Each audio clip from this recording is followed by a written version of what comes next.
get down with Skyjack Morgan.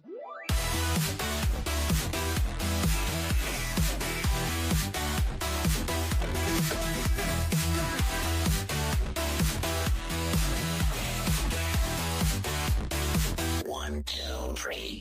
Get on up and get down with Skyjack Morgan. We are Charlie Kirk. We are Charlie Kirk. One, two, three. We are Charlie Kirk. Oh, 78% say no. 78%? Damn.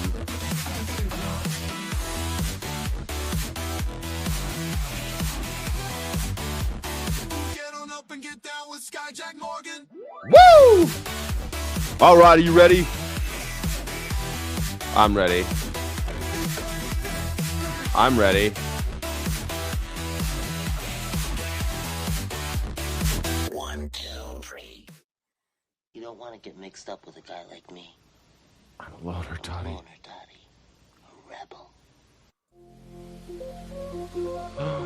Oh, yeah.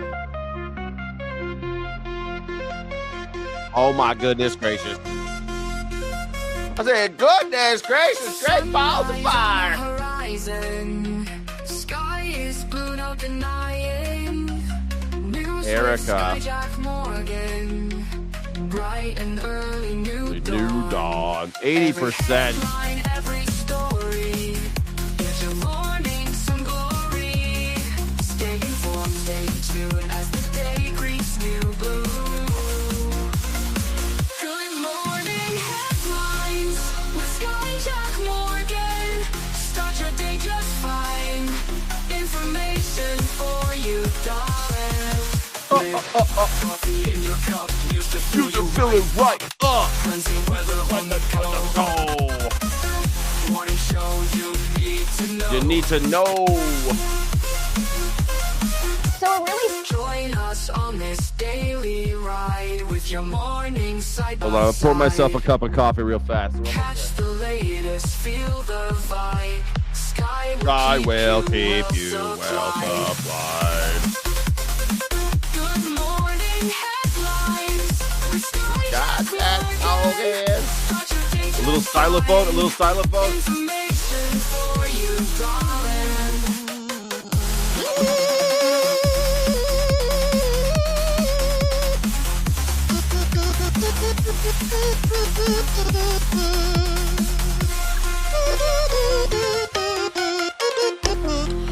Bum bum bum bum bum bum bum bum bum bum bum bum bum bum bum bum bum. Oh my gosh. Why are you so beautiful this morning, beautiful? How you doing, sexy people? How you doing, sexy people? How you doing? How you doing, Lumaland? Wie geht es dir? Wie geht es Ihnen? Wie geht es euch? Hey, it looks like no on the Erica Kirk. You guys don't think Erica Kirk should run? I think she should run. I think Donald Trump should run for a third term. Why not? Let's burn it all down, man. Let's burn it. Why not? Let him run. I mean, let's see how fast this car can go. You know, you ever been on a, maybe this is just a boy thing, but I think girls do it too. When you're a teenager and you get a car and you're like, well, there's no one on this freeway. There's no one on this highway. It's 3:00 in the morning. There's no one here. Let's see what she can do. Let's see what she could do. Do you ever feel that way? Maybe that's the time. That's what this is. This is what this is for America. Let's see what she can do. Let's see how far we can stretch this Constitution. See if we can just break it. I mean, it seems like it's already broken. Tucker Carlson will steal all their votes anyway. Tucker Carlson coming in hot as the dark horse candidate. I love it. Tucker Carlson coming in hot for the dark horse candidate. That's a good idea. You know, you guys ever do? Okay, let's try it. There we go. Ben from Berlin. All right, let's try Obama versus Trump 2028. I love this idea. I love this for else. for us. The substrate is permanently saturated with water due to high groundwater from the Potomac. A rubber coating will never adhere. It will bubble and peel. Yeah, I know. I mean, we did a whole thing. It's losing millions of gallons. If anything, for $11 million, they should have just torn it up brick by brick, redone it. That's what they should have done. Look, we're going to tear this thing up. Look, I don't know if you know this, but there's this place out here called Lake Havasu. You ever heard of Lake Havasu? It's the current home of the London Bridge. They took the London Bridge out of London and then moved it brick by brick to Lake Havasu. I guess it's in Nevada, right? Is Lake Havasu in Nevada? Where's Lake Havasu? What state is that over there? Arizona? What state is Lake Havasu in? Arizona. It's Arizona and California. So a lot of people come here because they love seeing they love seeing the London Bridge. London Bridge in Lake Havasu. You got to see this. It's the actual 1830s bridge that once spanned the River Thames. It is the actual thing. They took it. It only took $2.46 million. If they can move the London Bridge to Lake Havasu, Arizona, I think they should be able to do it. Here we go. I'm gonna share this tab. Let me share this real fast so you can see what I'm talking about. Here we go. Here's the Lake Havasu. I mean, it's you thought I was joking, but I'm not joking. That's the London Bridge. That's the actual London Bridge in Lake Havasu. It's the actual thing from the 1830s. Like they used to have. Look, they built it brick by brick.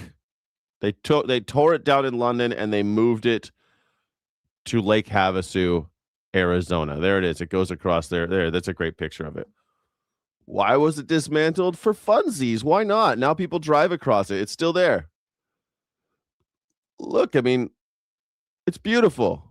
You could go visit the London Bridge. London Bridge is falling down. Like, if you think about it, if you could do that, if you could move the London Bridge to Lake Havasu, you should be able to tear up a reflecting pool and be like, yo, we're going to build this. What we're going to do, we're just going to take it up brick by brick. We're going to move it just not even that far, a mile away. We can put in storage for a week. And then we're going to redo it all. We're going to put some concrete down.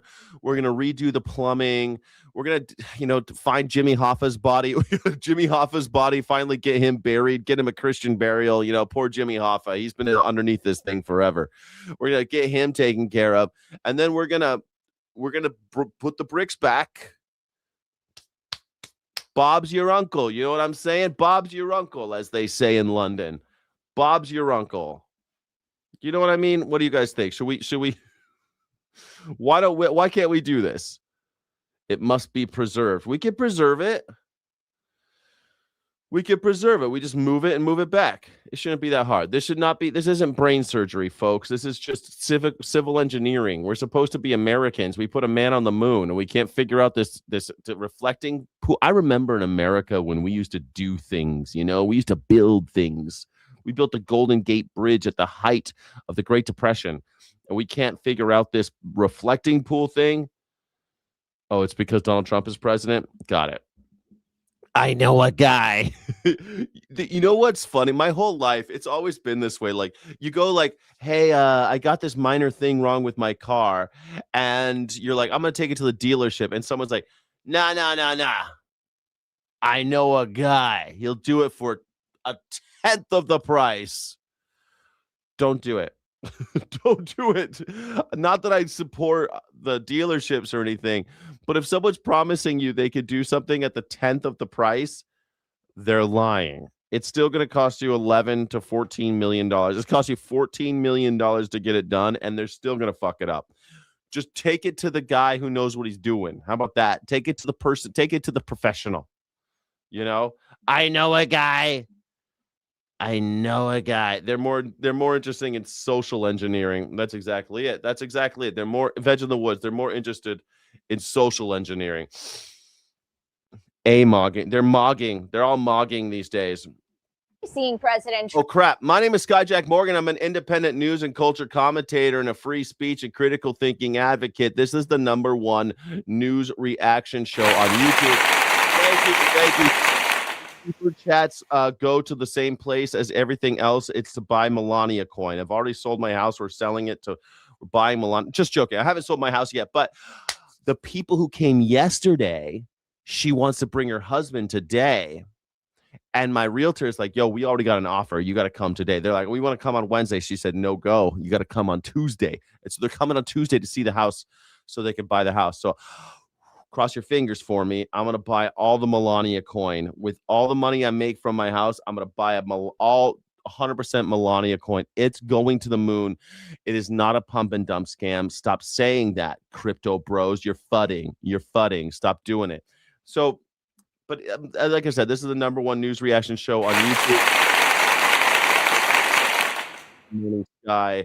If you're already a Sky City Rebel, I thank you humbly. If you aren't, don't forget Sky City Rebels get extra footage, extra content, extra streams, and extra love in the chat. I can't do the morning. I can't do the members only stream right after the show, but I kind of want to do it later because I think it'd be pretty great. Won't buy Melania coin until you've paid your capital gains tax on the sale. Capital gains does not apply to my sale. Thank you so much. You don't know what you're talking about, William Talent. That's cute. But I'm gonna buy Melania coin, all of it immediately. I don't have to pay capital gains on my house. Thank you. I appreciate you. I'm gonna buy Melania coin. It's all going into Melania coin because Donald Trump does not tell lies. He is telling the truth. It is not a pump and dump scam. Stop calling it that. It's not nice. Donald Trump says that's fake news. You know, don't do that. All right, everybody, thank you for being here. We're going to watch the news. We're going to react to it. We're going to look at the news. Let's look at the news. Let's see what's going on in the world. Trump lean back into the affordability issue, from what's happening on Capitol Hill to his trip to Pennsylvania this week. The Senate is voting on a bill that aims to address Americans' #1 issue right now, and that's housing costs. It's a bipartisan bill, as the issue really doesn't see... This is kind of excited. They're calling it bipartisan, but really it is Elizabeth Warren, I think. Who sponsored this bill? They're saying it's bipartisan. Can you believe it? Can you believe it? And it's a bill that I've been talking about forever, something that I think we should have done a long time ago. Do you know what it is? Are you familiar with the term? You know what's going on? They're going to keep rich people, corporations, from buying single-family dwellings. I think that's great. That's great. We should keep doing that. Do more of that.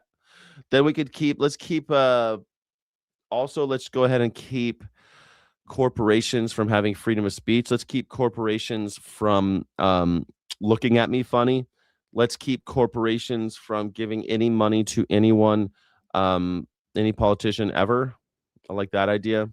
Party lines. It was a bill championed by Democratic Senator Elizabeth Warren and Republican Senator Tim Scott. An overwhelming majority of Americans across party lines want to stop private equity from snapping up single-family homes, and this bill does. Dude, your favorite #1 news... Dude, what do you want me to cover? The guy's not in power. Here, let's cover it right now. The news... we talked about it yesterday. The former New Hampshire representative convicted of child sex crime. Here we go. Former new lawmaker from Nashua sentenced to 33 years. Here we go. You ready? Are you ready for it? Here we go. We're going to cover right now for you, Honey Pie. Listen, Honey Pie. Here we go. You ready? Honey Pie. Honey Pie. All right, here we go. There it is. A former state lawmaker from Nashua sentenced 33 years in prison for child exploitation. What did he do? Oh my gosh. Child abuse charges, 33 years in prison. He just got. Sounds like justice served. Doesn't it sound like justice served? He's 42 years old. 3 counts of sexual exploitation. Prosecutors say he encouraged her, it's laughed to encourage her former romantic partner, Lindsay Groves, her former, to take explicit photographs of children at the Massachusetts daycare where she worked. Lofton, a Democrat, was believed to be the first transgender person elected to state legislature. but she resigned before taking her seat after reports about her earlier convictions of identity fraud and falsifying evidence. She successfully ran again in 2020 and was reelected in 2022. She resigned in December 2024 after being jailed on the charges related to Groves. Groves of Hudson was sentenced earlier this month to 22 years in prison after pleading guilty. Sounds like justice served. I don't know what you want me to cover. I don't really have much of a reaction to this because it's like it's a state representatives. It's like state legislature is a little hard. Like, okay, so state legislators, they pass laws for the states themselves. It wasn't a congressperson or anything.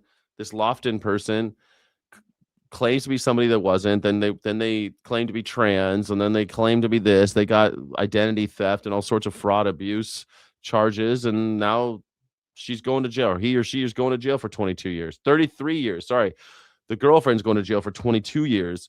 Between the two of them, 55 years in prison. I say justice served. I think that's great. Yeah. I thought he was a man who transitioned to a woman, but the newspaper called him she. So works for me. I'll call her whatever she wants to get called. I don't give a shit. I never cared. I never care about you. Whatever pronoun you prefer, I will do that. I have no problem with that whatsoever. Why would I? Only an asshole would have a problem with pronouns. Democrats run and vote for an old white senile racist, then turn around and vote for a drunken imbecile, then have the nerve to call others stupid, dumbest human ever. Mark Lewis, you must be a Democrat. Wow.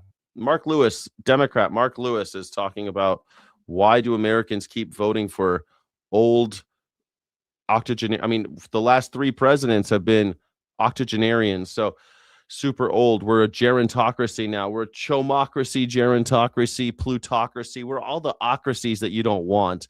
We're everything but a democracy, which is a bit annoying, don't you think? TDS is really just the ability to recognize a predator and pedophile. I feel sorry for you if you can't see what it is. Yeah, seriously. It's funny because, like, I don't know, this person's a former representative. I don't know if you know this, but this is a show about talking about current power structures. I love this idea that this everyone, what, like this guy William Talent, what, you got to report on New Hampshire, this thing that happened. Okay, I did it. New Hampshire, a former representative who had already been disgraced is now going to jail. Like, I don't know where the news story is there. Like, she was disgraced. She was convicted of other stuff. She had all sorts of bad shit going on. Clearly a repeat offender, was ousted by the electorate, and now is going to jail for another crime. That sounds like justice served. Sounds like good going. Maybe we could do that to Donald Trump, huh? Maybe, is that what you're saying, William Talent? If we could get someone who's been convicted of crimes, has been ousted once, that person should go to jail for their crimes. You're exactly right. If we could put this Lofton in jail, why can't we put Donald Trump in jail? Same thing happened. Fraud, convicted of fraud, check. Getting other people to take pictures of little girls and always having friends that are child molesters, keeps on getting in trouble with child molestation, check. Convicted of indicted on all sorts of other crimes, check. How come Donald Trump's not in jail? Because some idiots voted for him. Because there are too many idiots in this country. That's all. He should be in jail right now, but he's not. So, I mean, I think that's the bigger story. Donald Trump not being in jail is bigger story than some former state representative in New Hampshire going to jail. Exactly that. This bill also makes sure that corporate landlords who don't follow the law pay up. The bill limits corporations from buying homes in bulk, scales back mandatory building permits, has incentives for local governments to build housing, and has loans and grants for refurbishing abandoned buildings. And that bill passed the Senate and now moves over to the House. It's pretty exciting. I mean, imagine if that passes, that could really do something for home prices. That could be a really big deal. I think it'd be beautiful. I think it'd be cool. I don't know if they could keep corporations from buying up houses. There's neighborhoods that they own now, like Blackstone just owns all the houses. If they want to own homes, they should own multifamily dwellings like every other self-respecting capitalist. You want to own a fucking block of apartments and you want to rent them out, cool. But owning all the houses so that none of us can, and then renting them back out to us, that's bullshit. That's bullshit. Are the contractors who did the initial work with the reflecting pool, are they to blame for the current condition, or is it No, the we had vandalism. No, Vandalism.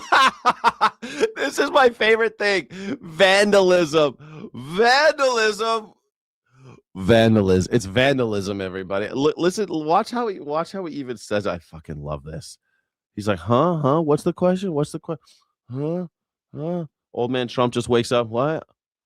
Blink, blink, blink, blink. What? What'd you say? The contractors who did the initial work with the reflecting pool, are they to blame for the current condition, or is it no, the we had vandalism. No. Vandalism. Nope. It's vandalism. We're going with vandalism. That's what we're going with. Vandalism. Buy Melania coin. If you believe it is vandalism, please buy Melania coin. It will go to the moon. Can I get some Melania coin emojis in the chat? Because it's going to the moon. It's not a pump and dump scam. Donald Trump says it's the most important financial tool for the financial prosperity of the United States. Please buy Melania coin today. We're all going to the moon together. We have 100, and we have I think 290, 300-foot slit right through it, probably a box cutter or a knife of some kind. Or we had people lifting up the basic, some of the, it's not a lot of damage, but we'll probably have to let the water out and refix it. 300 foot. You're saying that someone got into the reflecting pool. Am I supposed to believe someone got in the reflecting with a box cutter? It's always the box cutters in America. First 9/11, now this. This is just like 9/11. This is as big a disaster as 9/11, this reflecting pool. Box cutters, man. That's what we need to do, is just make box cutters illegal in America. Went in there with a knife. We need to get people to take off their shoes before they enter the National Mall. We need to take more security measures. That's all. We need more security, more surveillance. We need to start taking pictures of you while you're sleeping. We need to make sure that Donald Trump's in your bedroom, making sure what socks you wear this morning. Everything. I was just told by the people over at Parks, they have 5 people are arrested and 5 people are under investigation right now. And it's the same thing. In addition to that, we put brand new beautiful grass all around. They put these massive letters on the grass. You probably know about that. Did you see this? And everyone knows what he's talking about, right? And somebody took this grass and somebody just went in. I don't know how they did it, but they must have poured some kind of liquid. It was like it was round dots and it was huge letters. I don't know how they did it. It looks like somebody pissed on the garden. Like someone pissed on the grass, and they made these huge letters. They said 8647. They probably got that from the dirty cop, Comey. You know he's a dirty cop, don't you? You know he's a dirty cop, don't you? You know he's dirty, right? We can't get him on anything, but he's dirty.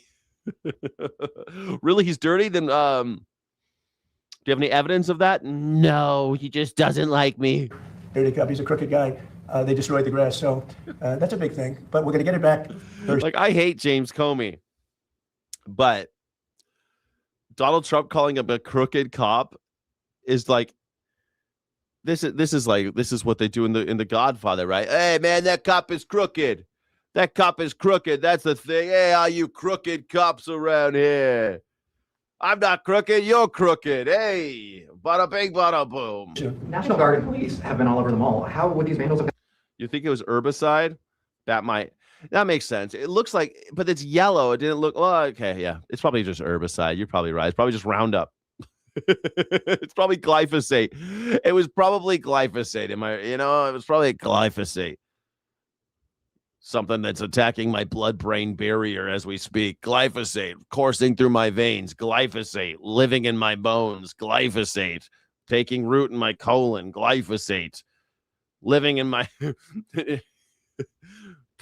infecting my testicles. Glyphosate. It's in my zygote. Glyphosate. It's in my baby. Gotten so close to do something like that? We didn't have a lot of them then. Who would think that somebody would go into a pool and take a knife and start cutting it?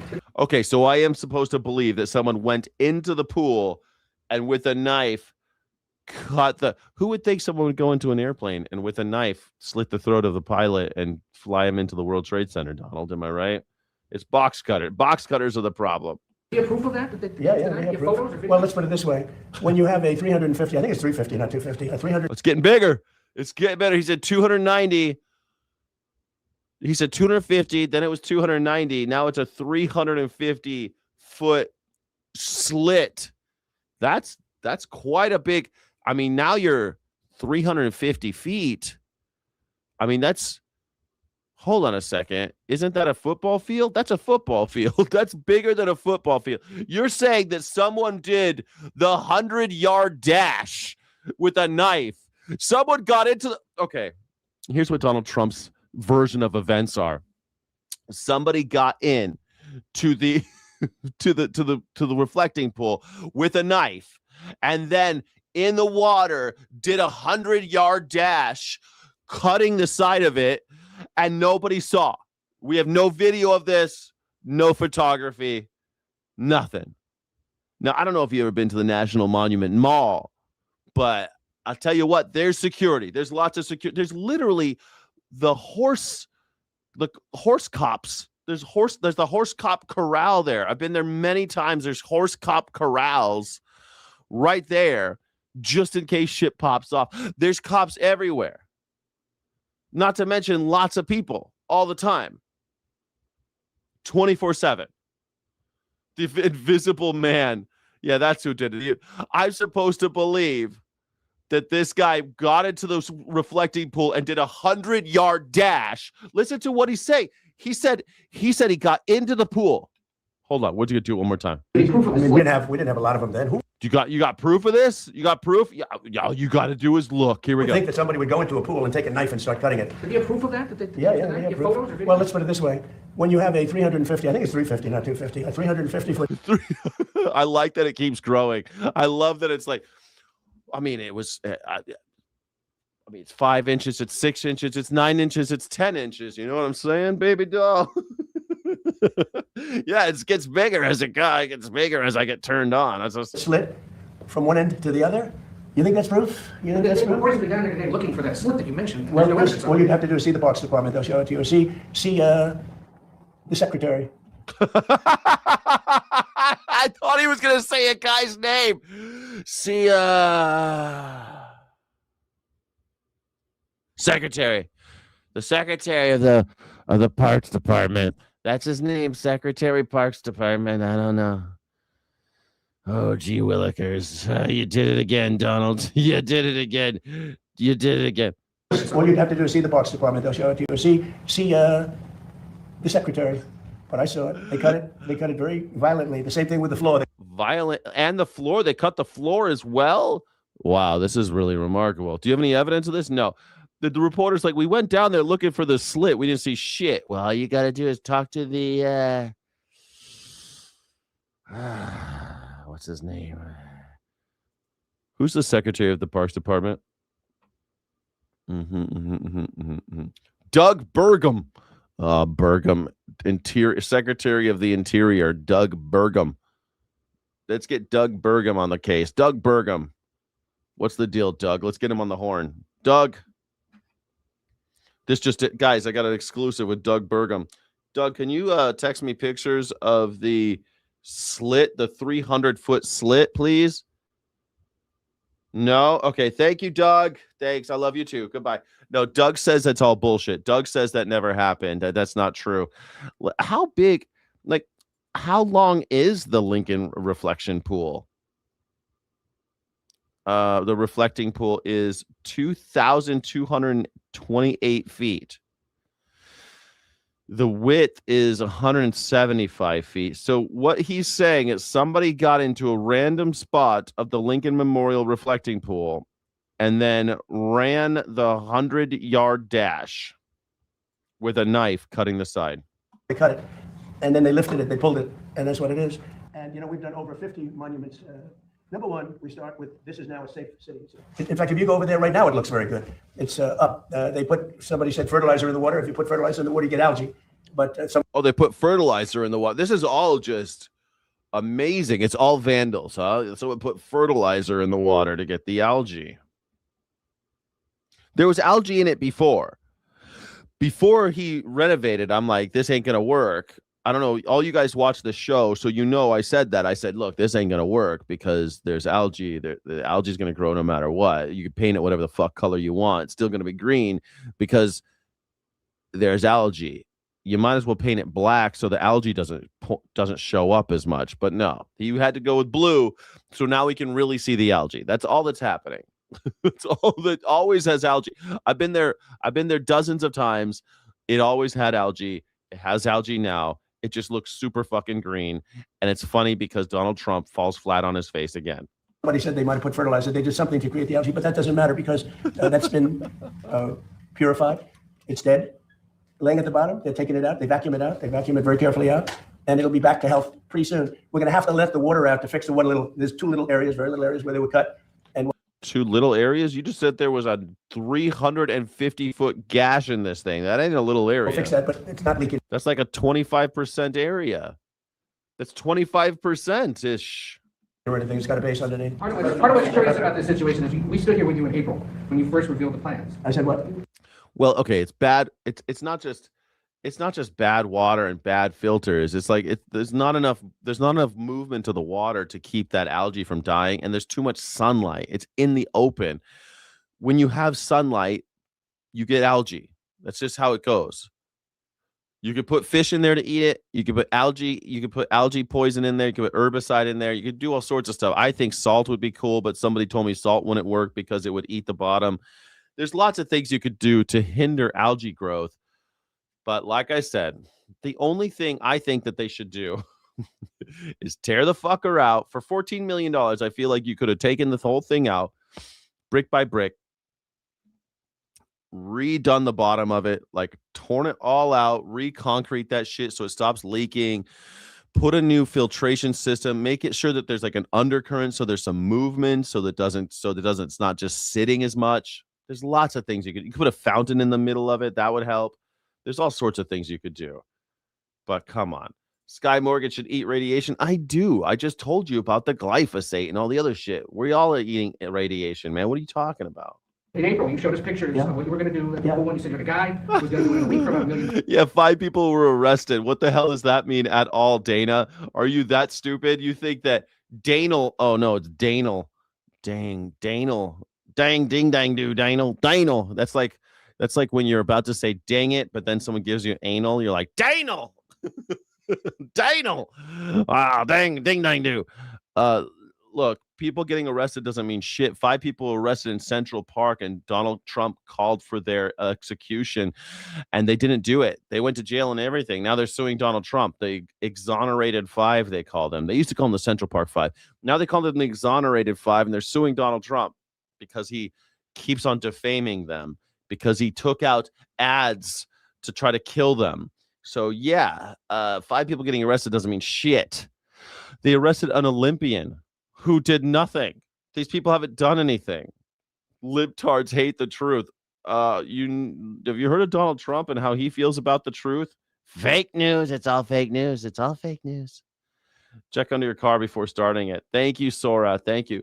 I'll check under my car before I sort it. You see how these maggers always resort to violence. They're always resorting to violence. Why are you maggers so interested in violence, huh? All the time. Tone down the rhetoric, all you maggers. This is what Charlie Kirk killed. People like Sora. Sora, did you kill Charlie Kirk? We are Charlie Kirk. Well, 2 months and $16.5 million. Okay, ready? Now, I can't help it if somebody goes in with a knife and starts hacking it up.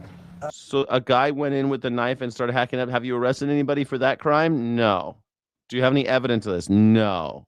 And we also have pictures of it. We have Can you pictures. release the photos? Show the photos. Yeah, at the right time, you'll see it. You'll see it in court. You'll see it in court. But At the right time. At the right time. From now, you'll just have to take my word for it. Buy Melania coin. It's going to the moon. Buy Melania coin. Donald Trump has never told a lie. It's the most important financial tool for America's future prosperity. Buy Melania coin today.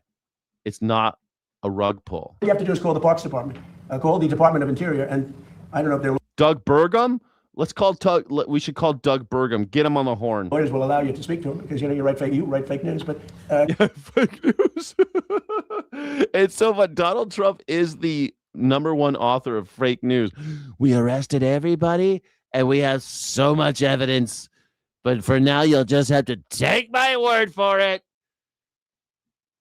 Take my word for it. I can't show you anything. call the Interior Department, and I understand they've arrested 5 people, and they have another 5 people that are under investigation. Here's the bottom line. We made so much progress in this city. People don't even recognize it. In Memphis, Tennessee, crime is down 78% in a matter of Memphis, Tennessee. Dude, I asked you about the reflecting pool. Now you're talking about some shit. Memphis, Tennessee. months. It was a hellhole. To the new developments in the Nancy Guthrie Uh-oh. This is, you hear about how the FBI killed Nancy Guthrie? case. A ransom note may reveal what happened to the mother of Today Show co-anchor Savannah Guthrie. She has been missing since February 1st. And CBS LA's Lori Perez is here now with new details in the case, and they are shocking, Lori. They are shocking and just so sad. Really a very gutting update to this ongoing case. CBS News sources say one of two ransom notes tied to her disappearance claimed Nancy Guthrie was dead very early on and included an apology. Killed her right away, huh? And the FBI, they're just like, this is Kash Patel just looking at his...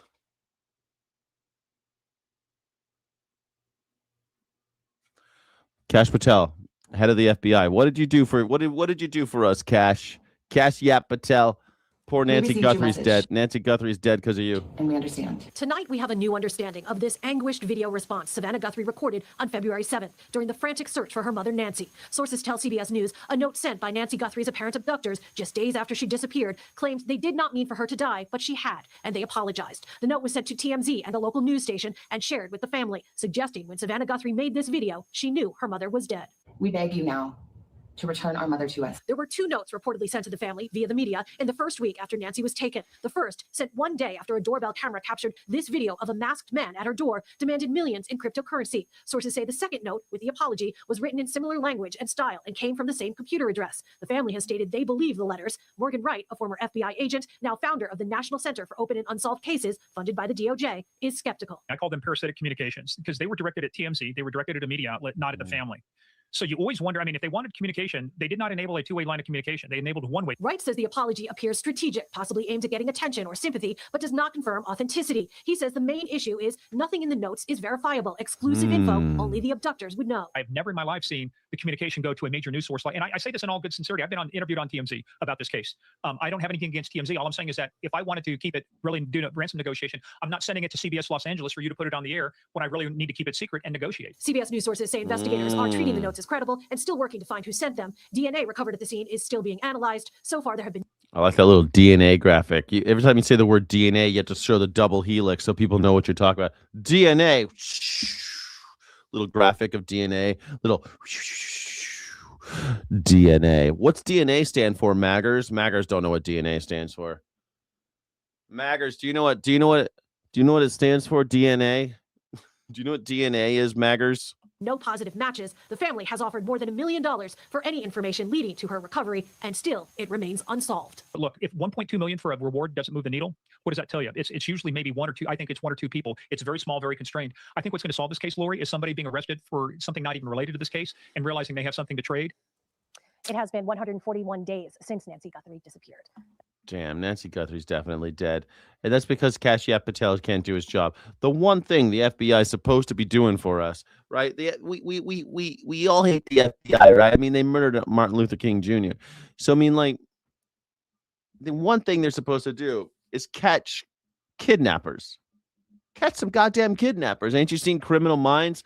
Like, get that guy from Criminal Minds on the case. Actually, maybe the writers of Criminal Minds would do a better job of catching people than Kash Yap Patel. I mean, Tyler Robinson never got caught if it wasn't for his dad turning him in. His dad turned him in. Tyler Robinson probably is innocent. We are Charlie Kirk. Cass was partying. Yeah, Cass was partying with. Yeah, he was doing his heated rivalry cosplay with the U.S. men's national team, the hockey team. That's what he was doing. He was drinking with the hockey team while poor Nancy Guthrie was getting beaten to death someplace. Same computer. I'm guessing they mean IP, but people don't know what IP is. No one knows anything anymore, Chris. You say IP address, people are like, ding, ding, ding. Now what's that? Now what's that? They don't know. They don't know what DNA is, but they know what an NDA is. They don't even know what that stands for. They're like, well, Trump got himself an NDA. Dang, dang, do. Trump got himself an NDI.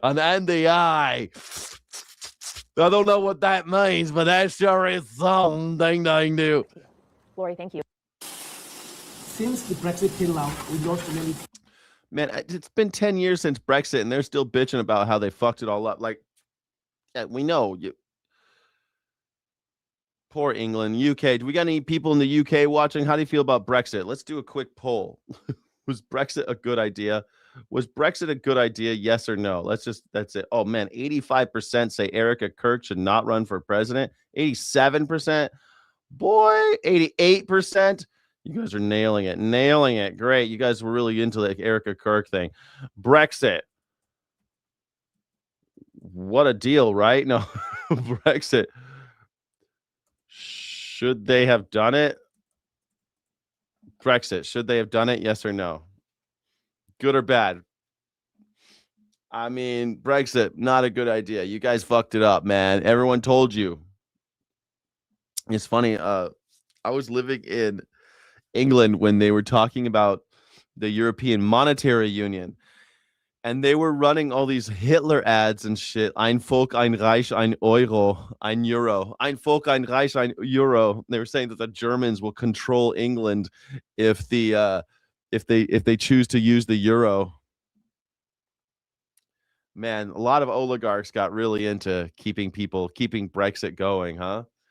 All the money, they found out all the money came from oligarchs. How weird. How weird. You mean it wasn't a grassroots movement to get out of the European Union? How strange. So weird.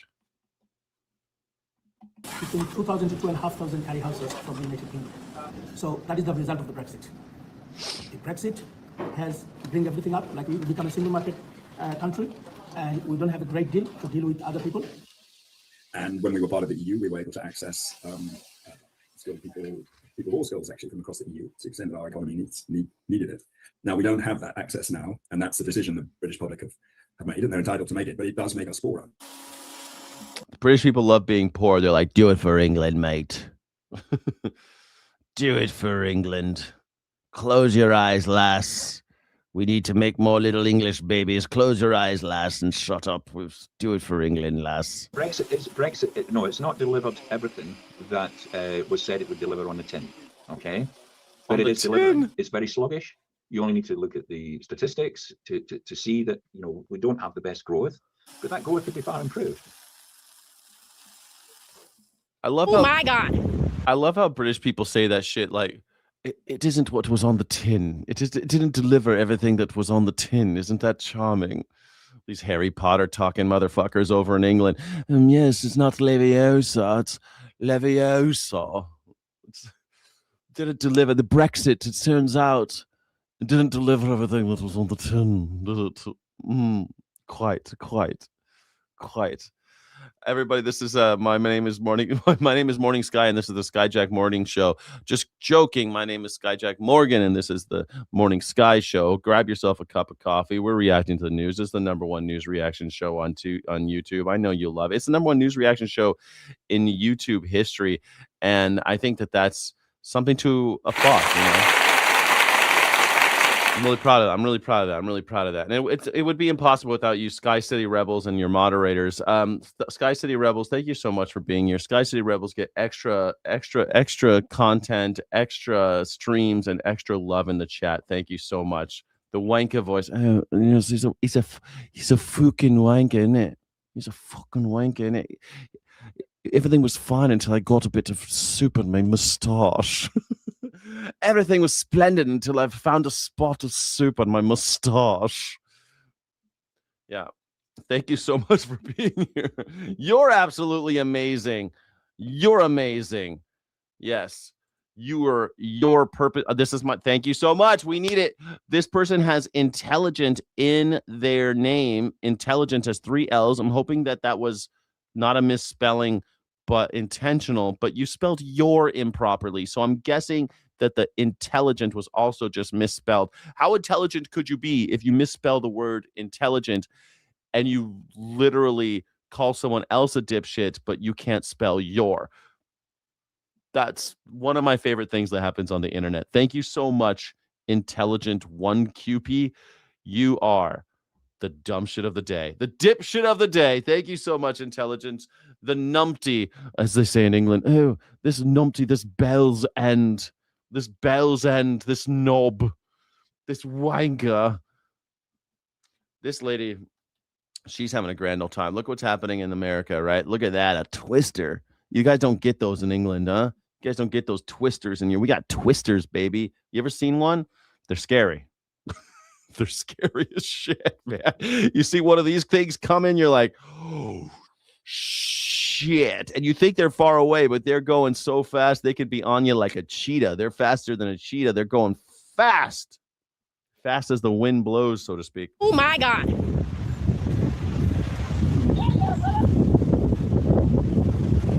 Oh, my God. Ding dang do. Can I get some ding dang doos in the chat? Ah, my God. Oh my God, got ding dang do treatment. That is a real tornado. It's getting bigger. Oh, it's ground now. It's on ground. Run, Dorothy. Get into your shelter, Dorothy. It just went over our head. We've got trees everywhere. Oh no, not that tree.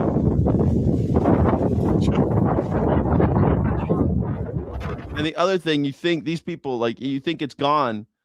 Oh, they done took all them trees down. It ain't coming back this way. And they do. They come right back at you. That's it. They're going like this. They're doing all they. You can't do it. And then what's even crazier, they'll like take this tree and they'll throw it in the, and then they'll skip the next one, and then they'll take this house, destroy this house, and they'll skip this house. Like neighbors can be right next to each other. One house gone, the next house completely untouched. Tornadoes, bro. Tornadoes are scary as shit. Where's my ding dang do emojis, guys? Where's my triple D ding dang doos? I don't see any in the chat. I need some ding dang doos in this chat.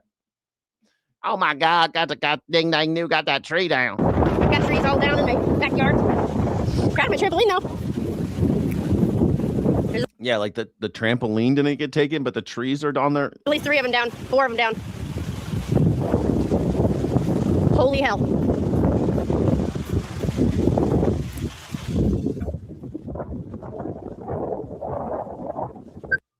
This is insane. I hope can't tell if I can see it on the camera or not. At the end of this video, does she die? This is an EF3. I hope everybody's safe. Yeah, that's huge. He's so stupid. I just survived a tornado. Neighbors say they're good over there? Yeah, they're good. You guys lose any trees? No, just us. All of our trees. All of our trees are down. They went right over our house. My Jeep's good, though. My tarp didn't last. Got a lot of trees in our backyard down. Look, now it's all sunny. Of course, none of the dead ones. Oh, that would have been some shit. This is in Illinois where they have, like, I think more guns than everybody else or something. Illinois has got something like that. We got the most guns. Ding, ding, do. And they've got, this is this is outside of Chicago. Tornadoes come through there. You'd think that, people think Chicago, Illinois, Chicago, Illinois. They ain't got no rednecks over there, but they do. Ding, ding, ding. They got my tree down. My tree done come down, ding, ding. You live in Illinois, Chai Pixie? What do you think about this shit? What do you think about this? This is Illinois. Smiled in through Illinois town. Deadly EF3. This just happened. Yeah, it was us. Neighbor got one that got pulled all the way to the middle of the front yard. The road's completely blocked. Like, how is it that the redneck accent, regardless of where you live, sounds like that? I mean, there's some little bit, like in Tennessee, there's definitely a Tennessee accent. And there's definitely like an Alabama accent. Alabama, Greenbow, Alabama. They all talk kind of like Forrest Gump down there. But there's some differences regionally. But that redneck accent, that's always the same thing. Dang, fucking, they come down here. I'm going, that tornado come rip up all them darn trees. Darn dang, they get the jiggers and ticks coming on down. At least it's going to be real clean around here. I ain't got a lot of work to do. These slack jaws. It's like they can't. It's like they got no muscles in their jaws. They're like, oh yeah, I got one day. Oh, the fuck. And it's like no matter where they live, it's the same. Look, they got a lot of duckies though. That means that they're. That's a whole thing with if you drive a Jeep. They trade these little duckies. They bring these little rubber duckies and they put it on each other's Jeeps. It's a whole thing. If you drive a Jeep, then you have to show your duckies. You got to show the duckies. You got to teach you how to ducky. I'll teach you how to ducky. There it is. Oh, ding dang, near this road going down. Go get anything. Gotta get this thing There's done. more further back too. Man, oh man, oh man. I don't know how you feel about this, but I'd be afraid of no teeth. Is it no teeth? Is that the problem? They drank too much Mountain Dew. They drink too much Mountain Dew. Hate to see old growth trees get fucked up. Well, at least it's not getting fucked up by humans, right? You know what I mean? 3 more years of Trump. Yes, 3 more years. Wait, what do you mean 3 more years, Daniel? Daniel, I know. What do you mean, Daniel? What's kind of racist? Intelligent? You have no credibility here, intelligent. No magger ever coming out calling somebody racist is going to hold any water. You realize that, right? No, I'm not racist. You're racist. Okay, let's go. There's work to do. There's work to be done. As you say, we believe the fact that the indispensable role of the IAEA is recognized is a sound point of departure. And now it's for us to sit down with our American colleagues, our Iranian colleagues, and start formulating the concrete steps that will have to be taken. So I think it's good that the memorandum is there. Now the technical work starts. Like, how hard is it when now that you're in? They got Donald Trump going like, the memo of memorandum is the best memorandum that ever memoed.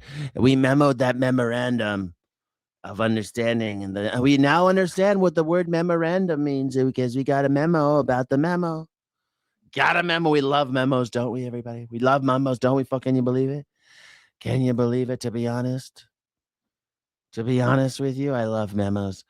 Now the UN's got to be like, yeah, we're really happy about this memo. Yeah, it's a big deal. It's so great. Everyone loves the memo. Meanwhile, all the Republican lawmakers are like, this is the worst failure of any diplomacy in the world.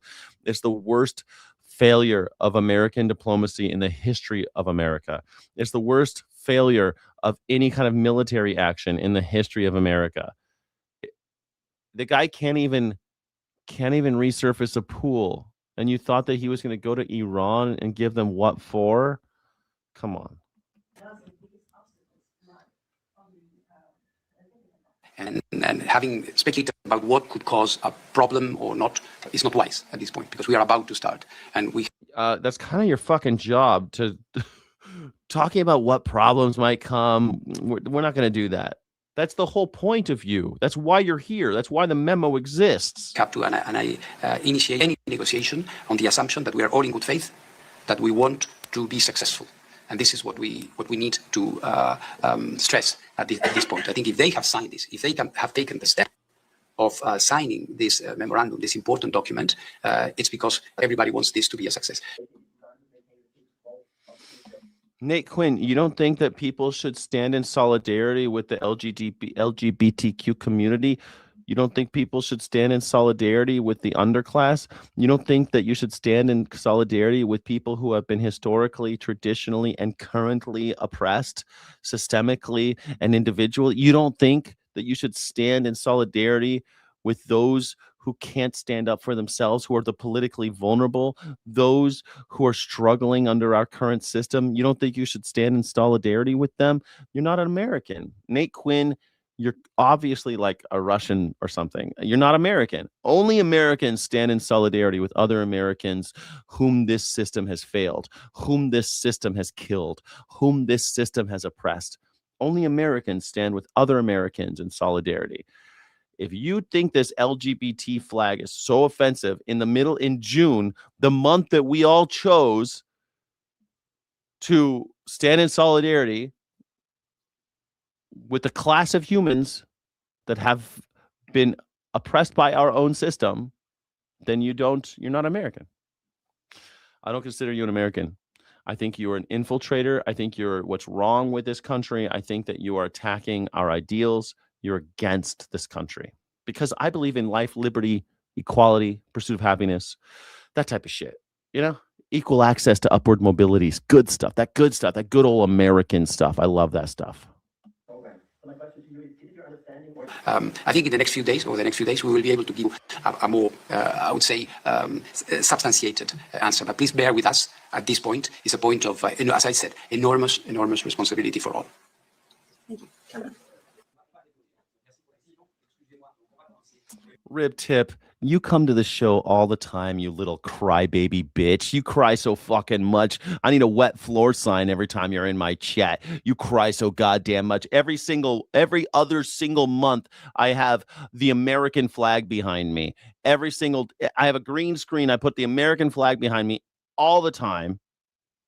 And you're like, but no one wants to stand for the American. What are you talking about? We literally have all sorts of people. The World Cup is on. People are listening to our national anthem more than ever, standing up with the American flag. Yes, what are you talking about? We literally have a president right now who humps the American flag that you like. You like the president dry humping the American flag. Got it. That's the level that you want. You want us all to like grind on it. You don't want us to stand for it. You want us to grind on the flag like Donald Trump. Great. Grind on the flag and wipe your ass with the American Constitution. Cool. If you're not doing that, you're not okay in MAGA's eyes.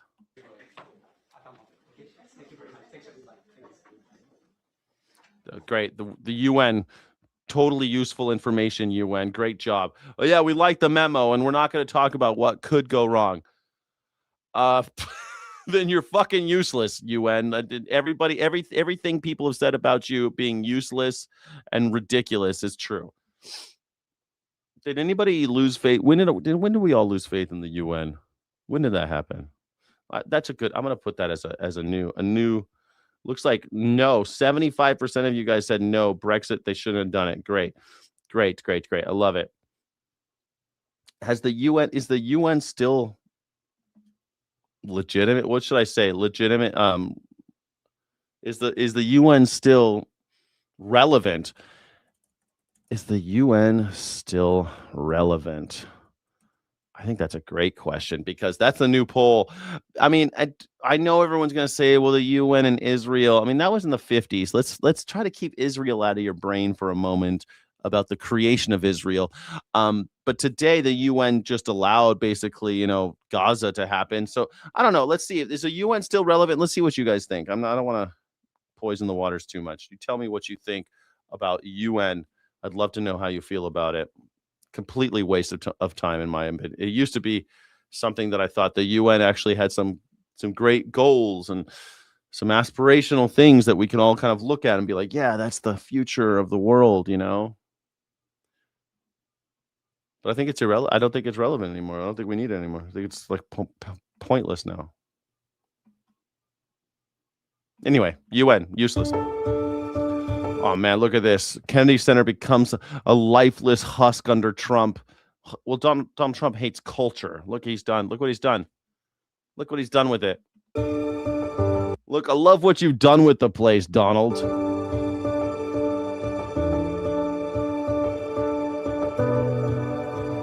Huge tarp blocked the building sign.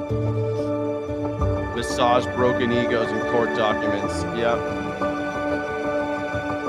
Goose Buddy of Ohio sued Trump and the Kennedy Center in December over Trump's legally and dubious bid to rename it. Yeah.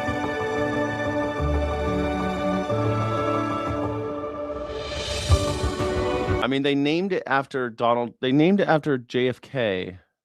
because he died the year before it was completed. And so they named it after him. And this motherfucker renames it after himself. Like, I don't know how you guys can't see what a piece of trash this guy is. What kind of a piece of trash? It damaged the building. Yeah, of course it damaged the building. So they got to repair it. Like, it doesn't take that long to repair a building.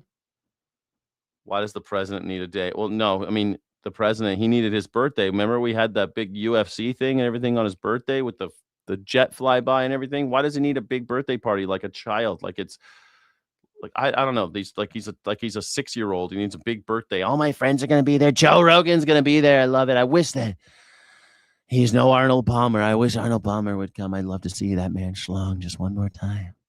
Just one more time, maybe. So my God, oh my God.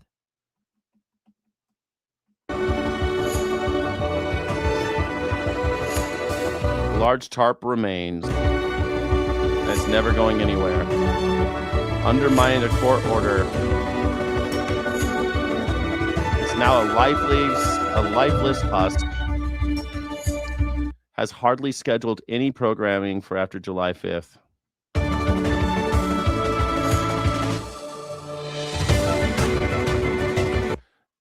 Said that in a filing and plans to maintain operational mode past July 5th by offering continued public access to the center's public services to the living.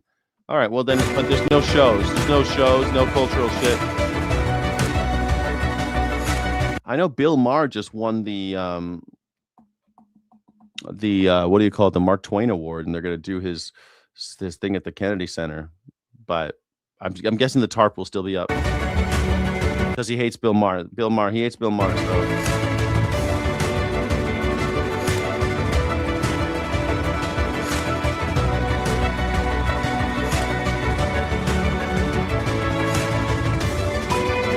God, this music is killing me. So the judges say, move your damn name. And he says, okay, I'll take my name down. And what does he do? He puts a tarp over it like a fucking child. How do you follow these guys? How do maggers follow this guy? How do you maggers see that? And you're like, I love him. I love him. He's my favorite. UN 53% say yes. Wow, guys. Wow, 53%. That's not bad. Down the middle. I'm kind of conflicted about it myself, to be honest with you. I don't know if it's still relevant. I don't know. Is how about would only a megalomaniac change the Kennedy Center's name to his own? Well, to be fair, to include his own. How about that? Let's do that. Would only a megalomaniac change the Kennedy Center's name to include his own? That's the new poll. Here we go. Bill Maher is a joke, is no joke, and as is not funny. Well, I mean, Bill Maher, they burnt the last Bill Maher clone. I mean, I don't like Bill Maher, but I do like his show because he gets like, I think it gets really interesting guests, and I really disagree with Bill Maher on a lot of stuff, like almost everything.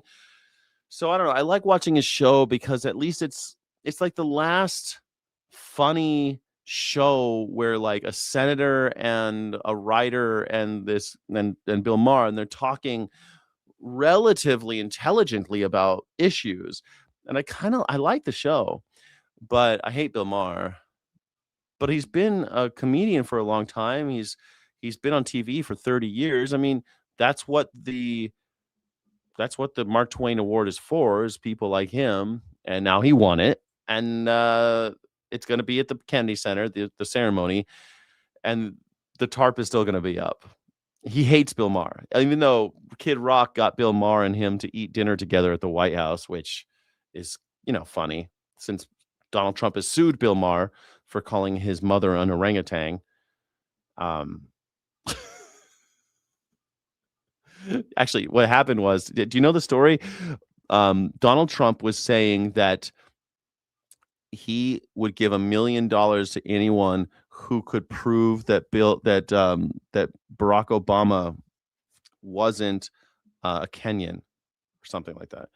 And Bill Maher said, I'll give $1 million to anyone who can prove that Donald Trump is not the son of an orangutan. And as a joke.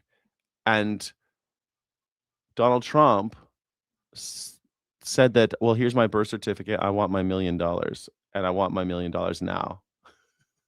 And then sued Bill Maher for not giving him $1 million. It was just a joke. He wasn't actually going to give you $1 million. No one actually thought that you were actually the son of an orangutan. It's called a joke, you see. Donald Trump sued him for $1 million because that's how Donald Trump treats anybody who makes jokes about him. Fucking child. Better poll. Is Trump's brain composed of mostly neurosyphilis? Jesus. That would be a good one. You're right. Good morning. Up until recently, the Office of National Intelligence had more than 1,700 employees. But just days ago, President Trump said he would downsize the agency. Oh. Overnight, sudden changes at the Office of National Intelligence, the agency tasked with keeping America safe.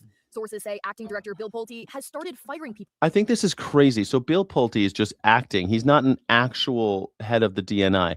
And everybody lately, all these Republicans are like, oh, we need FISA. We need FISA. Now, if you don't know, FISA 702 or 720, whatever, it's for spying on people. It allows the government to spy on people without a warrant as long as they're talking to a foreigner. If you're talking to a foreigner, they can spy on you, record all your conversations, get all your phone records, get everything they want. If you're an American citizen talking to a foreign person. So, which is, I'm completely against, obviously, because I don't think the government should be spying on any of us. Now, they're all talking about how they want FISA. Donald Trump says he won't sign the Save America Act unless FISA is also attached to it. Donald Trump seems to be single-handedly trying to kill FISA. Then he is, which I thought was weird. But now, I thought that was weird. I was like, I don't understand. Why would Donald Trump do that? And now Donald Trump's acting DNI secretary, Department of National Intelligence, who's replacing Tulsi Gabbard, who just got fired because she's a Hindu cultist. She's out, he's in, but he hasn't been confirmed, and he's gutting the department.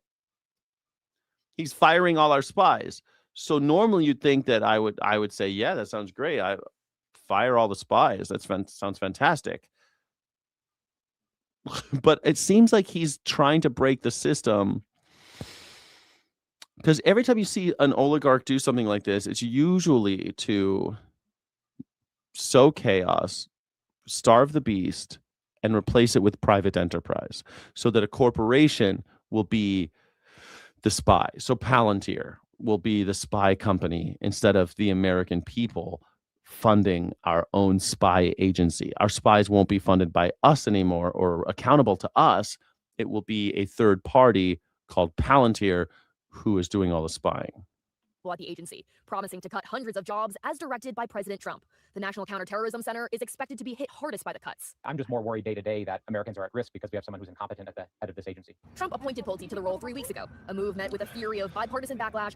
Pulte will also keep his position leading the Federal Housing Finance Agency, where he accused several of President Trump's political enemies of mortgage fraud, including New York Attorney General Letitia James, Federal Reserve Chairman Jerome Powell, and others. Democrats wrote a letter Monday warning Pulte not to take actions that are, quote, more appropriately left to a Senate-confirmed director, adding Pulte has shown a willingness to misuse his authority in government to pursue President Trump's perceived political enemies and further his retributive political agenda. Instead, Senator Lindsey Graham is urging President Trump to let the Senate move forward with confirming his pick of Jay Clayton for the role. Clayton has got the confidence of both sides. Yeah. Let's get him in a job that really matters. It's not clear how many positions have been affected in the Office of the Director of National Intelligence. We watched that interview yesterday with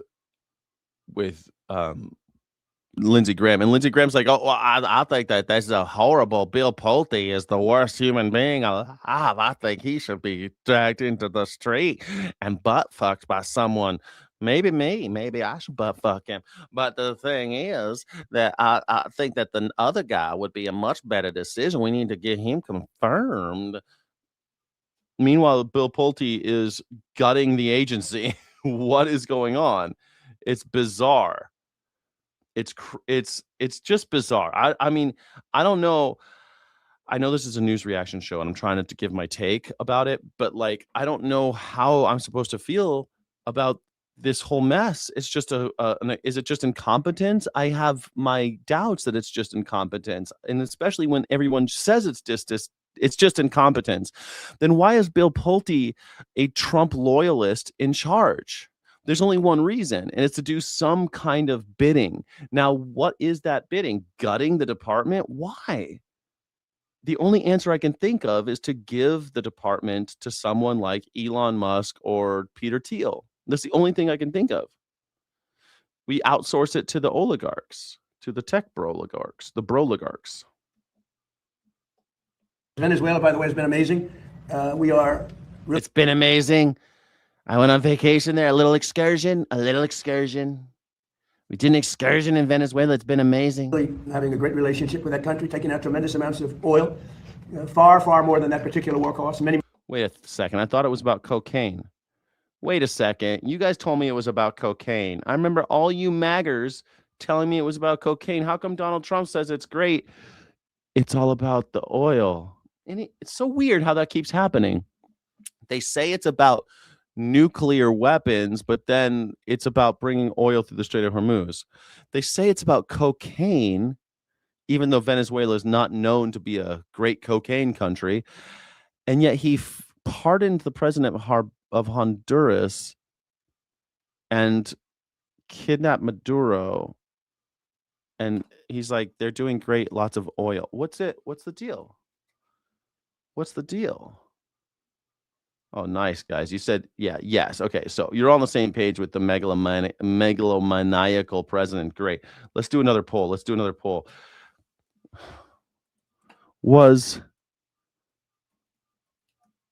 What was the whole Venezuela thing about? Oil? Coke rock.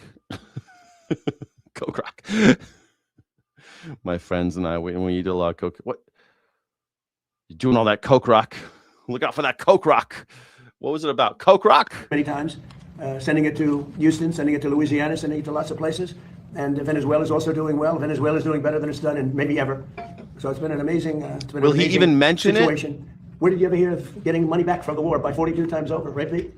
Well, usually that's how it works with war. You go and the Vikings did this, right? They took whole tribes and they stole the women, they enslaved the men, and they took all the gold. Usually that's how it works. You do war and you make money. That's how it works. That's what war is. That's how war works. Nobody does that. Nobody does that. That's exactly what everybody does. Everybody does that. You go to war, you take over some other country, and then you steal all their resources.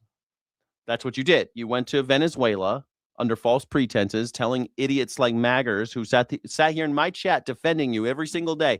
Every single day I said it was about oil, and literally people like, no, they're not fishing boats. They're full of cocaine, mountains of cocaine coming into this country. They're those speed boats. You got to kill everybody who's brown in this world who has cocaine. You got to kill them. No trial needed. No evidence needed.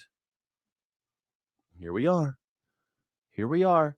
And Donald Trump is telling us it's about oil again. Like and subscribe if you feel like a political orphan. Like and subscribe if you feel like Donald Trump has lied to you again. Hit that, double tap the screen. Call in. I'd love for you to call in and tell me how you feel. Especially, I'd love to talk with one of you magtards because, man, I'd love to know how you feel genuinely. Like he told you it was about cocaine. You came into my chat every single day telling me it was about cocaine. And then he comes on TV and he tells you it's all about oil now. It's all about oil. Meanwhile, Maduro, has he had a trial? No, he's sitting in some fucking gulag someplace. So we've kidnapped a head of state. We've put him in some gulag. His wife as well. His wife's in some gulag too, somewhere separate from him. He doesn't know if his wife's alive or dead. He probably has no access to attorneys. And he's cooling his heels someplace, eating maggot-infested food for oil. Because he had the balls to say, America, we're not selling you our oil. Unless you're willing to pay right for it. And I think Iran, I could say on a sort of a different scale, is in its own way working out very well. Maybe it's hard to say just as well, but maybe almost just as well. And we're doing very well in terms of negotiating a fair, reasonable deal. One of the things that we are doing also, and it came up last night, is money that's being unfrozen. Drug cartels? Donald Trump is the drug cartels. Don't you guys realize that yet? Like, it's the same people. The Epstein class, they are the drug cartels. Who do you think's doing all the human trafficking? It's Epstein, Donald Trump, Howard Lutnick. It's the same guys. They're all involved together. You think that the drug cartels are something separate? Do you think they're separate from the Elon Musks and the Peter Thiels because they're not at the G7 summit? You think they're different? They're not different. They're no different than those guys. Who are those assholes who sold everyone oxycodone? Who are those guys who caused the opioid epidemic in America? That family, like, it's all the same shit. The cartels have been there, created by the CIA, by the way, since the end of World War II. because they need the cartels in order to, if they're integral to our entire system, in order to move cash and power, in order to move the intangibles. You need the drug trade. You need the cartels. That's how capitalism works. It's baked into the cake. If you are a capitalist, you support drug cartels. There's no way around that. They're part of this. They're not some separate entity that's like some shadow organization, some shadow government. They're part of our government. They're part of us. We fund them. They fund us. If you wanted to get rid of the cartels, you could do it like this. If you wanted to get rid of the cartels, you could do it. But they won't ever do it because they don't want to lose money. They don't want to lose power. And they like, buying and selling working class children. They like buying and selling brown kids. They love that shit. Is going to be used to buy food, and the food's going to be bought exclusively through the United States from our farmers. And corn, soybeans, all of the things they need are going to be bought from our farmers. So our farmers are very happy. So yeah, so Venezuela, we're gonna steal all their oil and we're gonna force them to buy corn and soy from us. Brilliant. Sounds like a typical war shit to me. I don't know. Sounds like a normal war thing. You sound exactly like any other socialist libtard. Okay, well, sure. Obviously, you don't know what a liberal is, and you don't know what a socialist is. So, if you're cheering for Donald Trump, I don't care. Boo me all you want. If you literally go buy Melania coin. I don't even trust anyone. If you're not holding Melania coin, I don't even believe that you're a real magger. I don't think you're just a rhino. If you don't own Melania coin, you're not a real Trump supporter. Because you clearly don't believe what he says. You clearly believe he's a liar. Because you haven't bought Melania coin. Because you know he's a liar. So I already know you agree with me. It's just that you're in a cult. And you're not allowed to publicly agree with me. So you'll sit there and be like, no, la la la la la la la la la libtard. I'm not even a liberal. Dude, one time, so when I lived in Europe, man, they had the worst heat wave in history, and tens of thousands of people were dying. And now here we are we're over 20 years later, and now they're having a heat wave. I was talking to my friend on the phone in Germany, and she's like, fuck, it's so hot. I slept on my balcony. It's so hot because they don't have AC. None of these people have AC. So they're all out like this. It's so hot out. They're just dying out there. And these people aren't going to die, but the people in hospitals die. And they have to ration like floor fans and stuff. It's definitely very hot, but I'm from Toronto, where it does also kind of get this hot in the summer. It's just a little bit more humid at home, I guess, but just drinking lots of water, trying to stay cool. Luckily, a lot of places are air conditioned, so it's actually been nice.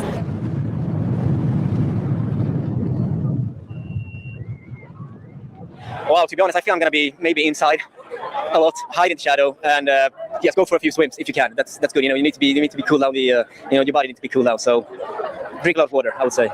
Yeah, drink a lot of water. God damn. You hear about all the people in here. We're having kind of a heat wave in lots of America as well.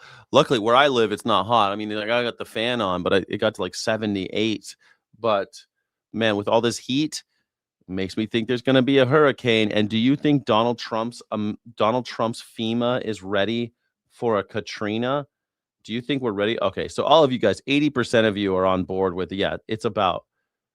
it's about oil. Okay, it's about oil. Only 19% of you thought that it wasn't. Great. I'm glad that I have some smart people in the chat. Well, 80% of you have half a brain, so that's nice. I love to see that. I love you guys. Thank you. Sky City Rebels must be voting in these polls. I don't know. Is Trump's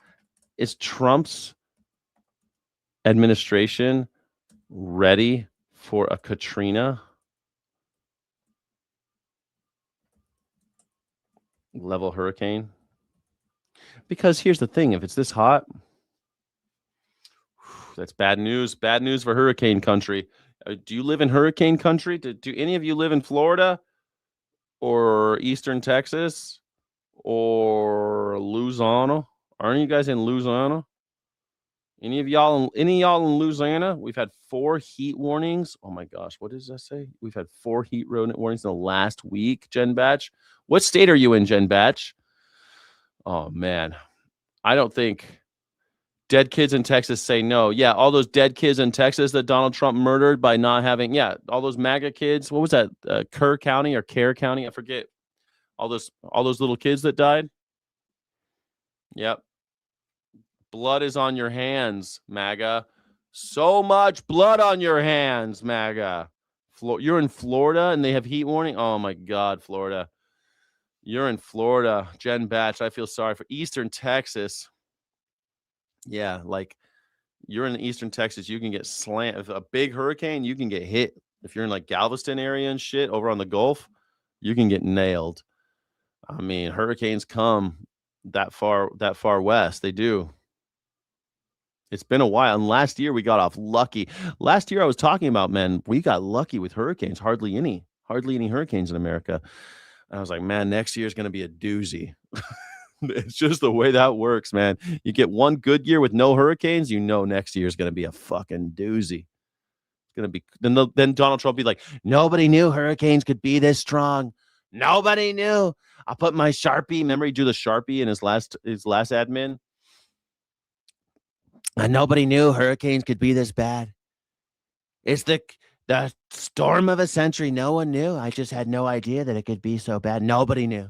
Nobody told me that hurricanes are even a thing. I didn't know what a hurricane was. Sharpie Gate. Remember Sharpie Gate? That was fun. We're doing very well with respect to the Hormuz Strait. We took in more oil yesterday than has ever gone. We took a lot of oil. It's funny. Iran, it's all about oil all of a sudden. Took in a lot of oil. They're getting a lot of oil. Through the strait. You probably see that we have an oil gusher. The strait is totally open. You know that. And we're negotiating. We'll see how that all goes. But we have 2 things. We have an open strait and we have a country that will never have an. There is no Eastern Texas. What the fuck are you talking about? There is no Eastern Texas. Nuclear weapon. We'll never, ever have a nuclear weapon. If Iran doesn't live up to their agreement or if they're not behaving, I will do what I have to do. Does that give them leverage over you, Mr. President? Does that give them leverage, the Iranians leverage over you? Oh, you're so leverage.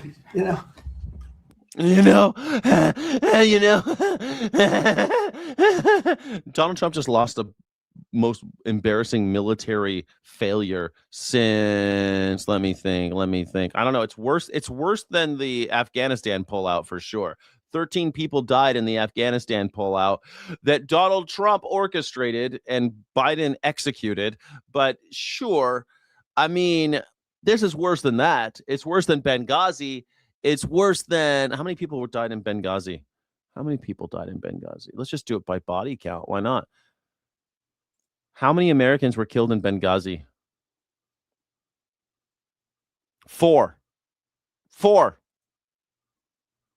13 Americans have been killed in this Iran bullshit. 13 who would love to see their parents again. 15 who would love to see their sisters and brothers again. 13 are dead. Thousands of Iranians and Lebanese are dead. Hundreds of children. But it's a gusher. We got lots of oil that we had before too, right? Yeah, but it's different now. It tastes different. Trust me, once you taste this oil, it's going to be great. Once we taste this oil, you're going to like it. It's better than Coca-Cola. Their Navy is gone. Their Air Force is gone. Their leaders are all dead. Oh, my God. All this bullshit. Their leaders are all dead. Everybody's dead but me and Pete Hegseth. When I die, I hope I can see Arnold Palmer Schlong just one more time. The whole country's a mess. Their economy is shot. The Times, the fake New York Times said, oh, it's about the same as it was 4 months ago. No, 4 months ago they had a Navy, 159 ships to be exact. It's gone. The whole Navy's gone. I've decided I'm done. Congratulations. If a video gets flagged, it gets flagged. If the reach drops, it drops. I'm not testing the waters anymore. I'm done pretending great means rape. I'm done pretending. Ooh, I like this. Shut the fuck up, loser. I mean, Donald Trump is a loser. You're right. Everybody should say that every time Donald Trump does a press briefing. Shut the fuck up, loser. That's what all the news broadcasters should say. Shut the fuck up, loser. Shut the fuck up. That's what they should say. Yes, indeed. Bring facts. They don't have facts. They don't believe in any of that. They don't believe that. This clown has a fucking platform. Absolute cancer. I know Donald Trump is an absolute cancer to society. You're absolutely right. 100% agree. 100% agree. M4 bully. Donald Trump is an absolute melanoma. As Jim Carrey called him a melanoma, and I think that's such a great description. Such a great description. Does my daddy pay my bills? No, I pay my daddy's bills. Are you talking to me? I pay my daddy's bills. He's in a home. We put him there. I put him there. I'm an orphan. Sorry, everybody. You can insult my parents all you want. One's dead. One's on death's door. Sorry, Charlie. I love people always want to talk about my parents. I know I look young. I look so young. I think that's what it is, right? Is that what it is? I look so young. I look young. It must be because you think my parents are still alive. My parents are, for all intents and purposes, both dead. The only reason my dad's still like breathing, but he's not alive. I've already pretty much mourned. Yeah. Thank you so much for being here, everybody. Keep it going. 32, nurse, Rod. You're so kind. 32 years old. Thank you. Alive means suicide. I'm done acting like changing a few letters somehow changes what happened. And the crazy part is we've all gotten so used to talking this way. Man, I'm fucking glad someone else is saying this shit finally. I've been saying this for ages. I don't pull my punches and change my diction because grape. What were y'all talking like 5-year-olds? What the hell is this? We all got to talk like 5-year-olds because some algorithm is telling us you're not allowed to say certain words. That most people don't even stop to ask how we got here. So I did. And believe it or not, part of the answer leads back to the Wolf of Wall Street. Yeah, that guy. See, back in the early days of the internet, companies were trying to figure out a problem that nobody had dealt with before. If somebody posted something illegal online, who was responsible? The person who posted it or the website? And the answer kept changing. In one case, a company wasn't held responsible because it didn't moderate content. In another case, Jordan Belfort, the Wolf of Wall Street, his company sued an early internet platform called Prodigy after users accused his firm of securities fraud. Prodigy tried to moderate content. The court said that made them more like a publisher, and suddenly the internet had a weird problem. If you moderated content, you could get punished. If you ignored it, you could get protected. And Congress looked at all that mess and said, absolutely not. Congress, gotta love them. They're always there to protect the people and represent us, right? So in 1996, they passed Section 230. And that's where things get interesting. Because most people think Section 230 was about protecting speech, and it was. But it also gave platforms broad authority to remove content they considered objectionable. And that's the part that changed everything. Now, fast forward a few decades. The people that platforms really need to keep happy aren't you. They're advertisers, because advertisers are paying the bills. And advertisers generally don't want their product showing up next to somebody who's talking about death, They don't want them next to people talking about sex, violence, politics, war, mental. It's so weird that, dude, is that true? Because, the news has been around a long time, and they talk about death and poverty and all the rest. And also, like, a lot of TV shows are about death. Like, almost every TV show for a while started out with two people standing over a body being like, who did this? Like, there's so many shows like that, like Bones and CSI and all the CSIs and the JAGs and the what's the one, the Ting Ting? What's that one called? Law and Order. All the Law and Orders. Like, just there was at one point in time, it's like every TV show started out with like two people standing over a body. This is a grisly murder. Oh my God. Who did this? And even before that, you had like, I just got reminded, you got like Sherlock Holmes and all that. There's a lot of solving murders, a lot of death and grisly shit. So why is everyone such little pussies now? Why is everyone such a little pussy? Such a little fucking pussycat, not like a female, like a pussycat. People think that when people say pussy, they mean like a pussy. But when someone's called someone a pussy, it's about pussycats, like you're a little scared little pussycat. But I don't know.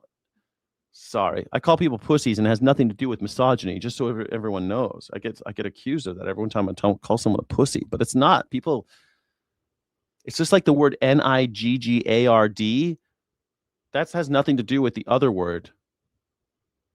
But you can't say niggard anymore because everyone thinks you're saying the other N word, and it's not fair. But that's how language works, I guess. What should you call someone who's such a little snowflake, limp-wristed little child?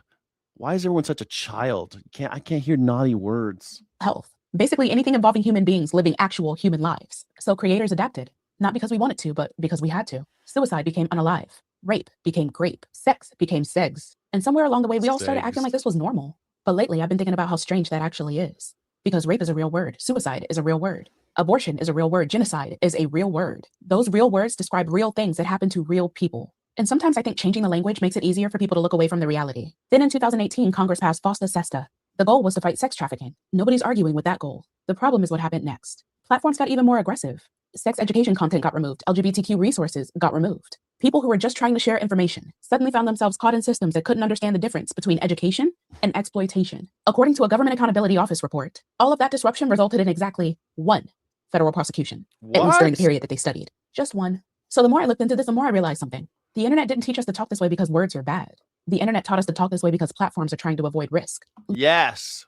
The corporations want you to be a little cattle, behave the way we say. Like whenever I hear fucking Dean Withers, man, Dean Withers, he always talks like that, talks like he's a walking censorship bureau. Just he's walking around like he's Brendan Carr. He's walking around like Brendan Carr. Don't say the wrong word. Oh my God, don't say the wrong word. Don't say it. My virgin ears can't take it. Is Dean Withers a virgin? That should be the next. Is Dean Withers a virgin? Dean Withers. How old is Dean Withers? Like 25? How old is Dean Withers? He's only 21. He's probably a virgin, right? He must be. These kids, man, they don't like girls anymore. Or boys. They don't like sex anymore. They don't like having fun anymore, these kids these days. Damn. I was 15. It was too young. I was too young. I shouldn't have been doing it at 15. But like high school, you normally, start learning how to do things, right? Am I wrong? Okay, it looks like 79% of you say no on the Trump's admin. Is Trump's admin ready for Katrina level hook? 21% of you think that he's ready for Katrina? I mean, George W. Bush wasn't even ready. And he didn't get dosed. George W. Bush wasn't even ready. Although one could argue that Katrina was kind of Bill Clinton's fault, but we're not going to get into that. That was a lot water under the levee. You know what I mean? That's water under the levee. I was 16 years old and too young. Yeah, I don't know. I feel like Dean Withers is such a little baby. Cried when Charlie Kirk died. I just saw a thing on Jubilee where somebody's like, I know you have a soul. Some magger was like, I know you have a soul because you cried when Charlie Kirk died. That should be it. Did you cry when Charlie Kirk died? Did you cry? I don't cry when fascists die. It doesn't mean I think he deserved it, but he kind of had it coming. But I didn't cry when he died. Legal risk, advertising risk, public relations risk. And maybe that's why I stopped caring so much about whether the algorithm likes the words I'm using or not. Because if I'm talking about rape, I'm going to say rape. If I'm talking about suicide, I'm going to say suicide. If I'm talking about racism, genocide, violence, abuse, or discrimination, I'm going to use the actual words. Not because I'm trying to be rebellious, but because the truth is serious enough without turning it into baby talk. That's it, baby talk. Why do I have to talk like a baby, like Dean Withers? People God, my friend Chip, man, he does this shit. He's like grape and unalived. Are we fucking children? Like, I'm sorry, if the algorithm decides that only people over 35 are allowed to watch me because only 35-year-olds can take my style and my language, I'm fine with that. I think people over 18 should be able to, but you know what? I'm fine with it. I don't care. These 18, I've seen people, they'll feed their kids dead animals, force feed them dead animals. But if you show them where dead animals come from, they'll cover their eyes and be like, no, that's violence. Well, then stop giving them the product of violence. I love, you put oil in your car and you'll drive your kid to soccer practice and all this stuff. And you'll do all these things that we our lifestyle might be great. Your lifestyle might be great in suburbia or wherever you live, but that comes at a price and somebody else is paid. So if you're not going to show your kids the wars that are being carried out on our behalf in order to secure our oil interests, then you shouldn't be using gasoline. If you're so afraid of it, at least look. You cowards. Cowards, man. Just constant, just cowardice. When did America become like this? All the time, just cowardice. You're an embarrassment to the left. You don't even know what the left is. No whites allowed. You don't even know what the left is. Fucking bot. All right, here we go. Barack Hussein Obama. Have you ever heard of him? Yeah. Have you ever heard of him, Barack Hussein Obama? You ever heard of him? I don't know. Tell me how he fucked up Iran as badly as you did. 2 years and over $100 million when trying to fix it. You know what happened to it? Never even opened. He took the water from the river. You know about that, right? It turned out to be putrid, and it destroyed the whole thing. Is that what happened? Because I don't know. Doesn't seem like that's what happened to me. Is there any validity? How much did Barack Obama? Did Barack Obama ruin the Lincoln reflecting pool and spend hundreds of millions of dollars like Donald Trump just said? No. Donald Trump's claims about Barack Obama are false. Former President Barack Obama did not ruin the Lincoln Memorial reflecting pool, nor did he spend hundreds of millions of dollars on it. According to federal records, the Obama administration spent $34 to $35 million on a massive 2-year overhaul completed in 2012. This project completely re-engineered the pool to replace its leaking century-old structure with a modern water filtration and circulation system. Donald Trump made these statements to deflect criticism of his $14.7 million snap renovation project he ordered for the pool ahead of America's 250th anniversary festivities. And that's all we're talking about now. Go America! 250 years old, still can't figure out how to resurface a pool. Somehow we made ourselves this mess. Yes. Obama's better in every way. I mean, I don't know if I can agree with that, but I mean, Obama at least... Okay, like, I don't know. Obama's more palatable. At least he didn't sit there. At least, like, he seems to like his wife. His wife seems to like him. But he's still a war criminal, still killed people extrajudiciously. But he didn't get us into wars. That was pretty cool. He didn't, like, actually start any wars. Kind of cool. But he didn't end Afghanistan. But he did end Iraq. He ended the Iraq war. So it's kind of a mixed bag with Barack Obama, you know?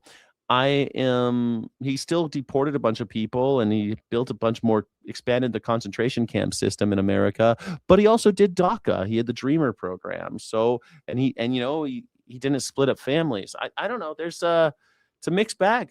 Deported more people than any other president in the history of America, including Donald Trump. And yet did it with he only had to murder 54 of them.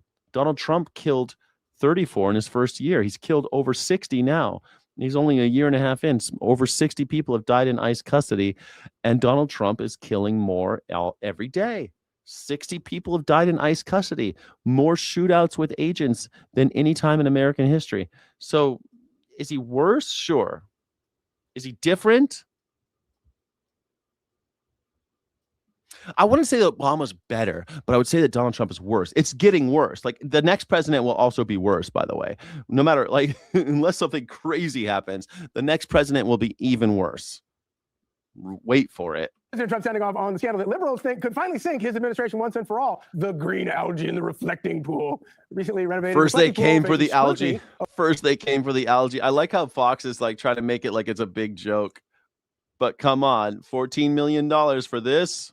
Over repealing paint and algae growth just weeks after a $14.8 million restoration project was completed. Democrats and the media can't seem to stop sticking their hands. $14.8 million, $15 million. Hands in the pool. Check this out. That American flag blue paint, it's peeling away. And we're going to vandalism. It's vandalism. It's got to be vandalism. to see if we can get this tested. Arrest her. Arrest her. She had run across this reflecting pool. She would have died as a result of that. That had he not messed with pool, you know, it would still be a reflecting pool instead of a liquid jungle. Or just a political debacle, just an embarrassment. Everything done. If he stayed out of Iran, it would have been still Iran, and we'd still, we lost he ripped up the JCPOA. If he just minded his own business and just tried to keep a steady hand on the rudder, we might be in a decent, okay place. But no, Donald Trump has to turn everything into shit. That's all anybody talked about at home this weekend. And when liberals aren't dunking on the pool, the usual suspects like Joy Reid are dunking on the 4th of July. nobody black I know is really excited about the 4th of July because it is what Frederick Douglass said it is. There's something about Alex Wagner I really like. I like her a lot. She's the one on the left. I think she's such a great interviewer, and she's got like this kind of like this attitude that's always just like she I don't know. I think she'd be a really cool person to hang out with. She's always just like I bet she's the type of mom. She's a mom, you know. I bet she's the type of mom that like can really throw a fastball for her kids. She just seems like someone who could throw a baseball for her kids. I wonder if she has sons or daughters. I don't know. She seems like someone who can do kind of like she could work on a car. She seems like she could work on a car. It is the celebration of slaveholders who freed themselves from having to pay taxes to the crown for their slave empire. Truly amazing, and we're going to get to that. But first, Greg, so this whole thing about the reflecting pool, we talked. I mean, and she's not hard to look at, I guess. But I mean, I just think she seems like a really like her vibe is super cool. I like Alex Wagner. Every once in a while, I listen to her podcast. It's called Runaway Country with Alex Wagner. But she used to be,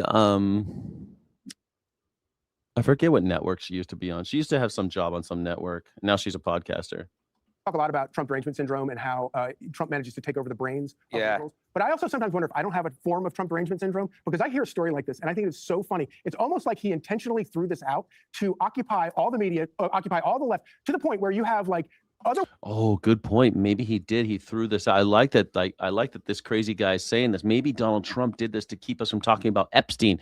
By the way, did you hear Donald Trump is a sex offender? Aussie boys are on a bender. Donald Trump is a sex offender. That's what they're screaming in the streets of America outside of the World Cup stadiums. Aussie boys are on a bender. Donald Trump is a sex offender. Those are the chants that we're hearing at World Cup. Why supposedly serious news organizations doing a countdown clock from when they finished the pool to going out doing algae tests. What they've done is they've created a kids table for all of these people, while the rest of us are over here talking about, like, I don't know, preventing World War IV. World War IV? Presenting World War... Wait, did we already have World War III? Hold on. Quick check. We've only had 2 world wars, right, guys? Like, am I in a Mandela effect situation here? Did I just slip into another dimension? Guys, tell me, did the Monopoly Man ever have a monocle? Did the Monopoly Man ever have how many world wars have there been? I'm going to do a quick one. Oh man, you guys are still going crazy on this one. Let me see. Did you cry when Charlie Kirk died? 73% said no. All right, so 27% of you are crybaby snowflake little fascist baby dolls. All right, next one. Next poll. How many wars have there been? How many world wars have there been?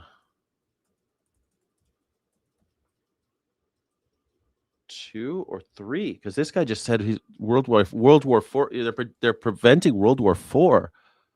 How many have there been?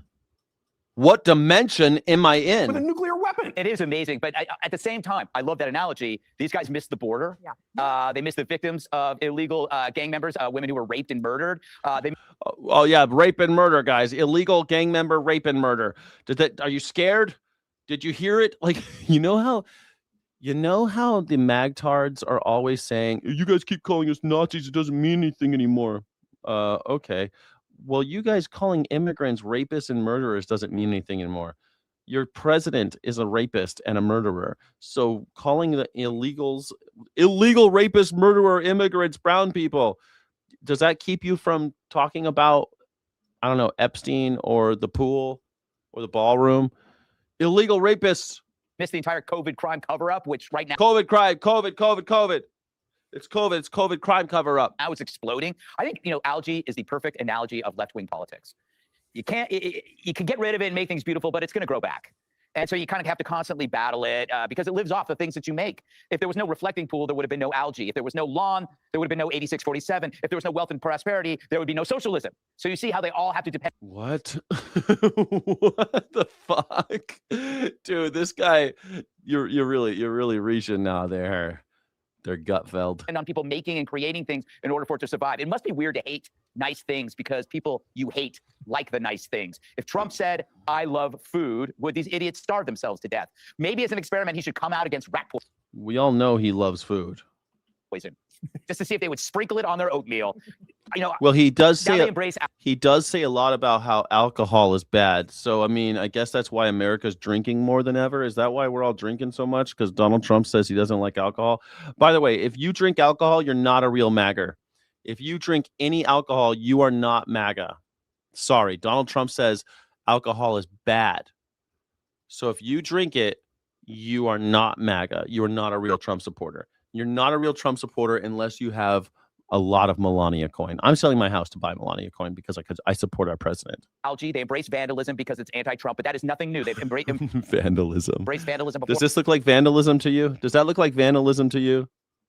They've torn down statues. The old line, if Trump cured cancer, they'd call it an attack on funeral homes. Dana, I don't know. Nobody laughs. No one ever laughs with Greg Gutfeld. Look at this is Greg Gutfeld's whole life. This sad comic that nobody laughs for. What to make of all of this? You don't? I have no I have idea. a feeling you know. They're laughing more together. They laugh more at these other clowns than they do at Greg Gutfeld. Like, why are you even here, Greg? Exactly what to make of. No, I all of it. really don't. I have no idea whether it was a botched job or it wasn't a botched job. And I actually think it's even You don't know?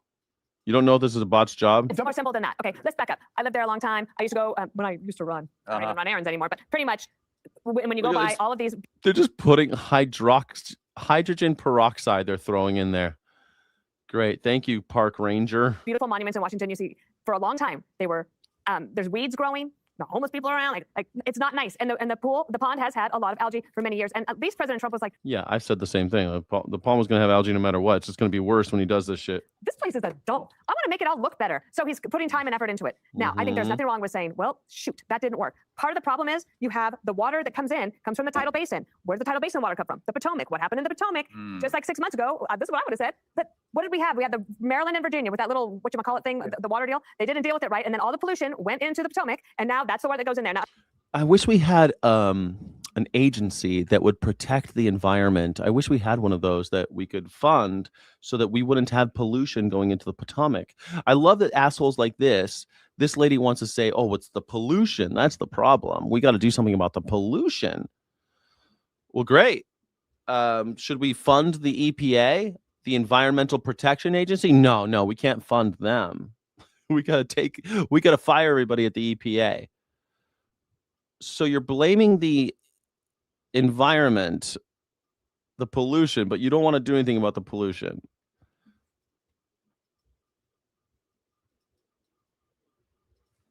Nobody sees how stupid that is. This is what Donald Trump always does. This is what all MAGers do. It's the pollution. Okay, great. Let's do the EPA. No. The EPA, that we need to be able to pollute in the river, or else you're bad for business. Okay, but it's killing kids. Yeah, we need to do something about the environment. Okay, let's do something for the environment. Let's fund the EPA. No, that's bad for business. They need to be able to poison the river. Okay, but it's fucking up the reflecting pool. You're right. We got to do something about the environment. We got to protect it. Okay, cool. Let's fund the Environmental Protection Agency. No, that's bad for business. Businesses need to be allowed to pollute the rivers.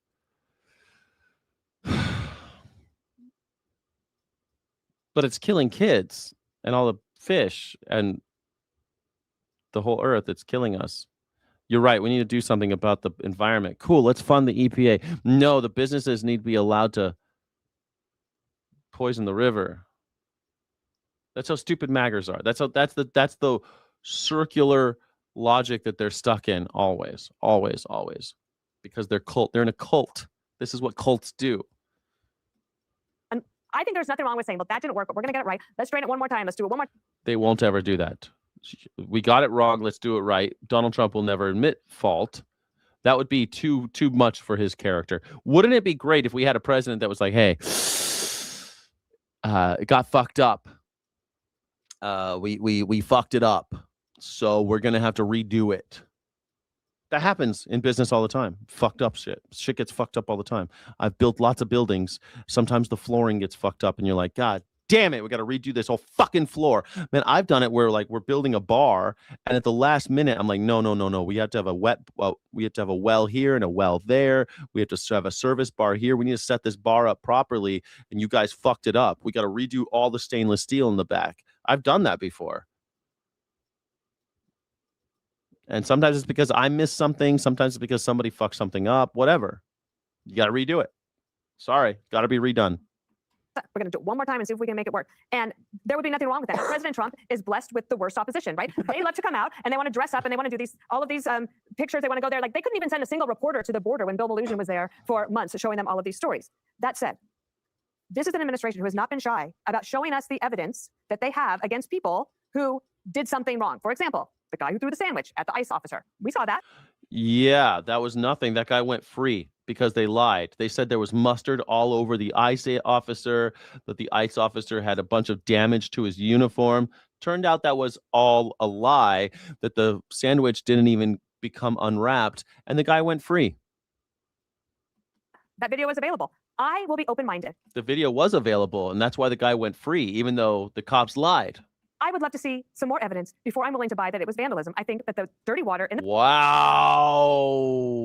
You don't believe Trump that it was vandalism? Holy shit. And that's the new one. Hold on. God damn, you guys. Okay, most of you are still on the same planet as me. There's only been 2 world wars. Rad. Thank you. I'm glad that I'm still in the right dimension. The 25% of you who said that there was 3 world wars already, check to see if the Monopoly man has a monocle. If he does, you're in the wrong dimension. In my dimension, he doesn't actually have a monocle, okay? Just check for it. Check for it. Man, does MAGA, do you believe the reflecting pool was, our pool was vandalized? Do you believe that? Oh my gosh. I mean, this lady, I forget her name right now. This blonde, she's saying that she doesn't believe Donald Trump. She wants evidence. Holy shit. That's crazy. She wants more evidence. She doesn't believe Donald Trump. She didn't buy Melania coin. Did she buy Melania coin? She didn't buy it. It looks like 19% of you have bought Melania coin already. Okay, great. That's incredible. I'm shocked. I'm shocked that she said that. Potomac, which you could trace. If you want to blame somebody, you could trace it back. You could find a way to do that. Or you could just say, let's just fix it. We have 4th of July coming up and we want it to look beautiful. I love that. I love that. People taking accountability. That would be rad. You think Donald Trump has it? Do you think Donald Trump has it in him to accept accountability? Say, I fucked up the pool. I'm going to redo it right now. We got to do it fast. I need another $10 million. Do you think he could do it? We got to do it right now. We only have 5 days. What's the date today? The 23rd? Okay, we've got about 2 weeks, not less than 2 weeks, but almost. We have about 10 days. We got to do it fast. We got to drain this fucking thing. Do it now. I'm the president of the United States. Get this shit fucking done. Or hire a third part. Hire somebody that knows what the fuck they're doing. Delegate that shit. Donald Trump is the biggest micromanager. Did you see him when he fucking drove out? He drove his car onto the, come to think of it, maybe that's what caused all this problem, is him driving his car. Remember he did the cavalcade? He did the car caravan onto the reflecting pool when it was drained. Maybe it's him that fucked it up. That makes sense. He fucked it up. I'm blaming Donald Trump all around. Who else's problem is it? I didn't even know those guys. Blame it on the E. coli that Democrat politicians allowed in the river. All right, Jesse. Yeah. To Joy Reid. It's E. coli. Do you think all black people hate the E. coli? That's whose fault it is. How did you let it in the river? How is E. coli in the river? Can anybody guess how E. coli gets into rivers? Can anybody guess? Anybody? Bueller? That's right. It's animal farms. There's only one place E. coli comes from. And by the way, people who die of urinary tract infections, if you've ever had a UTI, it's because you eat animals, you dumb bitches. That's why. Because you eat animals, you get E. coli, and you got E. coli down in your crotch, and now you get a yeast infection. You get a fucking UTI. But hey, that's also how it gets in the river. Same thing. Animals, dead animals, animal shit. That's how it gets in the river.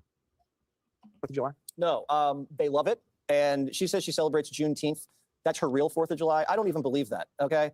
I celebrate Juneteenth. I was off on Juneteenth, okay? She worked on Juneteenth. So I don't even buy it. On the what? reflecting pool. Trump said that. I guess you're better than Charlie Kirk. He used to make fun of Juneteenth. God rest his soul. We are Charlie Kirk. They have evidence of someone slicing and dicing the bottom of the pool, and that evidence will be shown in court. And that we have made 5 arrests, 5 individuals are under investigation, and I'm waiting to see the video evidence of it. Or they botched the redo. I'm waiting. Okay, I believe him. This I believe him. I'm just waiting to see the video evidence of it. is all you got on this guy? You guys couldn't even build a charging station. That's true. Like Obama's library. Have you seen that? It's like 20 years, $1 billion It's done. later, and they stiffed the black contractors, and it looks This whole stiff the black contractors thing is so fucking stupid. like garbage, Jessica. And oh my God, liberals would never vandalize public works. Did you see BLM, the statues, the graffiti? Go to Skid Row. I mean, Did you remember January 6th when a bunch of maggers spread shit all over our Capitol building and called themselves patriots? Do you remember that?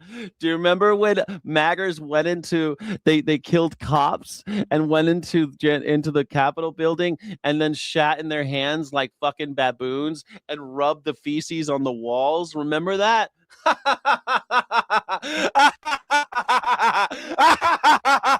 guys are disgusting. You guys make a job out of destroying cities. Man, he's getting more laughs than Gutfeld got.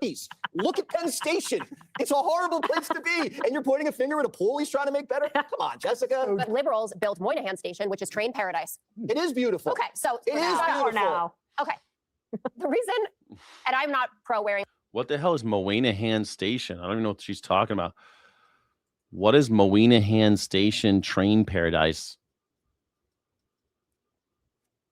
I don't know what is Moynihan. Moynihan Station? Moynihan Station? What the hell is she talking? What is Moynihan? Moynihan Station?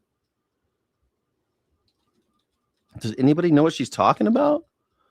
Liberals built Moynihan Station train paradise. Moynihan Train Hall is the grand modern home of Amtrak in New York City, located on the west side of Midtown Manhattan, and occupies the James A. Farley Building, a historic century-old Beaux Arts structure that was formerly the main U.S.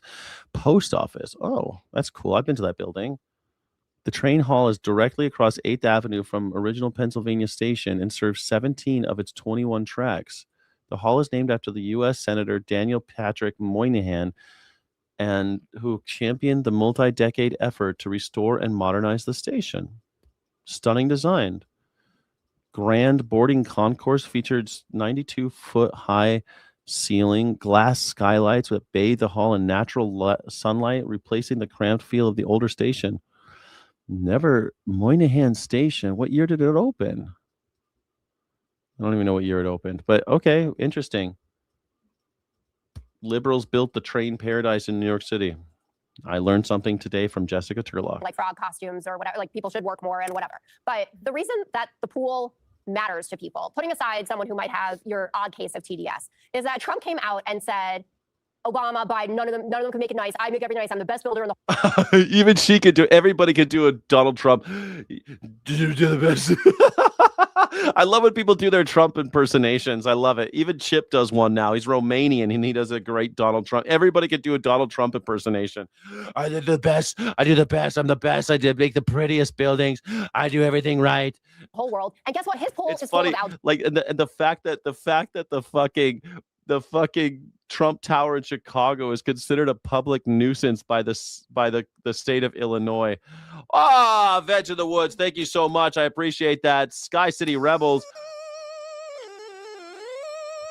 10 Sky City Rebels. Sky City Rebels get extra content, extra streams, and extra love in the chat. Thank you so much, Veg in the Woods, for your contribution to independent media and supporting this channel. Sky City, Skyjack Morgan, and the Morning Sky Show, the #1 news reaction show on YouTube. Thank you, everybody. Me too. Right, so he bragged about how it was impossible for anyone but him. He alone can fix it. Well, obviously not. Have you seen the murder rate? I'm alone. What about the murder rate? What about the murder rate? You mean the murder rate? Do I need to bring up the chart? The murder rate's been doing this for the last 50 years. So, what about the murder rate, though? Just keep deflecting. Number 2 reason. How is that deflecting? I'm just asking. How is that deflecting? Because we're talking about the pool and you brought up murder rates. That's called deflection. That's deflection. How is that deflection? Fucking maggers. Dude, look at this guy's face. Look at him. This is what MAGA always does. Hold on. I want to see this reaction one more time. This was great. I love this. I love this. And guess what? His pool is full of algae too, right? So he bragged about how it was impossible for anyone but him. He alone can fix it. Well, obviously not. Have you seen the murder rate in DC? Just keep deflecting. Number 2 reason. How is that deflecting? I'm just asking. We're talking about algae, not murder. Yeah, we're talking about algae, not murder. Even Greg Gutfeld's like, shut the fuck up. I love it. Even Greg Gutfeld's like, we're talking about algae, not murder right now. Have you seen the murder rate? I mean, have you seen how Donald Trump's fucking ICE confiscated people's guns? I mean, is anybody believe in the Second Amendment anymore? Donald Trump has just ixnayed the whole Econ Amendment say. He's just ixnayed the whole First Amendment fay. Like, we don't like those things. We don't like freedom to bear arms or the freedom of speech anymore in America. Donald Trump says so. They are arresting people on fake vandalism charges, like the Subway sandwich man. And it is going to Yes. Well, the guy at the Subway sandwich, the guy did actually throw the Subway sandwich. Oh, he did. And then he went free because they fucking lied about it. They said that the guy was covered in mustard, and the judge took one look at the video and was like, okay, this guy's free to go. You're free to go, sir. Going to be thrown in jail for. Well, I didn't know, but I saw the evidence. But do you think actually Trump called up the I think that police and said, you need to go and arrest the guy in the bike shorts? I think that someone told him, by the way, and the guy in the bike shorts, you think a 3-time Olympian, a canoeist, this David. Not a canoeist. A canoeist. Oh my God, that changes everything. Get me on the Canoeist Association line. Showed him pictures, Natalie Harp or whoever it is, and it's like, look what they're doing to your pool. The third element that matters in this, and it is so unsurprising, is that the money spent on this went to no bid contracts. Again, one of which to one of Donald Trump's big donors. You should have given it to an indigenous contractor. No, you should give it to. Yeah, I mean, indigenous though. What about the indigenous? I love this shit so much. These fucking Fox News hacks. Like, it's true, a no bid contract that we all talked about before this debacle, before the disaster. People talked about how the no bid contract was going to be a fucking joke. They were going to fail. That you're not giving it to people who actually deserved it because this company just exists now as one of your donors, and you just gave them $14 million to do this job. Then you didn't go out and get it bid on like anybody else. I have built several buildings and I bid them out. Shit, I just hired a realtor and I had 3 realtors I was looking at just because you want to try to find someone that fits for the fucking job. Nope, not Donald Trump. He just gets who's my friend? Who's my friend? Who's willing to lick a little ass? Who wants to lick a little ass? I'll give you $14 million to lick my ass. And that's what he did. He gave somebody $14 million. He took your money and gave it to his friend. And his friend gave him money. That's how that worked. And now we have this big fucking joke. We're an embarrassment again. Once again, Donald Trump falls flat on his face. He's like a cartoon character stepping on rakes. Like what's that guy? Sideshow Bob. He's like Sideshow Bob stepping on rakes. Fucking loser. A year. There are pool people who are posting on social. Not transgender pool people. Those are the people that deserve. You're right. You should just give a contract to all of your friends so you can have a pool covered in algae. But the water would still come from the Potomac. Fine, and it's all Wes Moore's fault, right? Isn't that where we're going with this? No, but I like that. And no bid contracts. This is how they always end up. Always. You know, I remember, dude, even when I worked for this nonprofit called Shakespeare Company, the American Shakespeare Center in Virginia. And I remember this guy was ripping us off, selling us our t-shirts for our merch store. And I was responsible. And I was like, this is fucking crazy. Like, we're losing money on merch. We're not selling that much of it. And we're losing money because we have all this unfucking sold merchandise that we've put all this money on. We need to make money somewhere. So I found another company that did it faster, better, could do smaller runs. So we didn't end up with a bunch of extra inventory we couldn't sell. And you know what happened? The managing director said, of course. The business director said, yes. The education director said, yeah, of course. That makes perfect sense. And then the artistic director said, no, this is my friend. And we do business with this guy because he's my friend. And you know what? We continue to get ripped off. And our donors continue to be, I think, defrauded. I think that means that your donor base, the people who are giving you money in good faith are being defrauded from that money because you aren't being good stewards of the cash that they have advanced you as a 501c3, as a nonprofit. If you're not being good stewards of your money, then you are defrauding your donors. But hey, who am I? Who am I? The guy that got arrested in the bike shorts.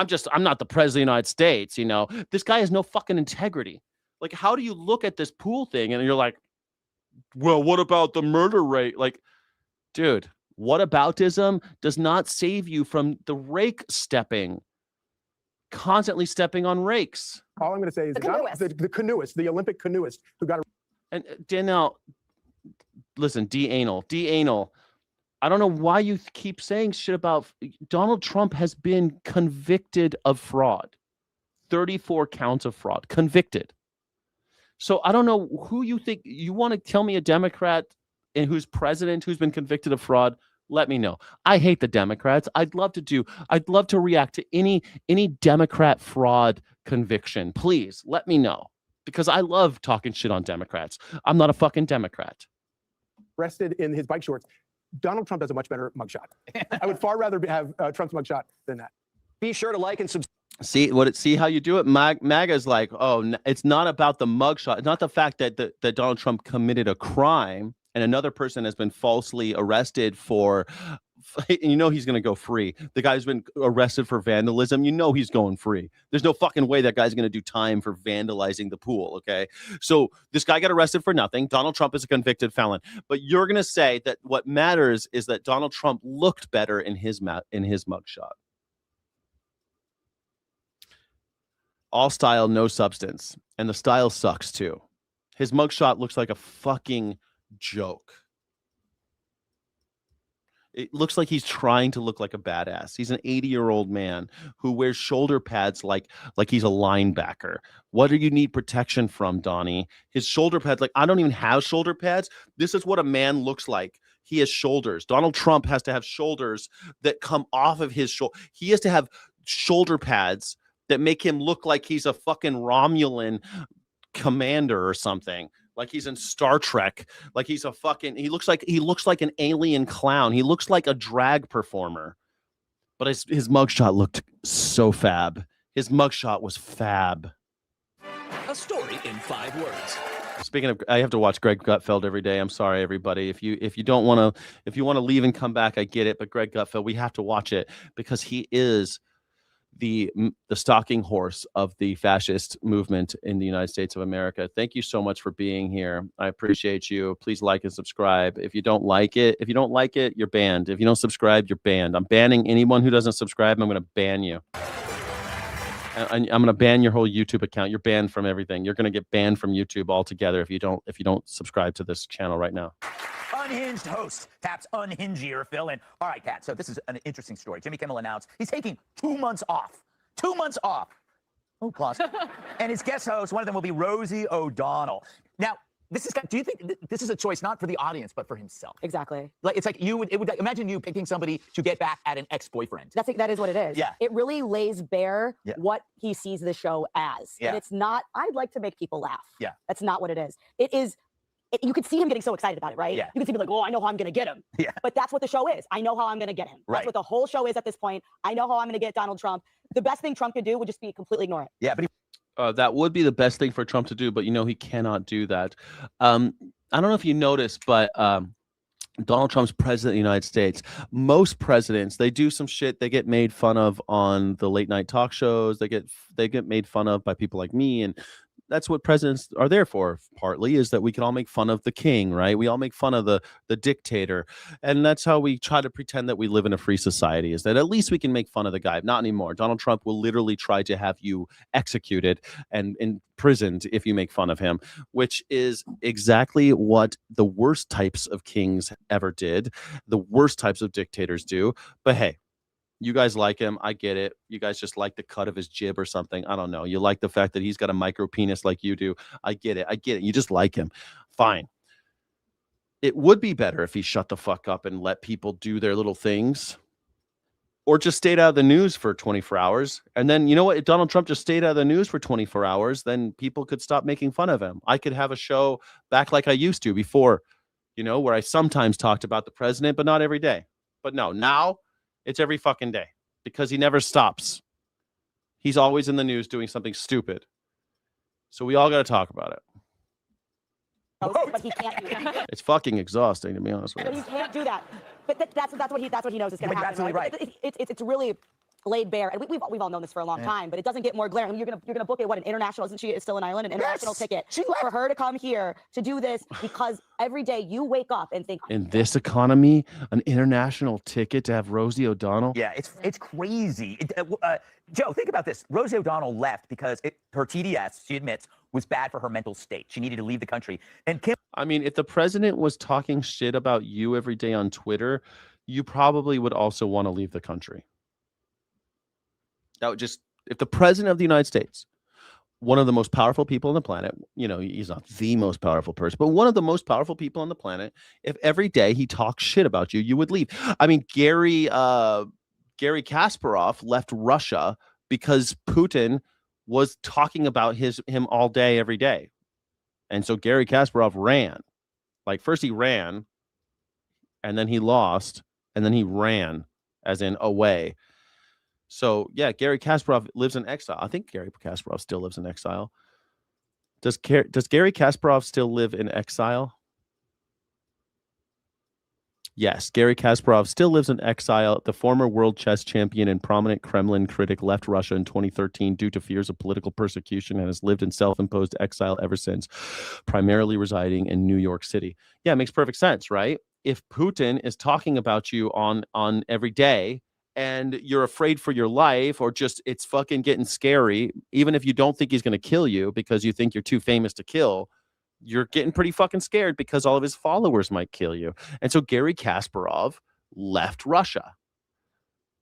Rosie O'Donnell, a minor celebrity, like a chess champion, just a minor celebrity that Donald Trump has got into his little creepy brain that has to talk about her all the time. Well, that would fuck with your mental health. You would be looking over your shoulder all the time. Every time a black car drove by, you'd think it was the cops or the FBI or the CIA. So yeah, fuck it. Get the fuck out, man. If Donald Trump was talking about me every day on the news, every day on me twittering about me every single day, you guarantee I'd at least have mad security. I'd be freaking out, man. They'd fuck with you. It would fuck with you bad. It totally would. And also, you just heard me compare Donald Trump to Vladimir Putin, and you know that they're the same. They're the same. Vladimir Putin hated Gary Kasparov, and Donald Trump hates Rosie O'Donnell. They just get it in their brains. They got to hate somebody and ruin those people's lives.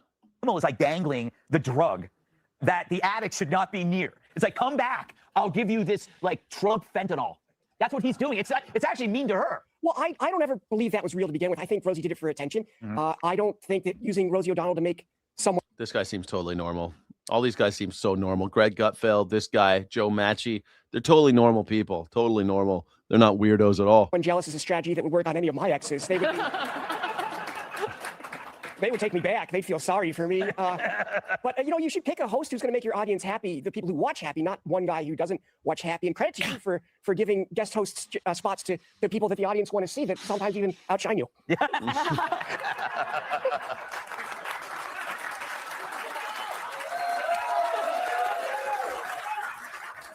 All right. You get one suit on sale from Today's Man. And what do you make of this? At least he had the respect enough to wear a suit. Remember when Greg Gutfeld used to wear suits? Move, kind of weird. It is weird. It's thirsty. It's desperate. And I know millennials and our pop culture is now the way to bring in viewers, right? We're the halftime show of the Super Bowls now, generally speaking. Dude, Erin McGuire, I remember her. I haven't seen her on anything for a long time. I thought she was dead. Our nostalgia is the era that people are marketing toward, but we could have picked a better 90s TV host. Let's bring back some Maury. How about some Sally Jesse Raphael? She's dead. What about a little Ricky Lake? Okay, R.I.P. Sally. I don't know. Ricky Lake hosting Jimmy Kimmel Live would be hilarious. I'd love to see Ricky Lake host Denzel. What was that guy's not Denzel Washington? What's the guy? Denzel. What was that guy's name? Denzel Montgomery or some shit? What was that guy's name? Montgomery, Morty? What was that guy's name? That he was tall and he was black and he was bald and he had a talk show in the 90s. Do you guys know who I'm talking about? Man, who is that really tall, bald, black guy who had a daytime talk show in the 90s? Montel Williams. Man, I was like, Montel Jordan, Montel Williams. You guys remember Montel Williams? He could do Jimmy Kimmel Live. Is he alive? Is Montel Williams alive? Is Montel Williams alive? Man, I like this. I want to dream. Oh, yeah, he's alive. He's 69 years old, host and former military officer, remains active, notably hosting Lifetime series Military Makeover in Montel. I think Greg Gutfeld should be a host, should be a co-host. Just not a co-host, but a guest host. If Kimmel's taken 2 months off, wouldn't it be fucking hilarious to have Greg Gutfeld come out there in a suit one day and do it? I think that'd be great. I think it'd be great. Let's see how fast that we can take this thing. You ever been in a car and your kid and you're on the highway, there's no one around, and you're like, let's see how fast this baby goes. Let's see how far we can push this thing. Well, how come no one has that energy anymore? I still got that energy. How far can we go? Let's do it. I think it'd be great. I would love to see that. MAGA are never victims. MAGA, they play victims every day. They clutch their it's vandalism. They're vandalizing my beautiful pool. It's what it is. They're always the victims. Every Nazi plays victim, though. That's always what Nazis do. Fascists always play victim. There we have to defend ourselves with more surveillance and more bullets. Jesse, probably would be better than Rosa. We need more protection from those illegal immigrants, and we need concentration camps, or else they're gonna rape us and kill us all. Anyways, like we can do that. Either way, there were so many great '90s hosts. I feel like we could find somebody better than Rosie. I feel bad for her. Yeah, you push till it breaks, and then you let go a little bit. You know, you would think that you wouldn't like when you really hit that gas and the car takes off. You're like, oh shit. And then you're like, oh, okay, let it go. Let it. Man, let's see how fast she can go. You know, you don't have to break it. But sure, if it breaks, it breaks. If it breaks, then it wasn't worth keeping anyway. Go as fast as you can. The only reason she's being trotted out isn't because they think she's the funniest or the one who's going to do the best. They think she's the one that's going to make the president the maddest. And Jimmy Kimmel. Also, it is quite funny. Like it is funny, Rosie O'Donnell. That is funny as shit, right? That's a much better troll move than Donald Trump's stupid Christian, I'm Jesus Christ AI stuff. Remember when Donald Trump pretended like he was Jesus Christ and he had an AI of him doing Jesus shit and he totally defiled Christ and defiled the Christian message and defiled the Bible? Do you remember when Donald Trump did that and he put his name on the Bible? He called it the Trump Bible. Remember when he did that and he defiled the teachings of Christ? Remember when Donald Trump completely undermined and made a joke, a mockery of Jesus? Remember when Donald Trump keeps doing that? That's trolling.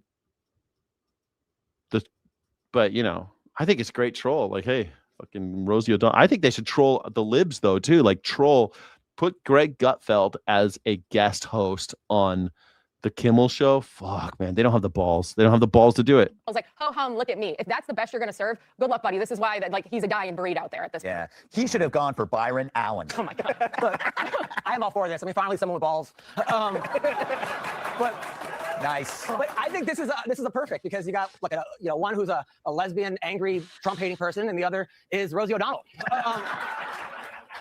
But I think that I think people are going to be confused because they're going to be like, why is Rudy Giuliani hosting the show right now? I should have stuck with two. But yeah, you know who's actually happy though is people in Ireland. Yeah. They're actually thrilled. They haven't been this glad since happy hour. And I'm happy for them. Be sure to like and subscribe. I mean, I rolled a joint with a Bible paper, so I can't talk. You could do, but you're not. Are you on TV as president of the United States pretending that you're a Christian? Then no. I mean, TDS means that you believe in Donald Trump, right? That you have a derangement, that Donald Trump is a good and honest person. I think that's what TDS means. I have no TDS. Do you think I don't believe you believe in Donald Trump though, unless you own Melania coin? How much Melania coin does everyone own? Put it in the chat. How many Melania coins do you own?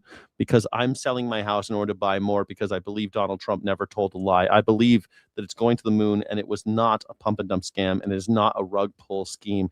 This is the real deal, everybody. It's going to the moon. It's just getting ready to take off. It's just a matter of time before Melania coin straight to the moon. You got to be in it to win it, though. You got to buy it. I heard that if you buy Melania coin, if you buy 1,000 Melania coins, she sends you a signed, glossy, naked picture of herself. I've heard that. of her on the Epstein plane posing. You know those pictures that she took naked on the Epstein plane? You could actually you can look at them online, but that's not the same. She will sign it. Her signature looks weirdly like his, but she'll sign it for you and send it to your house if you buy enough Melania coin. Buy Melania coin today. You own all the Melania coins. Okay, but right now they're only worth 7 cents. So we can buy them from you. It's going to be great. I can't wait, man. I can't wait to buy Melania. I can't wait to sell this house so I can buy more Melania coin. It's going to be great. Here's a fun fact. You don't have to vote for a sit sandwich A or sit sandwich. Do right in votes. Yeah. Oh, I forgot. If you don't vote for one or two party system is wasted. I completely agree. Daniel, I don't think you should vote for either of these assholes. I don't think I'll ever vote for a Democrat again. I don't think I'll ever vote for a Democrat again for the rest of my life. And as president, no.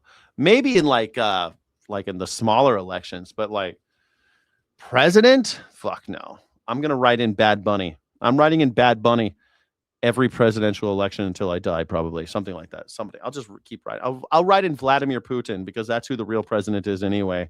Trump wishes he was Putin. Trump serves Putin. Trump works for Putin. Trump is Putin's bitch. Trump does what Putin says. He's his lapdog. It's great. It's good times. Trump never lies. Exactly. Trump never lies. Buy Melania coin. It's going to the moon. Amid the challenges and triumphs He across never lies. Just like Sean Hannity. God, is Sean Hannity dying? I swear to God, I watch Sean Hannity every day, and I am watching the gradual decline of this man. Look at this guy. This guy looks like a fucking bloated corpse. Is he already dead? Is this Weekend at Bernie's? Is he dead? Is he dead? Don't forget that I think Bernie died of a heroin overdose in the movie. What killed Sean Hannity? How long has Sean Hannity been dead? Judging by the rate of composition, judging by the state of the corpse, I'd say he's been dead for about 48 to 72 hours. Man, Sean Hannity's he ain't looking good. And he's talking like he's so sick. I'm joking about how disgusting he looks, and I hate him very much. But honestly, I think that he's got some major health problems right now. the country. I keep Googling it. See how he's like watch him, watch how much he sniffs. Like if this were a drinking game, watch. Amid the challenges and triumphs across the country, Democrats, they are obsessed with a pool that actually reflects a lot more than the Washington Monument. Tonight, it serves as a reflection into the lack of a soul of a party, the Democratic Party, driven by nothing but hatred and rage for all things Donald Trump. They are rooting for his failure. And in this case, they're even rooting for algae. Now, there have been, pro-algae protests around the reflecting pool. And of course, like, dude, this isn't normal. He didn't used to talk like this. There's literally something. I mean, I know I'm making a joke about it because I don't mind if he dies, but I think there's seriously something wrong with Sean. I keep on Googling, like, how sick is this guy? But Google doesn't tell me. They say he's fine. Google tells me he's fine. We're all supposed to believe that Sean Hannity's fine, but he's not. Something's going on with Sean. Like, I think Sean's going to be dead by the end of the year. to reports, the so-called demonstrators are even harassing members of the National Guard who are on site because of the near constant vandalism from left-wing activists now during and after the renovation. Now, this includes the threatening phrase 8647. Threatening phrase? I mean, yeah, I'm going to miss you, Sean. I'm going to miss you when you're gone, Sean. The threatening phrase. Oh my God. They wrote it on the they wrote it on the pool. 8647. How could you? Spray painted on the concrete base of the pool, along with other structural damage. And the View's Whoopi Goldberg, that hard-hitting news show on ABC, she thinks this is just one big moment of entertainment. But there's a catch on the other side of this about Barack Obama. Take a look. But he is claiming that vandals. Her earlobes have those big hoops on them, and her earlobes look less elongated than Sean Hannity's. Sean, how old is Sean Hannity? Holy shit, dude. How old is Sean Hannity? 64, dude. You're too young to be looking and sounding like this. 64? Bro. He is unhealthy. Are to blame. He says they illegally placed chemicals in the water and left a 300-foot gash in the pool. Now, 5 people are said to have been arrested. He says a 10-year prison sentence will be strictly enforced. Oh. Well, if he's saying he's going to jail for 10 years, I'm going to let him go. It seems to me that had he not messed with the pool, you know, it would still be a reflecting pool instead of a liquid jungle. All right, we're getting to the best part now. Of course, there's been.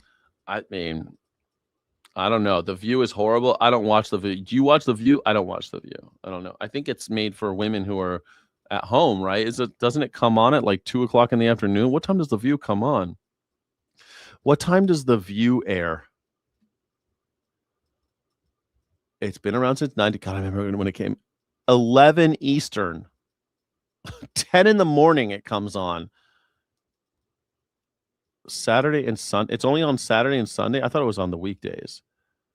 Schedule The View. Saturday and Sunday, 7:30, 9:30 a.m. Eastern, and Saturday at 12:30 p.m. Is that right? Weekends? No, it's weekdays. But why is it on the... Hold on. The View is the most watched daytime talk show for 5 consecutive seasons.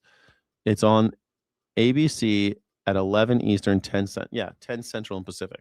So it's on after you drop your kids off at school, right? You drop your kids off at your school, you go watch The View. I don't know. I don't watch The View. I'm doing this shit. Never-ending coverage from the legacy media mob about the state of water in the pool. Camera crews on site from nearly every network. Water samples, expert interviews, in-depth coverage every second of every day. So-called journalist Democrats have whined in unison. So-called journalist Democrats. Do you remember when Sean Hannity called himself a journalist and the Fox News company had to contradict him and tell the courts that he was not a journalist but an entertainer, and Sean Hannity was almost accused of perjury, and he had to say, no, I thought I was a journalist, and he had to renege and say, no, I'm an entertainer. Do you remember when that happened? That was pretty fun. I like shit like that. Now he's making fun of other people being so-called journalists. Oops. About the cost of this project, seemingly forgetting this very one important part. We had a president. His name was Barack Hussein Obama. He conducted a renovation of that reflecting pool. He did it in 2012 at roughly double the cost. And the result of Obama's $34 million 2-year project, a reflecting pool that continued to leak and a massive algae problem that he had. I don't know. I've been there several times since Barack Obama was president, and there's always been algae in it, but this is worse. I told you it was going to be worse when we decided that we were going to like resurface it. It was going to get worse, that if you wanted to do anything there, the best thing you could do was to solve the algae problem, and painting it wasn't going to do that. And now look, here we are. Nobody had the balls to say that to Donald Trump. I knew it. Everybody knew it. Anyone who's ever been to Washington, D.C. knew this, except for Donald Trump, because he doesn't listen to anybody. I know a guy. He gave me lots of money, and we're going to have him do the pool, and no one else is going to bid on this job. Nobody. In fact, the pool remained in a sad state until President Trump started his own renovation. But according to failed Minnesota Governor Tampon Tim Walz, quote, the pool was fine. Administration found an imaginary problem, said only they could fix it, didn't listen to the experts, hired buddies who grifted millions, failed miserably, and bragged how great it went. None of that's true, but coming from Tim Walz, who seems to care very little about the truth, and that's the same governor that presided over the single worst tax fraud crisis in the history of the state of Minnesota. Hasn't shown a lot of concern about fiscal responsibility. Now, sadly, this obsession over the reflecting pool extends well beyond a hatred for President Trump. Many on the left, they just hate America. How many times have they hate America. That's what it is. You hate America. If you look at this embarrassing debacle and laugh, that's because you hate America. Donald Trump hates America. Donald Trump is deleting our history. Donald Trump hates everything that America stands for. He hates the Constitution. He hates American people. He hates freedom of religion, freedom of speech, freedom. He hates the 13th Amendment, hates the 14th Amendment. He loves the 5th Amendment, but all the other ones he hates. He loves the 5th Amendment for himself, but everybody else, due process, doesn't like that shit. So it's a kind of a mixed bag on the 5th Amendment, but he hates America. Donald Trump is anti-America. There's nothing. That's the thing that's so sad is that even George W. Bush, Barack Obama, Biden, they all suck, right? They're all assholes and war criminals, but they all seem like they actually liked America. Donald Trump fucking hates America, hates it. He hates America. He would love to live like China or Taliban controlled Afghanistan. He'd love to live that type of life, like a Saudi royal family. That's not how we do it in America. Put on a pair of jeans and get to fucking work, Donald Trump. Go fucking work on the goddamn pool yourself, you piece of shit. Like, roll up your sleeves and get to fucking work. I need a ballroom to have parties. Fuck your parties. Get a pair of jeans. Get to fucking work. Getting my goddamn gas bills lower. Get to work getting my goddamn grocery bills lower. No? Get to work getting my fucking healthcare bills lower. Get to work doing goddamn anything instead of partying with your boys and pretending like you're king shit. Get to work. Donald, 25% of Donald's time so far has been spent on golfing. So far. How much golf can this asshole play? This old piece of shit. If you wanted to golf, stop being president. We need someone who fucking works for us. Get to work. God damn. What has he done? Everything he's literally just Sideshow Bob stepping on a series of rakes, getting smacked in the face and thinking that he's going someplace. And he ain't going. You're not going anywhere, Grandpa. You're just walking around in circles, stepping on rakes. Said if the dog bites, the bee stings. If you're feeling sad, blame Trump. If Trump cures cancer, they find a reason to hate him. Take a look. I like that this gay boy just referenced a show tune. When the dog bites, when the bee stings.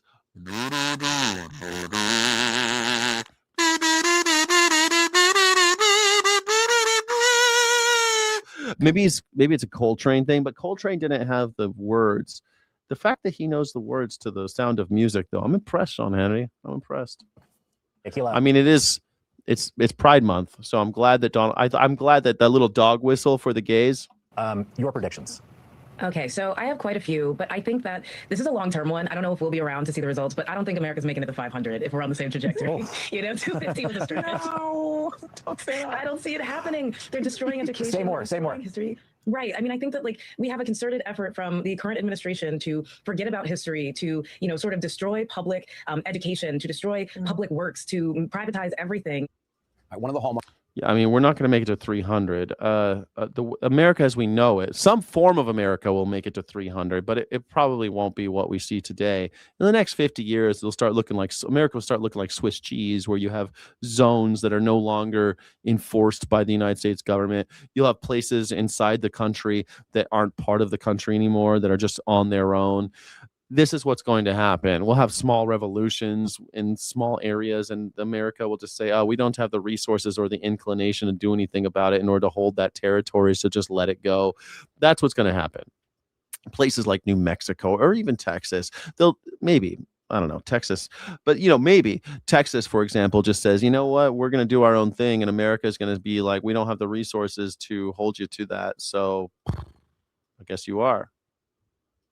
Probably not first. It probably won't start with Texas. It'll probably start with other places that they'll just cut off, like Mississippi. We'll just say, we don't need you anymore. You're a drain on us. Mississippi costs us more money than they produce. So they'll just say, like Detroit, how Detroit, the centralized government can't care for all the neighborhoods in Detroit anymore. They can't service it all. So they're just letting whole neighborhoods go.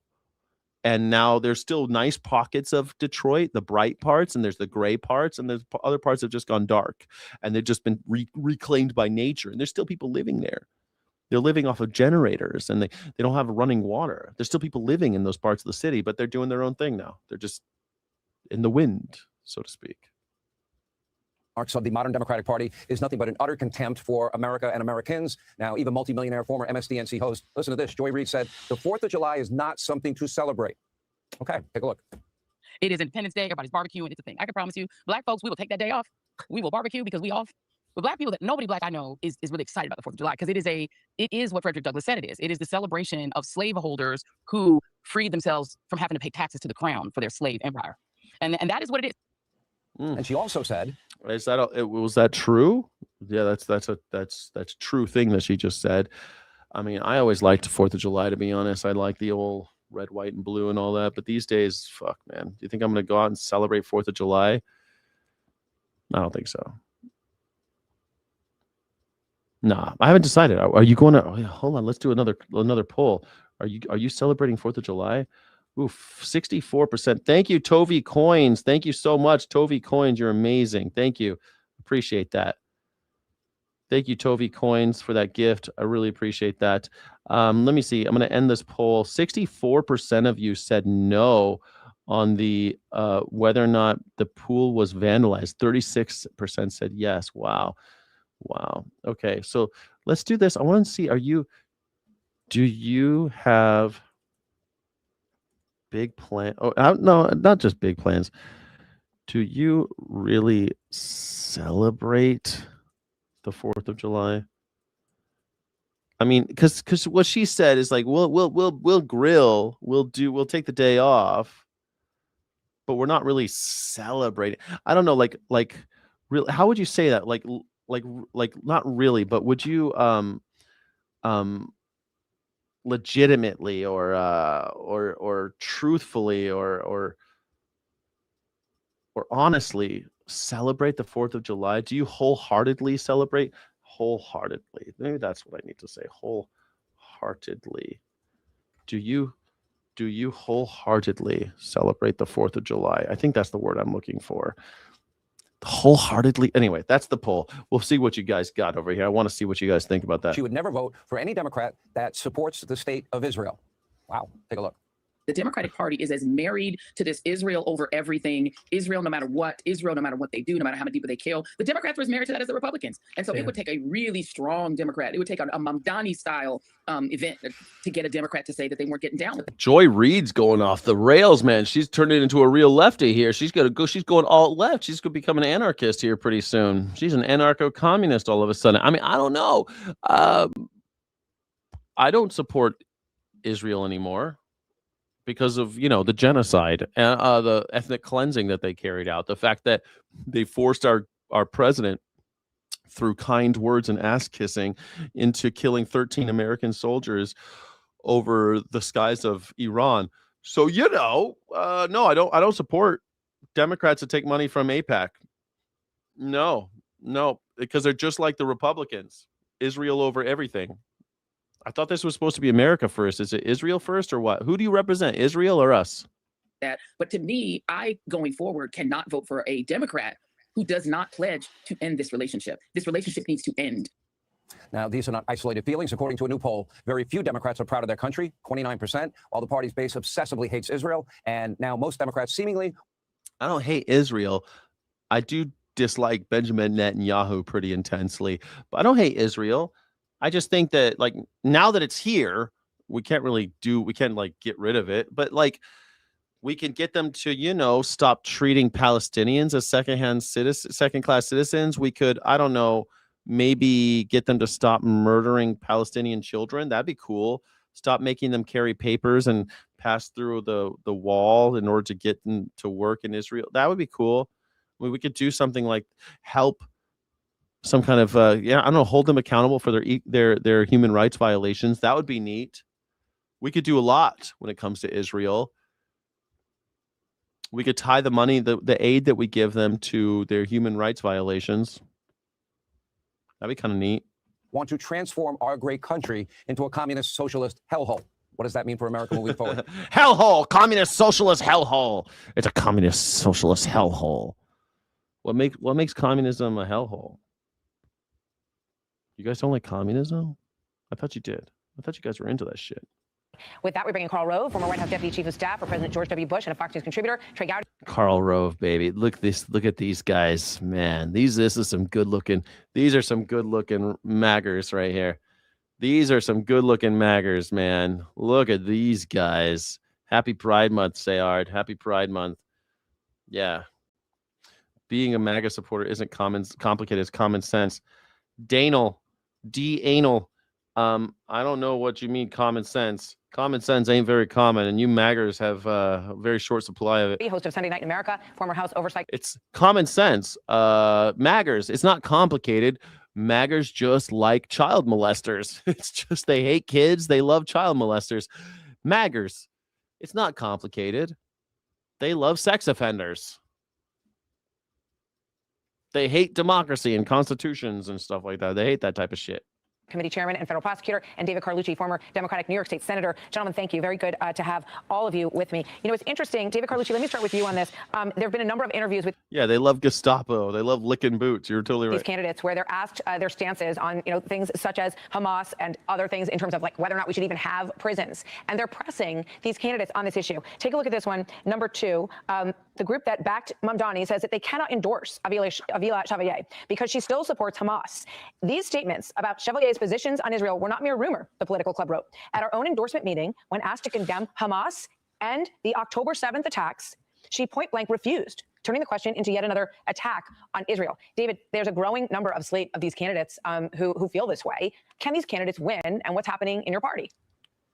Well, look, they can win, and it's because people are just so fed up. They're very concerned, not really about what's going on in Israel. They're more concerned about what's going on in their own neighborhood. The fact that they can't afford rent, they can't afford a first home, the groceries, the childcare. Those Can't afford shit, but we keep sending money to Israel. Israel has a constitutional right. Well, they don't really have a constitution, but they have a parliamentary government.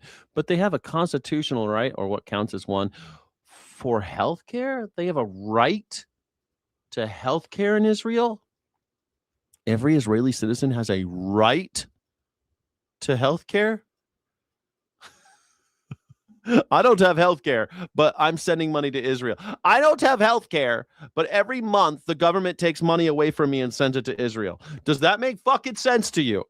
By the way, everyone in Iran has a constitutional right to health care. And all the money we're spending in Iran, we're going to send $300 billion to Iran. With $300 billion, that could be 6 years of health care for every man, woman, and child in America. Single payer health care is supposed to cost $50 billion a year. Now, I think that's bullshit. I think it's going to cost double that. Let's call it $100 billion a year is what it costs. $100 billion is double what Bernie and them are saying. That's 3 years for health care for every man, woman, and child living in America. And I'm not talking about just the citizens. Every human being in America. 3 years of health care. And what are we doing? We're sending it to Iran, where they have a constitutional right to have, because they do have a constitution. They have a constitutional right to health care. Iraq does too. We set it up and we paid for that too. It's fucking great. are the issues. And the fact is that the Democrats are having this vigorous debate to figure out what are the issues of our time. How are we going to get beyond the fact that now we have a trillionaire while you still can't. You know what's funny about the $1.4 billion about, I know what you're talking about, the $1.4 billion that Barack Obama gave to the Iranians. You know what that was, right? They sent us $1.4 billion to buy weapons. We did not deliver those weapons, and we kept the $1.4 billion. And then as part of a deal to keep them from growing nukes, we decided, hey, we're going to give you back. We're going to give you your refund because it was your you gave us $1.4 billion. We never gave you the weapons. We're still not going to give you the weapons. We're going to give you your money back. It's very different. Afford your first home. So people are angry, and it's not the title Democratic Socialist, it's the message that they're delivering. And people are really not moved by what's going on in the Middle East. They're moved by the fact that the cost of living has gotten too unaffordable. And this is something that the president had campaigned on last year or in 2024 and hasn't delivered. In fact, inflation continues to rise, and people are looking for new answers and solutions. He also said that the gas prices would be cut in half, 50% lower after the first year of his presidency. Trump has not done that. They've gone up by 50%. They're still quite high. I don't know why people said they're all going to come down. They're still higher than they were. Iran's still, oil's flowing. We got a gusher. And so I just don't know if those answers are going to be included in ending all prisons and turning people out into the streets, which is another one of the ideas that she backs. Trey Gowdy, your thoughts on all this? Yeah, we just had the 11th anniversary of a white supremacist going into a black church and executing 9 Christians because they happen to be born black. What? And we got people on the left that don't want him to be in prison. Good luck running on that, Martha. Good luck running on letting the Boston Marathon bomber in your neighborhood. Good luck letting Dylan Roof in your neighborhood. In your neighborhood. That is not what prison abolition is about. You stupid assholes. You're going to let the Boston bomber come and move into your neighborhood. Ding, ding, ding. Let me tell you just really quickly about how prison abolitionists talk, right? Here's how it goes, all right? Rather than have prisons, we should have address the causes of the crimes, of all the crimes we have. So the biggest crimes we have, we should address them first and address the number one, all the main reasons why people are in jail. Because they didn't have enough money, so they stole some. So let's address that. Let's solve the problem rather than continuously spend more money to put people in jail. We could just solve the problem that's causing it rather than give you a cough drop. I want to cure whatever cold you got, right? I want to cure your disease. I don't want to give you a cough drop. That's it. Eventually, you would eventually abolish the prison system completely, and the people that can't be rehabilitated, we do keep them in areas that can't harm us, but it looks vastly different from what we have today. And prison abolitionists would say that while we're trying to abolish these prisons, we're also rehabilitating the criminals that we already have, right? We have rehabilitation, not punitive measures. We don't just put them in jail for mandatory sentences so that we can keep paying for-profit companies for each day they're in jail. That doesn't make any sense. That does not mean you're going to pull, what's his name, whatever, Akma Joker, whatever that guy, the Boston Marathon bomber. We're not going to pull him out and be like, you're free to go. That's not what prison abolition is. And imbeciles like this know it. He knows it. This dude with the ears, the guy with the ears, he knows that. He's fucking lying because this is propaganda. I mean, you got members of the squad that literally don't believe in incarcerating people. It is collectivism. Look, I understand people are struggling. Collectivism. You don't like collectivism now? Wait, you don't like collectivism? But why do I have to take stuff from other people? I mean, why do I have to take stuff from Karl Rove just because I'm struggling? That's what. Breaks a republic is that kind of mindset. This fucking idiot's crashing out. Why do all these maggers every time they get in a corner, they don't have any points, they lie and then they clutch their pearls? Why you gonna take money from little old me?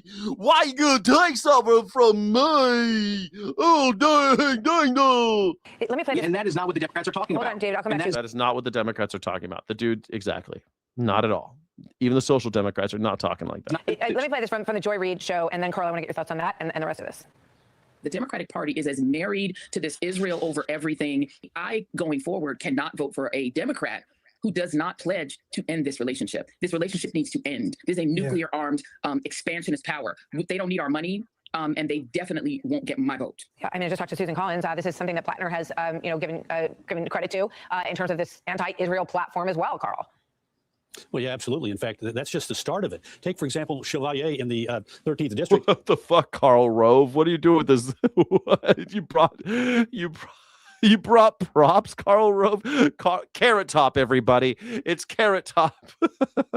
First of all, let's set the tone. I have no nuance. Kamala Harris, which was angry with that she lost. She not only wants to abolish ICE, she participates. Yeah, fuck Kamala Harris. I don't know. Is that so bad? I thought you wait. Are you guys pro Kamala Harris now? How do you maggers keep track of this? You should love Joy Reid. You should love Joy Reid. She's talking shit on Democrats. I talk shit on Democrats. Joy Reid saying she's not going to vote for Democrats. Oh my God, she said fuck Kamala Harris. Well, yeah, fuck Kamala Harris. She's top cop. How many lives did she ruin for putting people in jail for minor drug charges? Well, she was just following orders. That's the Nuremberg defense. I don't accept it. Sorry. Fuck Kamala Harris. Is that okay, everyone? Are you clutching your pearls? Are you clutching your pearls, maggers? How could you say that about Kamala Harris? She's so wonderful. I thought you hated her. Karl Rove. What the hell? I have no nuance. F. Kamala Harris, which she was angry with that she lost. She not only wants to abolish ICE, she participated in demonstrations celebrating Hamas's attack on Israel on October 7th. She calls the Israelis responsible for genocide in Gaza. This, I mean, they are responsible for genocide in Gaza. goes beyond the normal. I disagree with how Israel is handling the relationship with Gaza or handling the relationship with Hezbollah in Lebanon. She showed up at a rally celebrating the death of innocents on October 7th. And the Democrats are... The death of innocents. Now, there's lots of things about the October 7th thing. It's a horrible thing that happened, right? The hostages and all the rest. I've seen horrible things, but there's also a lot of lies about October 7th that keep on becoming apparent, right? I mean, what about the rumor that there was a stand down order? I mean, how did they do it? They came in with like they dug tunnels and they came in on paragliders and shit. You're telling me this nuclear power had this just completely caught with their pants down? I mean, it was bad. You cover the commie in Canada pretty based. Which you cover the commie in Canada pretty big. Which commie are you talking about, NF Coin? We're going to have to deal with this because it is deep inside. Thank you, NF Coin. Thank you for that. Appreciate it. Thank you so much for being here. Their party, and then you add what they're saying about how they're going to deal with affordability: a 32-hour work week with no cut in pay, a federal jobs guarantee, free healthcare, free pre-K, free everything, free. Oh my God! Free college, free pre-K. You mean like the old days?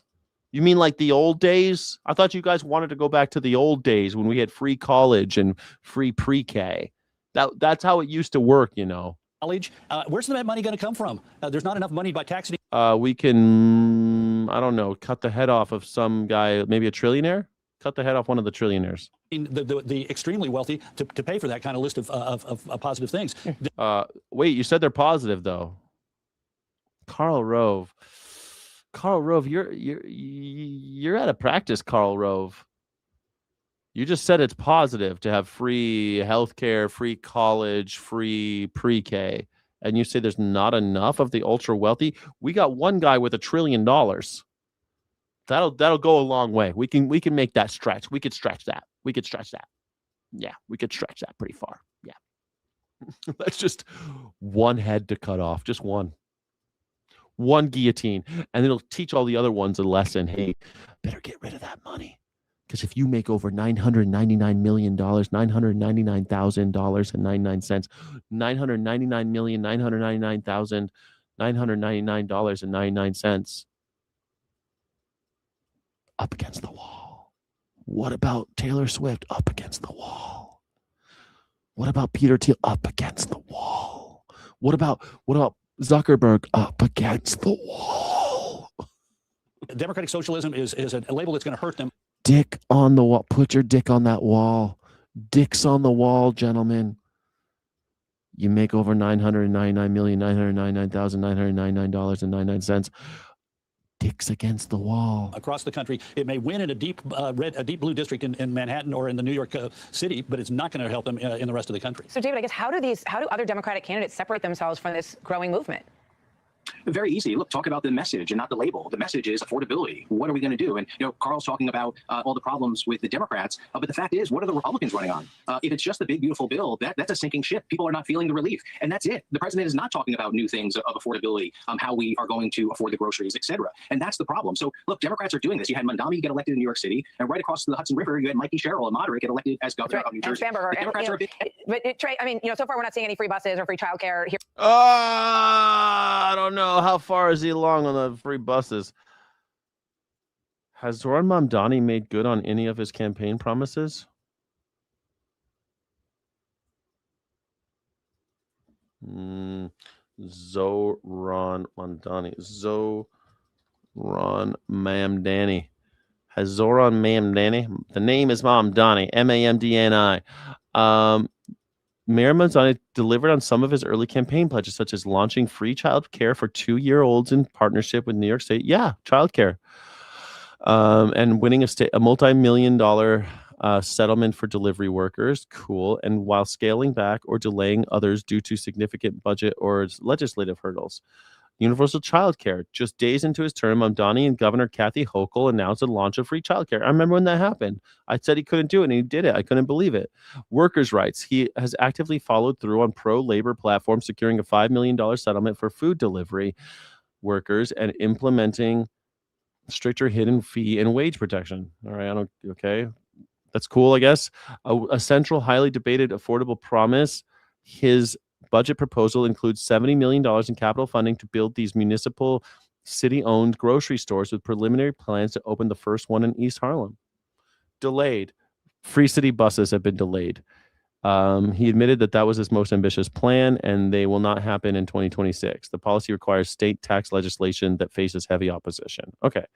Freezing rent for rent stabilized. He hasn't done it yet, though he has taken steps to fill vacancies on rent guidelines boards to influence the annual rate decisions. Yeah, that takes a little bit of time, but he did say that one was going to take time. Free city buses, people said that would never happen. Maybe it'll still happen. I don't know. It's just his first year, homie. What the fuck has Donald Trump done? Donald Trump said that the wars would all be over in 24 hours, that Ukraine would no longer be under siege, that gas prices would be down by 50%, that my grocery bills would be down by 30%, that my electricity bill, remember how much of a deal he said about my energy bills, would go down by 50%. He's not done any of that. In fact, everything's gone up. He said there would be deflation instead of inflation. That did not happen. He said that the dollar would be more, not less. It is down. The dollar is down. So what? I say Mamdani 2, Trump 0. In New York City, we know these things are extraordinarily expensive, and then other services are going to take a hit as a. And I still don't trust Mamdani, by the way. I'm keeping a cautious cautious eye on people like Mamdani. I don't trust him, but at least he's come through on a couple of his promises. How many promises has Donald Trump done? Zero promises. Result of it if they start to implement these things. But David makes the point. These candidates, some of them are winning, and some of them are becoming even less moderate than they were when they ran once they're in office. Well, think about how few people vote in the primary. And in many of these districts, the primary is the general. So, you look at how few people voted for Alexandria Ocasio-Cortez when she beat Joe Crowley. It was very few people, and now she's a household name. So you don't have to do much to win a primary. Look, people are getting out of New York. I think even somebody in this conversation maybe doesn't live in New York, even though she may work there. Okay. That's cool. Get the fuck out of New York. Great. More vacancies, lower the cost of living. I don't know why people think that's a threat. I'm not afraid if billionaires leave anywhere. Fuck them. I'm afraid if working people leave. When working people leave, your city dies. If a billionaire leaves, fuck them. They don't contribute. They don't pay their taxes. Their businesses usually don't pay taxes. They barely buy anything in your city. Everything comes from someplace else. The only thing they're paying for is property, and they're fucking doing everything they can not to pay their fair share. Fuck them. Why are people, if you lose the working class, you've lost your city.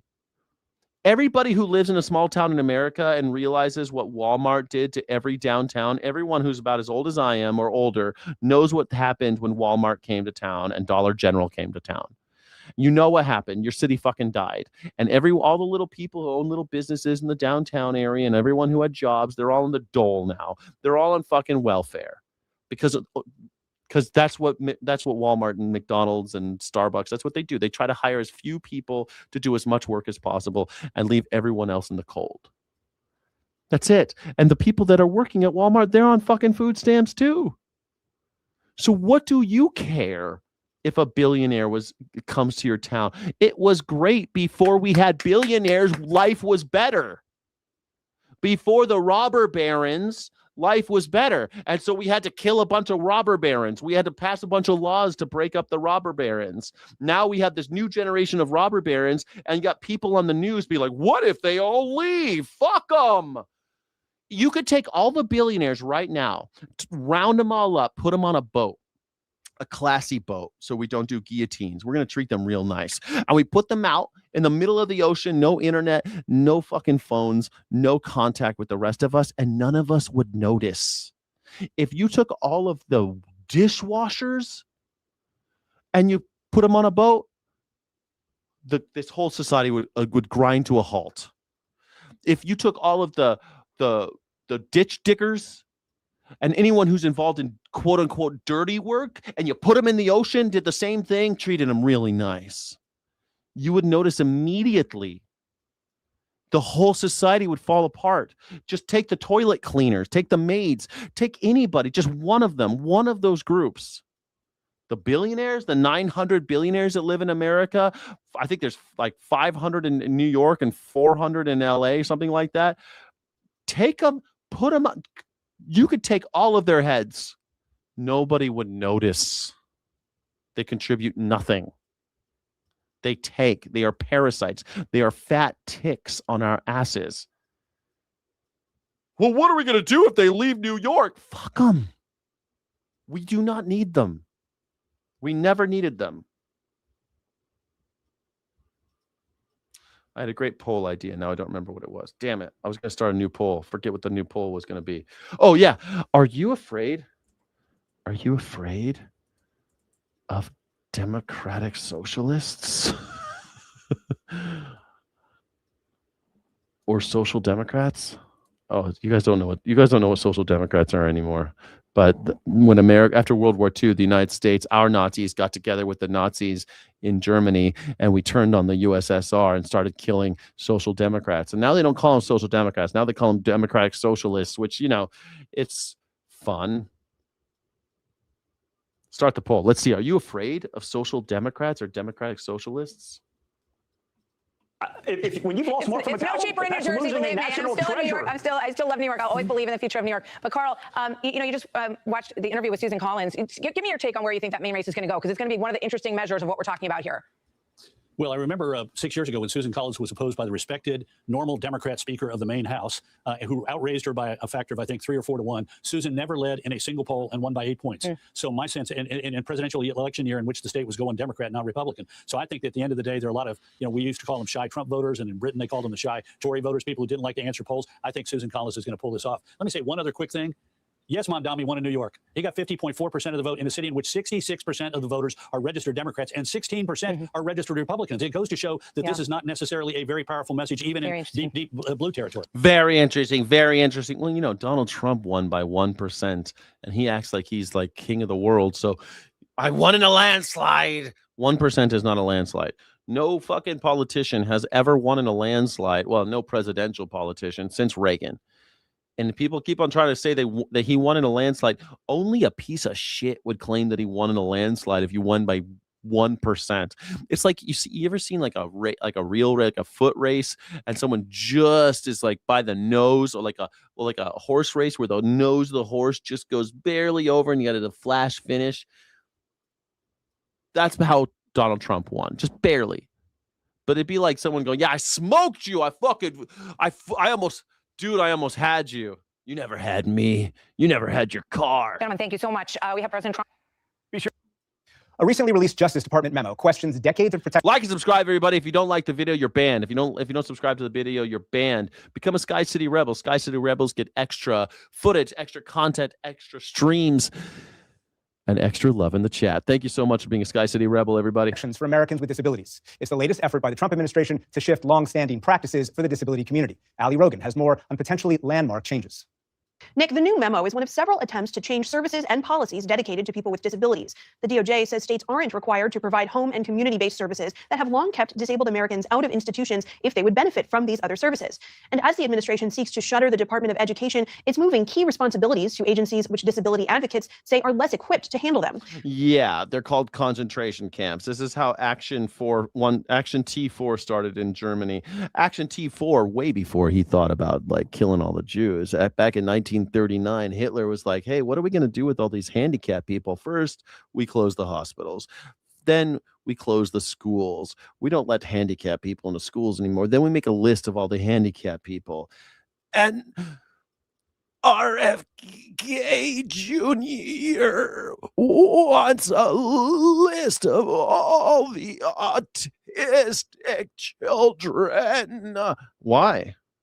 You're closing Department of Education, the people who generally do care for the disabled. So who's going to do it now? We're going to have new camps for the disabled And don't worry, everything will be fine. We won't harm a hair on their heads. For perspective on what these actions mean for the disability community, I'm joined by Maria Town. She's president and CEO of the American Association of People with Disabilities. Maria, you are on She's on the airport. The move today. Thank you so much for taking the time to speak with us. I first want to ask about this DOJ memo, which really provides a new interpretation of these existing laws and a Supreme Court decision that reaffirmed what we have understood to this point to be the rights afforded to people with disabilities. Can you just walk us through what those existing statutes are?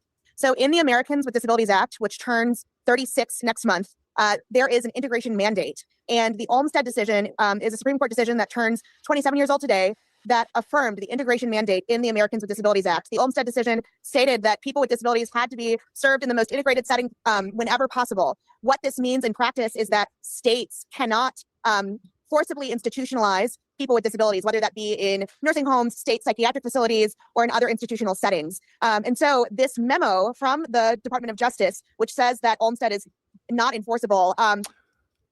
You can't forcibly incarcerate disabled people. The Department of Justice under Donald Trump is saying the Olmstead Act is not enforceable, that we can forcibly incarcerate disabled people. Completely goes against all previous legal precedent, and it also goes against the will of Congress and the will of the Supreme Court. So if states no Action T4. Action T4. That's what this Aktion T4, if you're speaking German. longer feel obligated because of this DOJ legal opinion, which we should mention is not a law, but could have far-reaching implications anyway. If states don't feel obligated to provide these services to people who would benefit from them rather than going to an institution, what does that mean for the people who rely on home and community-based services? This means that people's ability to live in their homes and in their communities and with their families and friends that they love is in jeopardy. If states decide not to follow decades of legal precedent and existing civil rights, it means that people with disabilities may be forced into institutions instead of being provided with services that allow them to thrive in their communities. And then they will be forced to be euthanized in order to protect them. It'll be a mercy killing, and it'll protect our gene pool. It'll be better for us all if we just ended all these lives right now. It's better for everybody. Let's put them to sleep. Let's forcibly castrate them. Let's sterilize all of them, right? That's what we used to do back in the good old days. Let's make America great again, like when we forcibly castrated, sterilized, or otherwise euthanized disabled people. Let's make America great again. That's what Donald Trump meant this whole time. Wow.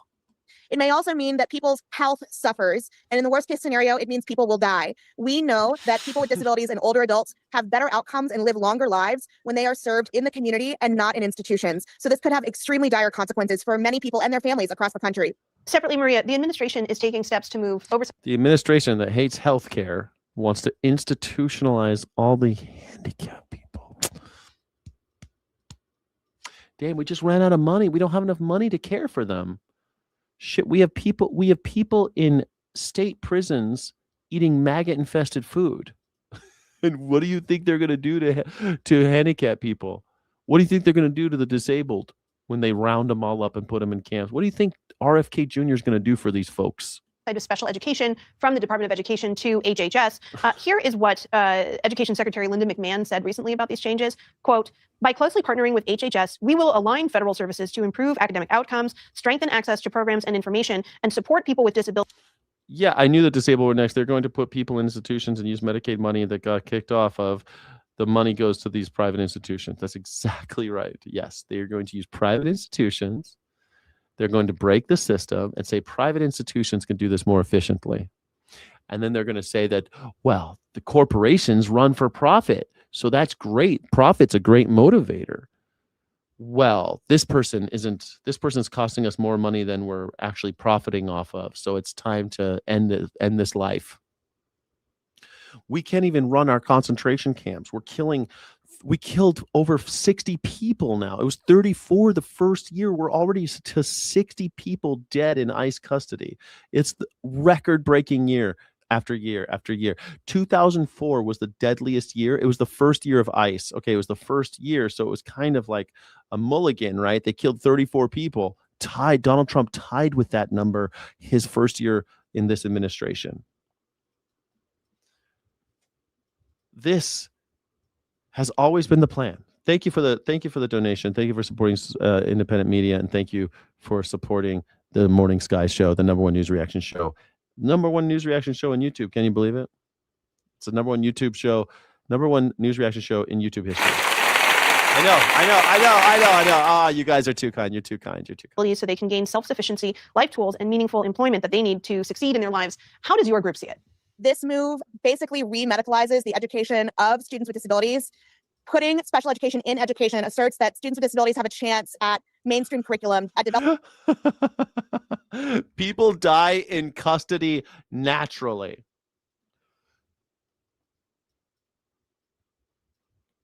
Naturally. There's some truth to that, right? If you take a bunch of people from all over the country and you put them in a concentration camp, some of them are going to have COVID, some of them are going to have the flu, and then all of them have the flu now, and people start dying because they're immunocompromised, or they're not getting the doctor service that they need because all of a sudden they can't get their medication. So people are dying naturally, and by naturally I mean they don't have their medicine, and by they don't have their medicine I mean their insulin was confiscated and they haven't seen a doctor, so now they're dying in police custody, in ICE custody. They die in custody naturally. Yeah, or like all the people they keep on finding with their hands tied behind their backs hanging from the rafters. I mean, that's something that keeps happening when these ICE facilities. It's really strange. And then they say they committed suicide. They're hanging with their hands tied behind their back, but they're suicides. Nobody should be dying in custody. Nobody. In Barack Obama's 8 years, 53 or something died in ICE custody. And he deported a lot of motherfuckers. He was deporting like it was going out of style, man. And only about 50 died in ICE custody. Under Donald Trump, we have thousands missing, thousands of children unaccounted for. We don't know where they are. People unable to see their families, and 60 people are already dead in ICE custody. And shootouts. Under Barack Obama, you didn't have agents having shootouts. We've had more shootings with federal agents inside of our borders than in the history of America. Developing critical thinking skills and in participating in the mainstream classrooms with their non-disabled peers. We see this as a resegregation of students with disabilities when literally for the past 50 years, the standard has been to serve students with disabilities in the least restrictive environment and to ensure that students with disabilities have a free and appropriate public education.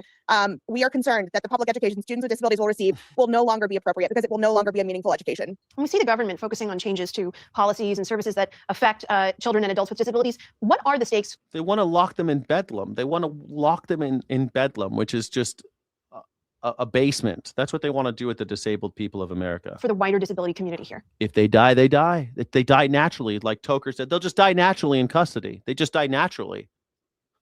We put them in a basement with no food and they died naturally. They died naturally because we gave them no food and no medicine, and they just died natural. It's natural. These changes, both the change in education coupled with the DOJ memo, basically put our nation back at least 50 years, if not more. We are worried that we will see the progress that's been made on disability rights and on the quality of life of disabled people, whether they're young or... Anal, wrong again. You're just lying now. I'm going to ban you if you're just going to tell fucking lies. That's not true.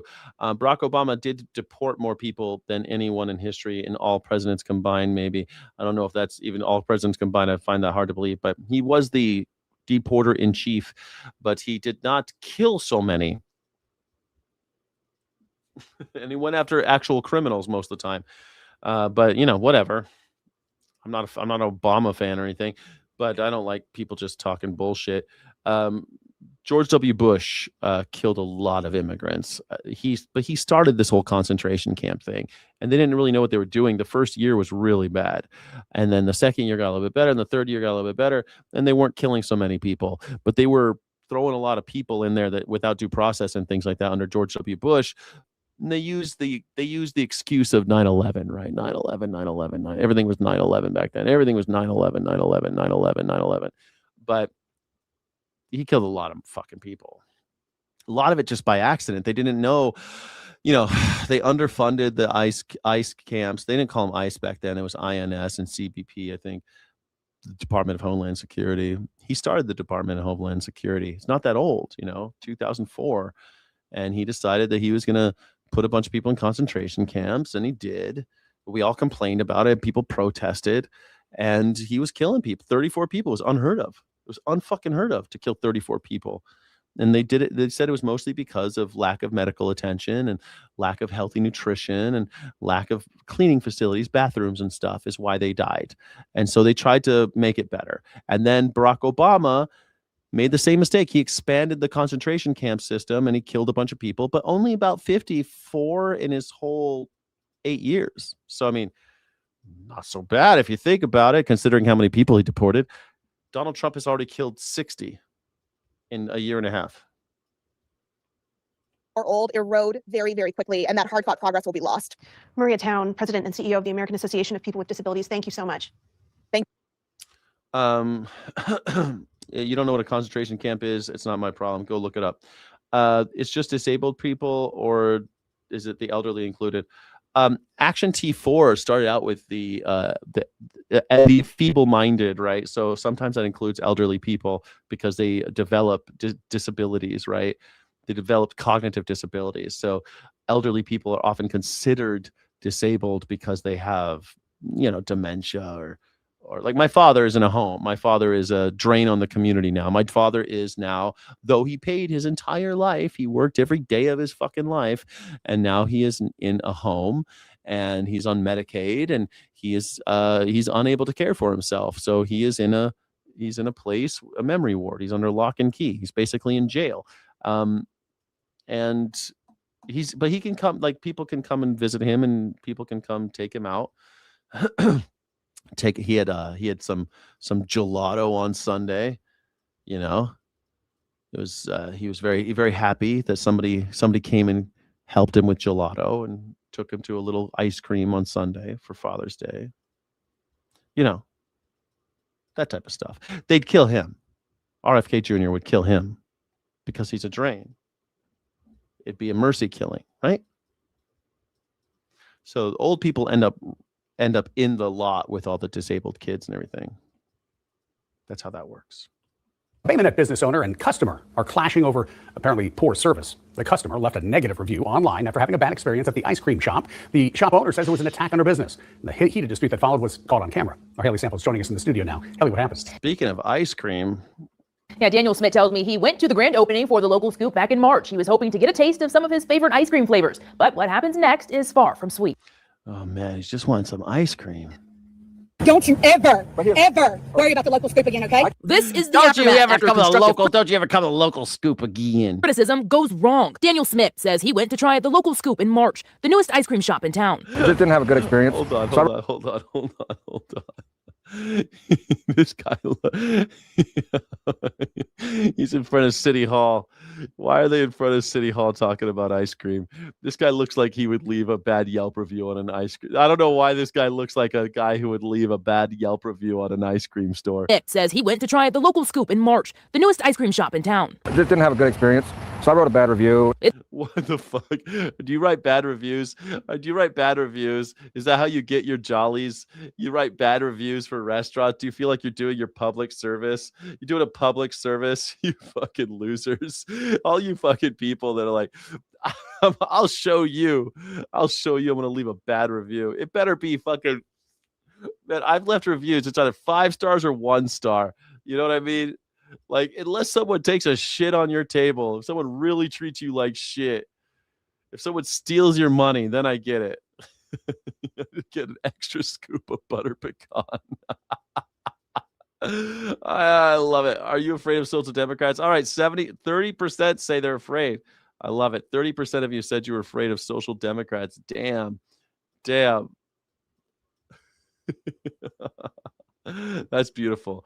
Okay, let's start another poll. Do you leave negative reviews of local shops? I'm going to blast you on social media. Something he does all the time, no matter if the experience was good or bad. Screenshots of his review critiquing the restaurant on its decorations. He also says the employees messed up his order. I don't like this decoration. I don't like this decoration. Hold on. I got to see what this guy fucking said. Okay, so this is Daniel Gibson, right? Cake cones are priced around $3.25, meaning your or $4.25 each. A family of 4 would spend $17 just for one serving per person. In contrast, a half a gallon of ice cream costs $4 and can yield around 17 servings, which equates to $55 in equivalent servings when compared to shop pricing. Yeah, that's the fucking super. You do that. Every restaurant can say that too. The same pattern shows up with waffle cones, about $5.25 per cone in store. Consumers would instead purchase similar cones for roughly $2.87 for a pack of 12, which represents $63 in value. What kind of an asshole? You the hell pair that with a $4 half gallon of ice cream, and for the $6.87 total, you're getting equivalent that would be significantly higher retail value. He does not recommend the local scoop because he's a cheapskate. He's a cheap piece of shit that can't afford to go out. Okay, he's obviously on fixed income. Hold on. And then the other one, Danny Zix. This one's recommended. Not bad, but I think they need to put the payment system at the end so they can keep a better flow going. I think the owner would do a better job of hiring younger kids to do this job because these workers here move very slowly with it being the first day and it's tolerated. But going forward, a lot of people won't wait this long to get ice cream. They could get a store. What? Negatives. I asked for 2 different flavors. The employee gave me the same flavor and wasn't any of the 2 I asked for. Not very decorative. Kind of looks like the owner rated a Goodwill and he did a bad painting job. At the end of the day, you could get a gallon of the same ice cream at Walmart and a box of cones for the same price. This guy's just a fucking garbage human. This person shouldn't go out. They'd lock yourself in your house and only go to the Walmart. This is one more evidence that Walmart has ruined us. This is Walmart has ruined our entire society. You can't even get ice. You can't even open an ice cream store. I'm going to open an ice cream store. I can't wait to have everyone come in. Everyone's going to be happy. What could be wrong? Everyone will love my ice cream store. Nothing could go wrong. Wrong. Some asshole's going to take pot shots at you because you're not as cheap as Walmart. Critiquing the restaurant on its decorations. He also says the employees messed up his order. I didn't think nothing of it until she reminded me of it. Smith says owner Mallory Smith Goldman has since deleted the post. This week, he says the shop's owner tracked him down to confront him on his thoughts. I called the owner. It's a small town. Look, it's cute. Look at the local scoop. They're just opening a little business, trying to make a living. They're just trying to open a little fucking ice cream store. I just want to open a little ice cream store. And you piece of shit came and pissed in my cereal. For her thoughts, she declined to comment. You pissed in my cornflakes, you asshole. In the cell phone video, you can hear profanity, insults, and allegations. Good. I am mad because I have busted my ass at something, and you think you're going to run it into the ground. I'm mad because I busted my ass and you do nothing with your life and you're fucking with me. Build that business. You have some mental issues that would cause you to get mad that I left a review on your restaurant. Okay? 3 times. Okay? It was the time was 3 different places. You had to do it 3 times. You had to leave 3 different things, and then you had the nerve to come back. You fucking douche! Don't come back. There, you just reviewed it. Don't come back. No need to leave a review. Just don't come back. You'd be happier at Walmart. I'd be happier if you were at Walmart. We'd all be happier if you just went to Walmart. Just go to Walmart. Go to Walmart. Get yourself a gallon, and then just sit there and watch The Big Bang Theory. Eat it right out of the bowl. You don't need a cone either. Just eat it right out of the carton, like a horse. Just eat it out of the carton like a horse. The second time was the metrics. Why your business? I can do whatever I want. It would be in your best interest not to. Do you understand? Yeah, a good old fashioned threat. I love this lady. I like this lady. It would be in your best. You'll find out soon enough. Towards the end of the 15-minute video, the owner's husband shows up to the scene. Nice. Yes. He's got that weird camouflage thing that rednecks wear. He's like stretching it out his belly. Every time I see guys like that, I feel better about my own body. You know, he's probably my age. His belly's out to here. I love it. Too much ice cream there, buddy. He's like, all I want to do is eat ice cream all day. What's the big deal? You're right. You know what? If you got a big old round belly and you want to start an ice cream store, you go right ahead. This is America. Someone talks shit, smack the taste out of that ice cream right out of that motherfucker's mouth. Smack it right out of his mouth. Pow! Well, actually, I could get cheaper ice cream at what? Shut the fuck up. Shut the fuck up, you fucking... Save it for the comment section, loser. God damn. phone video shows the owner inching closer to Smith. She assaulted me, touched my torso 3 times. She touched her torso. All ding dang do. This guy had to get he just wanted to get some ice. He just wanted to eat ice cream and talk shit. I just want to eat ice cream and then talk shit on the person serving me ice cream. Learn some fucking manners, douchebag. I'm glad I wish this guy got more than tuss. I wish someone smacked the shit out of this piece of shit. She knocked the phone out of my hand and she ruined his cell phone. I love it. Pretty much destroyed the back of it. She stomped on it. Is that an Obama phone? How'd you afford that? How'd you afford that Apple phone? You could get a cheaper phone. You get an LG at Walmart. You go to Walmart, get that Walmart phone. They got, what's that Walmart brand called? Bing Bam Boom? I forget what that Walmart's called. What's the Walmart brand called? They have an electronics brand. I bought a couple things from Walmart brand. They're pretty good. I bought a little thing that like a dongle for a TV. When I was living on the road, I couldn't stand the TVs at the hotel, so I could just stream from my phone. So I went to Walmart and I got one of those things that you could plug into the back of a TV. It worked great. How come this guy doesn't get the Walmart? You go to Walmart. Why you got an Apple phone? Kicked it under my car. The business. There you go. This is great. His owner, Mallory White Goldman, was arrested Thursday on charges of harassment and criminal mischief. Oh, they arrested her. You knew they were going to arrest her. Her husband, Ryan Oliver Goldman, was also arrested. Man, he looks like he's got himself an ice cream hangover. This guy for harassment. The Goldmans have since been released from jail. Nice. They got out. They're out large. They're on the loose. They're at large, slinging ice cream. I mean, look at how cute this is. They didn't have enough money for a sign. They're just trying to make a little ice cream store. What's the big deal? I'm sure they got plenty of vegan options. Smith tells me he'll continue to review restaurants in the future. For now, he says he's searching for a lawyer to possibly file a civil suit. I hope someone kills this guy. Reporting live from the studio, I'm Haley Samples. People who sit there, like he didn't just go to Yelp. He had to go to Yelp, Google reviews, and Facebook and leave 3 different. I don't recommend this place because Walmart's cheaper than going out, and I hate their decorations. Fuck you. I hope so. I hope he does. I hope he keeps doing this. I hope he reviews the gun shop next. Review the gun shop. Guns are cheaper at Walmart, and so you should go to the Walmart and buy the guns, and don't go here. This guy's like struggling, trying to make a living. Just has a little gun shop. I'll just sell guns. I don't know why this guy's got to be such a shithole. Ding dang do. Well, I'm glad that. News. What's Donald Trump signing now?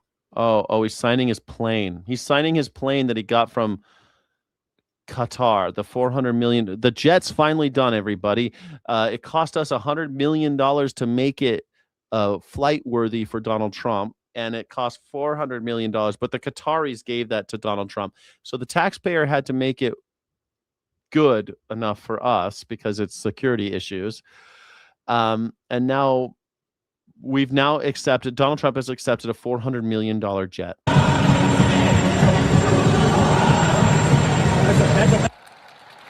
Well, thank you very much. He loved that's the best signature. Did you see my signature? You ever notice he does that every time he signs his name? Did you see me, mommy? I signed my name. Yay. Like, dude, you don't get fucking. Did you applaud? I signed my name, everybody.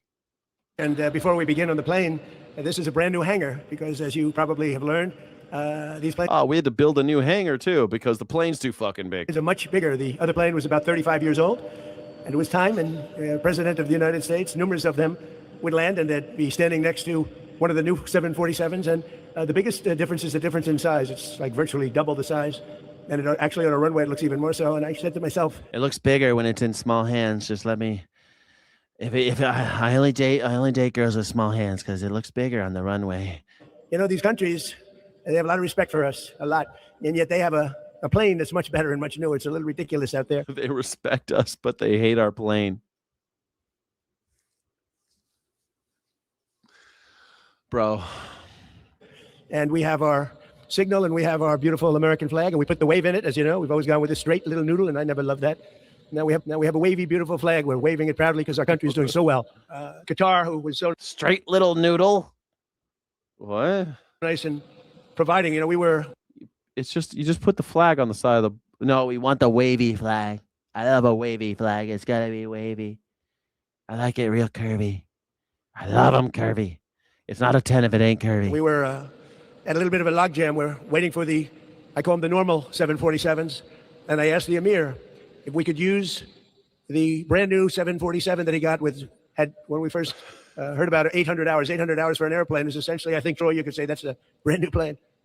And I said, we'd like to use it for a little while because the planes are pretty old. Our planes are old. See, a normal president wouldn't do this. A normal president wants to stay away. Yeah, a normal president would not go to the Qataris and beg to buy an American jet. That's true. Normal presidents wouldn't do that. Go beg rich fucking Qatari slave owner. Like Qataris, like they literally are involved in human trafficking and slavery, like chattel slavery still. And you know, a normal president wouldn't go beg someone like that for a jet plane. From aircraft. We don't want to order any aircraft so that everybody thinks, but our country has to be represented properly. That includes the jet? The fuck are you talking about? We have the greatest military in the world. We have the greatest aircraft anywhere in the world. Military. I don't know. We just got our ass kicked by Iranians, so I don't know about that. Fighters and bombers and the B-2 bomber. You saw what that did. And we should have a plane. And we're going to have, as you know, we ordered 2 for a long time ago. They ordered, and they're coming in. And the hangar was built for the large plane. The other plane is such a difference in size, but there will never be one like this. This is very unique. This is considered the world's most luxurious plane when it was built. It was built at a level that will probably never be seen again. And cool, and he gets to keep it when he's done. Isn't that nice? He gets to keep it. It's going to be part of the presidential library. Isn't that cute? If the press would like, I don't know if it's going to help me with stories. I don't think they'll be any different.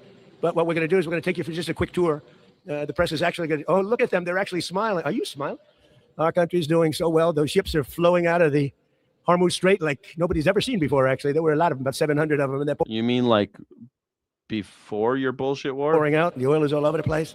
The oil's all over the place, guys. It's all over the place. Fuck it, we got oil all over. We got oil coming out of my butthole. You're going to see oil drop so low. I hope the companies are happy about it. But we have a lot of victories. We had a great victory in Venezuela. Oh, my God. We're now doing really well with the government.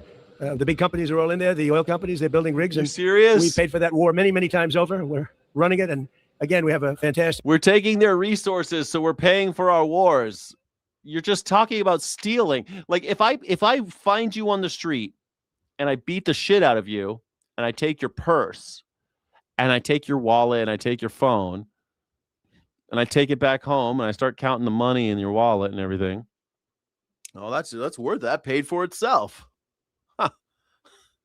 It took me that pays for the gas. It took me to go drive down there and beat the shit out of that person. I paid for itself. Hey, let's tell everybody. Relationship with the people of Venezuela. Venezuela has become a happy country. Turns out crime pays. Because they have never made the money that they're making now. We take some and they take some, but I just want to thank them. Everybody takes some. They sell it to us for what we say now. Because if we don't, we will kidnap more people. The general for the job, Raisin Cane. I liked his name right away. I had him, Raisin Cane, and he raises cane, and he's very quiet about it. But he knows how to win. I knew that a long time ago. He raises cane and he's quiet about it? I said, if I ever get back here, I know the guy I'm going to put in charge of the Joint Chiefs of Staff, and I got my man. So thank you, General. Great job. We're proud of you. And all of the people. I mean, we have the greatest military anywhere in the world. And you saw that in Iran, where in 1 week, virtually, we knocked out their entire Navy, their entire Air Force. So this is supposed to be about the jet, and he just can't stop lying about all his other shit. Their anti-missile weapons, their radar. We knocked out everything. Now, some of the fake news would say, oh, we didn't do it fast enough or something. We took about a week. We're a little spoiled by Venezuela, but equal. I would say equal. And now we have an agreement that was signed last night, and it's 60 days. They have to make a deal. Otherwise, we will do things that won't make them happy, but I don't think it's going to get to that. I think it's going to be very good. Remember, if we do that, then all of a sudden you're not going to have the oil flowing out of the strait too quickly. Oil. So it's about oil? No, it's not about oil. Because people that own billion-dollar ships don't love missiles flying over them, don't love mines all over the water. I love how all of you fucking maggers could not, when I said it was about oil, you're like, no, Venezuela's about cocaine. Now Donald Trump says it's all about oil. Does not mention cocaine at all, ever. Now that it's over, it's all about that. When he got on Stephen Colbert, it was about politics. And no, it's because he didn't make any money. He was losing money for the network. It's purely financial.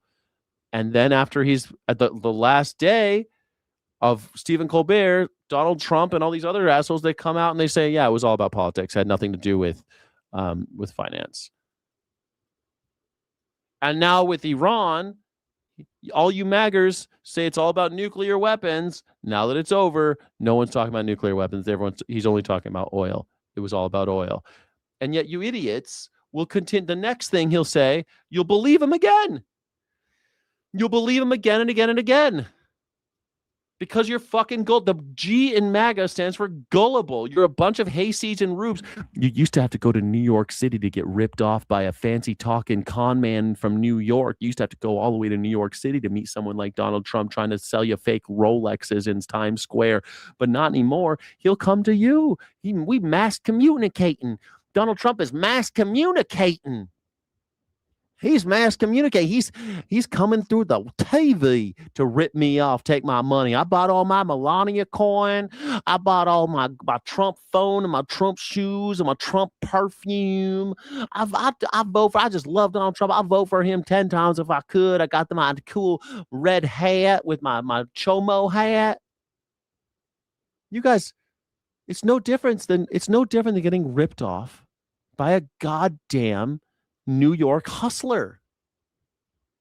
You're a bunch of hayseeds, suckers, marks, and everybody knows it.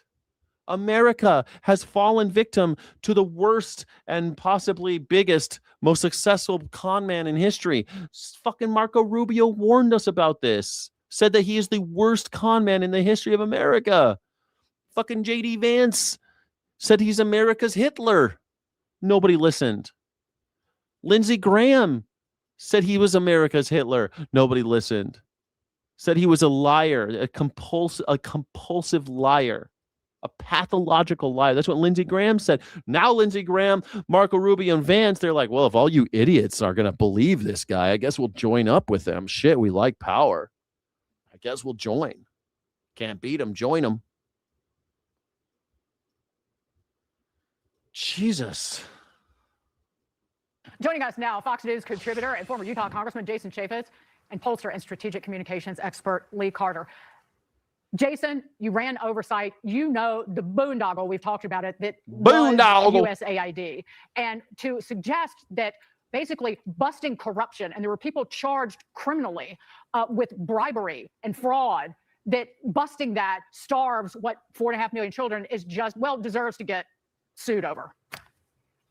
Yeah, Congressman Khanna is not protected under the speech and debate clause as if he were speaking on the floor. He's doing an interview like that. He runs the risk, even though Elon Musk is clearly a public figure, to suggest that thousands upon thousands of people died and that it was murder. It pales beyond comparison. And there's pretty much an endless funnel of legal fees that he could bury the congressman under. And in this case, I think it's warranted because there is nothing to suggest in our Constitution or anything else that there is a legal obligation to continue to fund these countries with USAID and to do the type of yeoman's oversight work and get in there and see the fraud that was going on under USAID and others. I love that they're in damage control right now, because USAID, the thing is, if you build this whole network and you've created a situation where people are relying on you, and all of a sudden you withdraw it out of nowhere because of political points, you've discovered no fraud. There's been no fraud. Minor shit that nobody gave a shit about. Doge did not save anybody any money. That's all lies. We uncovered fraud, abuse. They were ripping us off. Then how come we're not saving any money? How come nothing's cheaper? How come I haven't gotten my Doge check? Where's my Doge check then? Where's my $5,000 Doge check? Remember that? Where is it? If you uncovered all this fraud, where's my fucking check? You're sure talking a lot for some motherfucker owes me a bunch of $5,000. You owe me $5,000. You just got your mouth moving a lot, but fucking motherfucker owes me $5,000. Where's my money? Oh, you lied. And a bunch of people are dying because the system that we created over years so that people depend on us, you destroyed it. You obliterated it. Obliterated. So you murdered people.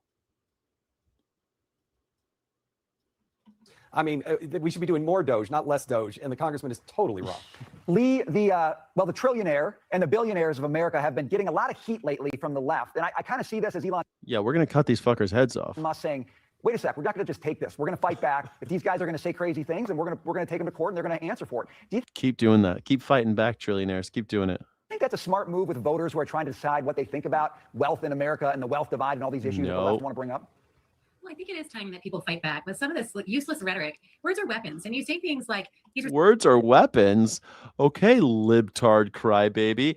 What is it with you guys? Words are weapons. Words are violence now, says MAGA. Hold on. Hold the phone. Let's get that. I want to get that. 69% of you say no. Wow, 69% of you are saying no. The president does not need the most luxurious plane in the world. 31% of you think that the president, rather than wearing jeans and rolling up his sleeves and actually working for us, should be flying around on a fancy jet plane. Wow, 31% of you guys. That's incredible. I just love him. I wish that he could have the most fancy jet in the world. He deserves it after all. He deserves it. Are words weapons? Are words violence? It seems like MAGA keeps saying they are. Jimmy Kimmel is violent. 8647. That's a violent phrase. It's threatening.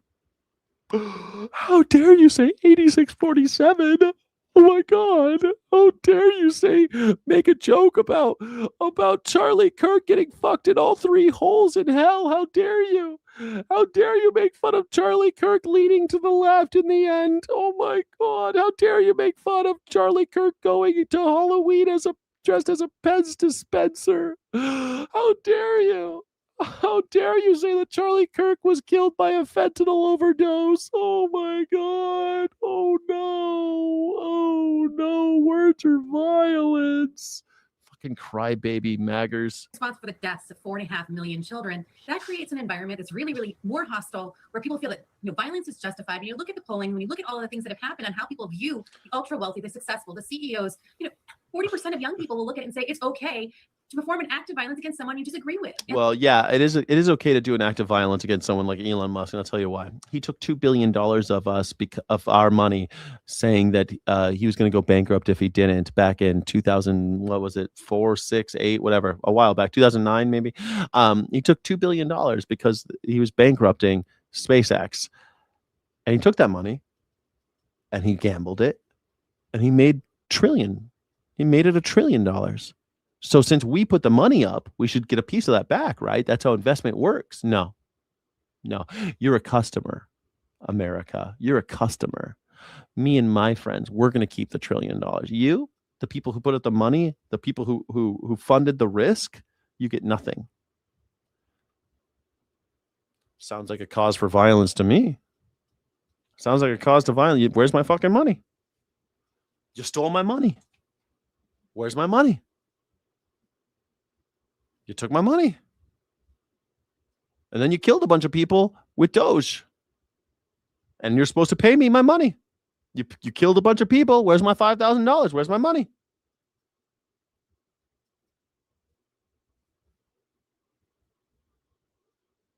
Where's my fucking money? This is the kind of thing that leads to that. So there has to be a stop to it. And I think that Elon Musk is right to push back. There's always been these sort of ebbs and flows. We sort of let people walk all over us until we don't. And I think he's smart to point this out. I think it's the right strategy for sure. Yeah, do that. I hope Musk does that. I hope Elon Musk really goes after people. I hope he makes a big spectacle of it too. Let them eat cake. He'll end up just like the other assholes who signed treaties in Versailles. He'll end up just like the Louis. I'm going to shut up. Just like the robber barons. What did we do to the robber barons? What were the robber barons, and what did we end up doing with them? The powerful industrialists and financiers in the late 19th century who built massive monopolies through ruthless anti-competitive tactics and exploited their workers. To curb their unchecked power, the U.S. government shifted from a laissez-faire approach to heavy regulation, breaking up their monopolies and introducing foundational labor and tax laws.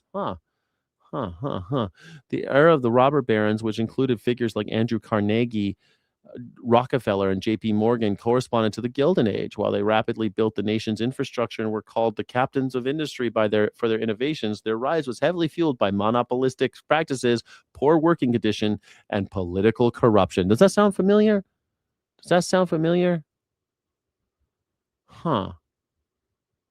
Interestingly, many of these industrialists essentially handled their own wealth distribution in their later years. Critics turned philanthropists like Carnegie and Rockefeller donated hundreds of millions of dollars to fund universities public, but they did that in the end, right before they died, to try to earn their way back into heaven. Sherman antitrust laws that we don't use anymore came out of it. Progressive taxation came out of it because in order to address the wealth gap, but that was in 1913. Most progressive tax brackets in states across America have not been updated since. Pretty crazy, right? Minimum wage, labor rights, safer working conditions, and the legalization of labor unions because labor unions were illegal. Was any violence carried out against the Capitol or against these robber barons?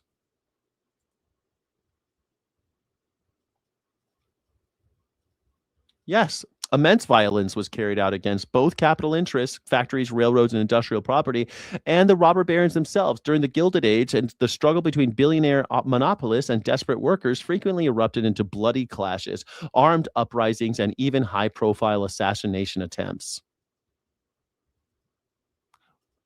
Henry Clay Frick, who was anti-union chairman of Andrew Carnegie's Steel Empire, was the target of the most famous assassination attempt of the era.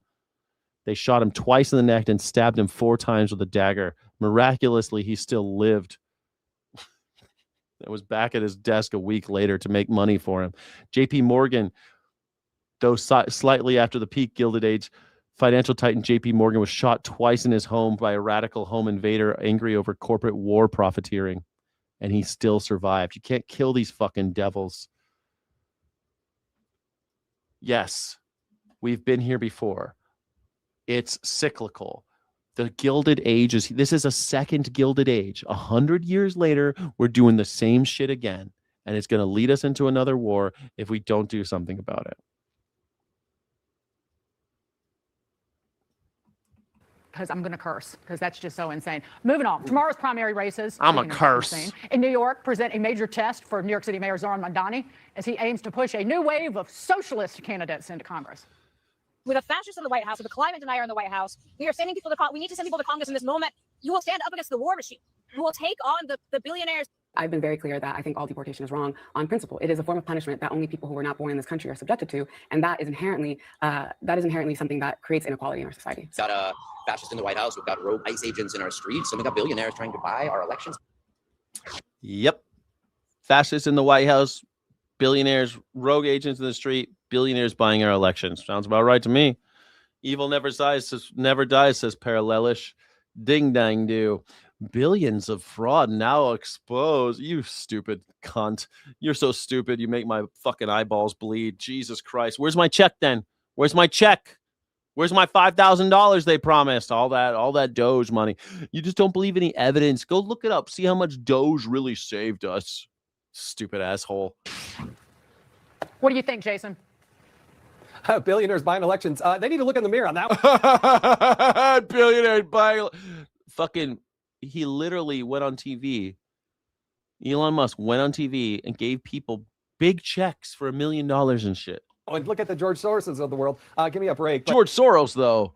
Look, it's the value of the content of your communication to suggest that there should be no border, that we should get rid of ICE, that everybody has a right to be here equally. No, I'm sorry, but that's not enshrined in the law anyway. No, that's just America. You just described America.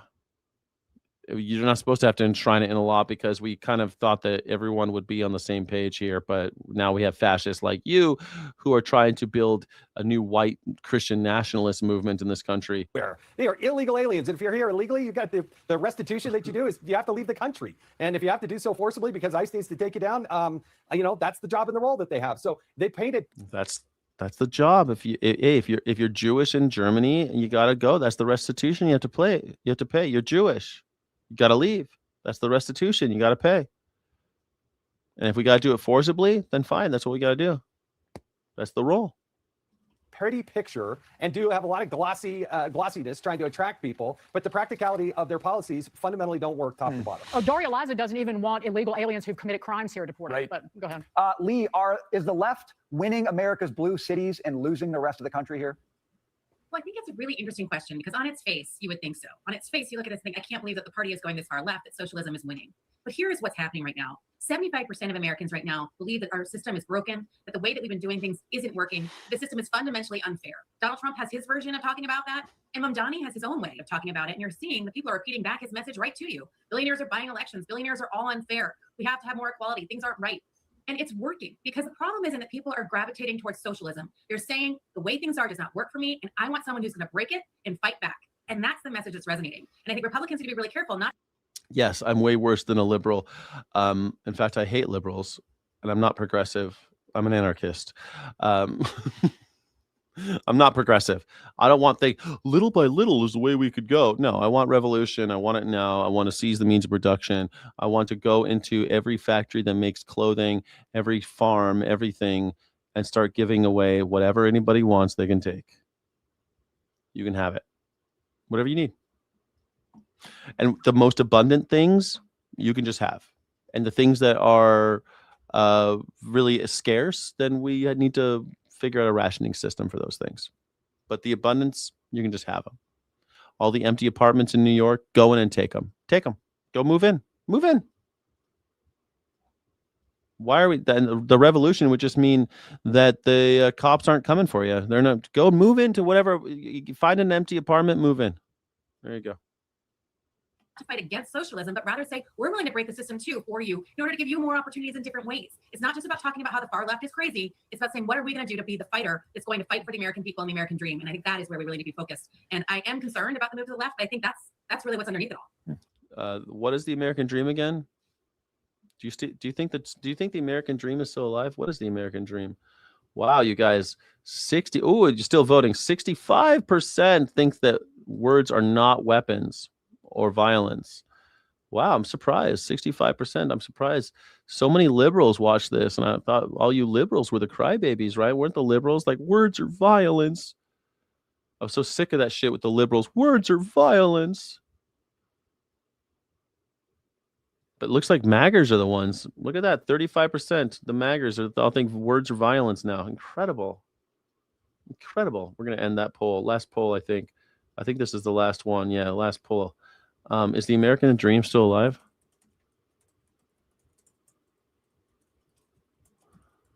I don't know. Is the American dream? What is the American dream? I don't even know. Decide yourself and tell me if you think it's still alive. Do you think the American dream is still alive? I don't know. I don't think so. I think the American dream, I don't know. What do you think? I had all these other videos, but I'm running out of time. I don't know. All right, we'll just try. We'll need to go. We need to speed up a little. We need to speed up a little bit. Here we go. You ready? This is the speed round because I got to be done by I gotta be done in 30 minutes because I have a house showing. I have to show my house. No, I can't do this the guitar today either. It sucks. Maybe I think what I want to do is maybe do a second broadcast today. I know that might be annoying for everybody who watches the Morning Sky show. I think we'll have to do another stream later today because I had to do this house showing. Hopefully I'll get an offer on the house today. That'd be pretty rad. No, vandals. You know, we have 100. Vandals. We have I think 290, 300-foot slit right through it. Probably a box cutter or a knife of some kind. National Guard and police have been all over the mall. How would these vandals have gotten so close to do something like that? Do you have any proof of I mean, we didn't have a lot of them then. Who would think that somebody would go into a pool and take a knife and start cutting it? Do you have proof of that? Yeah, we have proof. Well, let's put it this way. When you have a 350, I think it's 350, not 250, a 350-foot slit from one end to the other, you think that's proof? Yeah, I think it's proof of a piss poor job from your pool guy. I think you did a fucking piss poor job. Yeah, that's proof of a really bad no bid contract. Will. Yes. Thank you, Joe Scarborough, the last Republican. Jesus. Yeah, it's evidence of a piss poor no bid contract. That's what that was. That's what evidence there is. That you can just see for yourself. Yeah. The size of the alleged gash apparently keeps growing in President Trump's mind. The president claims vandalism is to blame for the large pieces of liner that have been floating in the water at the Lincoln Memorial reflecting pool. The president also claimed, without evidence, that somebody put fertilizer in the pool, causing the massive algae bloom. He told reporters the pool would have to be drained again to repair the more than $14 million renovation job. No, it's really, it's actually quite symbolic. But actually, this is where we are. This is where we are. This is where we are where you have Jonathan Muir, you've got a president who is focused on his legacy. You know, I'm so jealous of Joe Scarborough. He, first of all, morning Sky, morning Joe, you know, but I'm so jealous of Joe Scarborough. He gets to hang out with he must love his wife. He gets to hang out with his wife and they do this show together. And I would love to have a female sidekick. We could bounce things off together. Imagine. It'd be so great. They don't make them like Mika though. They don't make them like her. Like there aren't that many like out there like that. Must be great to have a woman you love that shows up for you and she's on the show with you and she's respectful. They respect each other and they show up every day together and they do the show. I love it. And they got that other, and then she's not really a sidekick. Like this dude's the sidekick. This guy's the sidekick. Joe and Mika, they're the main event. And this guy's the sidekick. Now, but so much of his legacy has to do with changing things in Washington, D.C. It's like Donald Trump, the contractor, is coming out and sort of this. Oh, the other guys. Anyway, these other two dudes are the sidekicks. Next phase of his presidency. And he really is. He's obsessed with it, whether it's putting gold on anything that doesn't move in the White House, whether it's tearing down, the east wing of the White House, whether it's this reflecting. Yeah, they got married. I don't know but they might have already been fucking before the show, before she was on the show, right? They got married after having been on the show for a while together. How'd they meet? Hold on. Let's see if they met before the show. How did Joe Scarborough and Mika meet? Mika Brzezinski. Brzezinski, man, no wonder. Brzezinski met in 2007 at MSNBC when Scarborough was putting together a new morning show and needed a co-host. Their initial meeting during a test run was famously confrontational. She playfully insulted Scarborough within 5 seconds of meeting him. Despite the insult, or perhaps because of it, Scarborough immediately called the president of MSNBC and declared he had found his co-host. Love at first sight. Come on. That's love at first sight.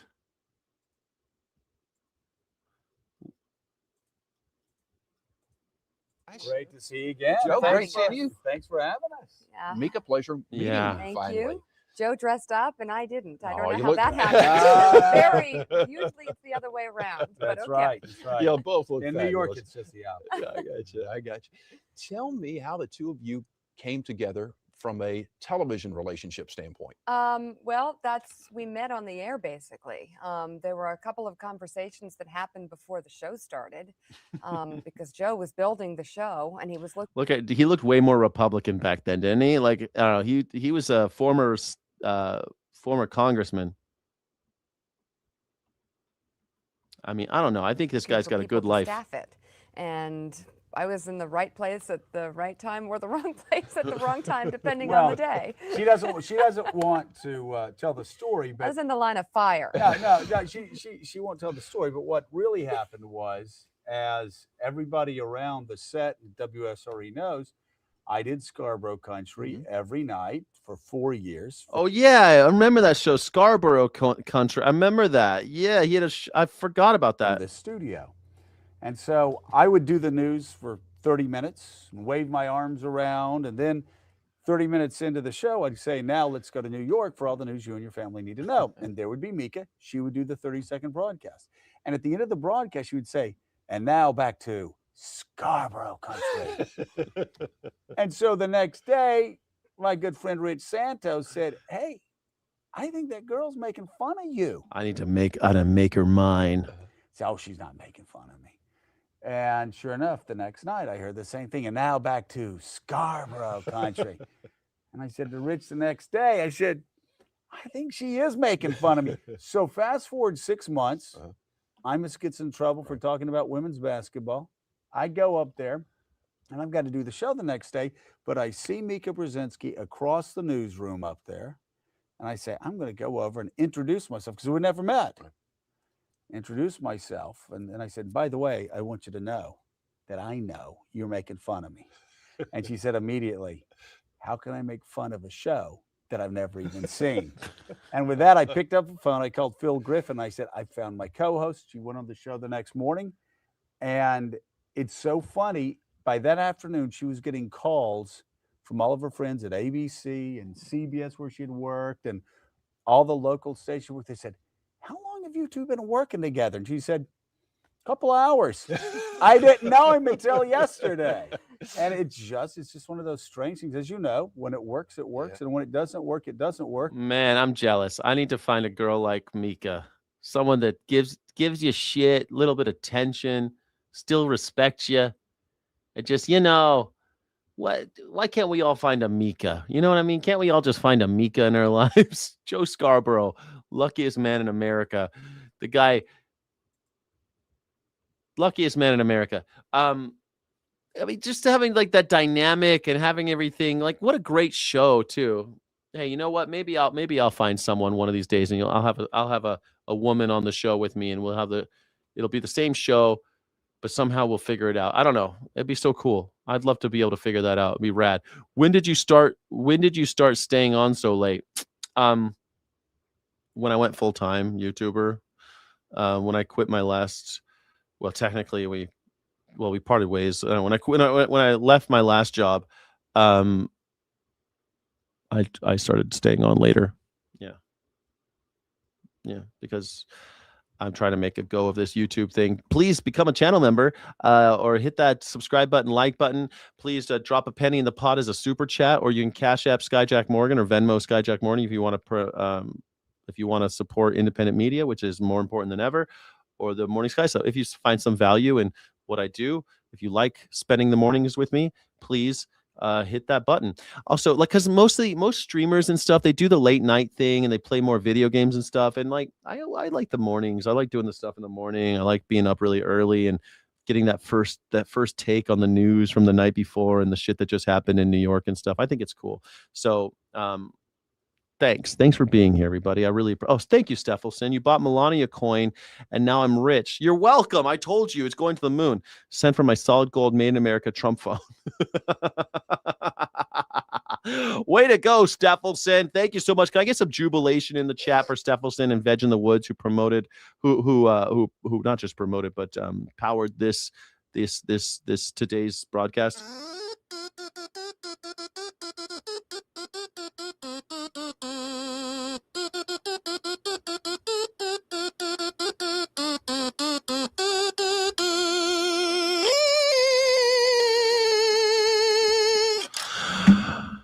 Thank you, Steffelson. Stephalophagus, thank you so much. Appreciate you. You're amazing. You're God's gift to humanity. You're a credit to your race and your people and your country.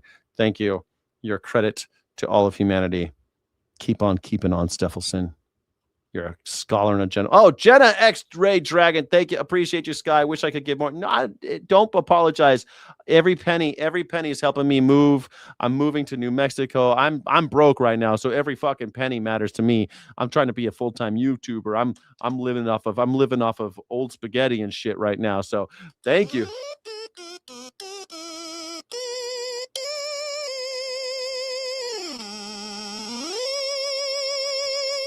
Thank you so much, Jenna X Dragon. Seriously, thank you. Because I mean, when I move, I want to put like I want to make like vegetable gardens so I can grow my own food. Maybe I can make a little content around that. I don't know. But in my dream world, I'm doing this show every day.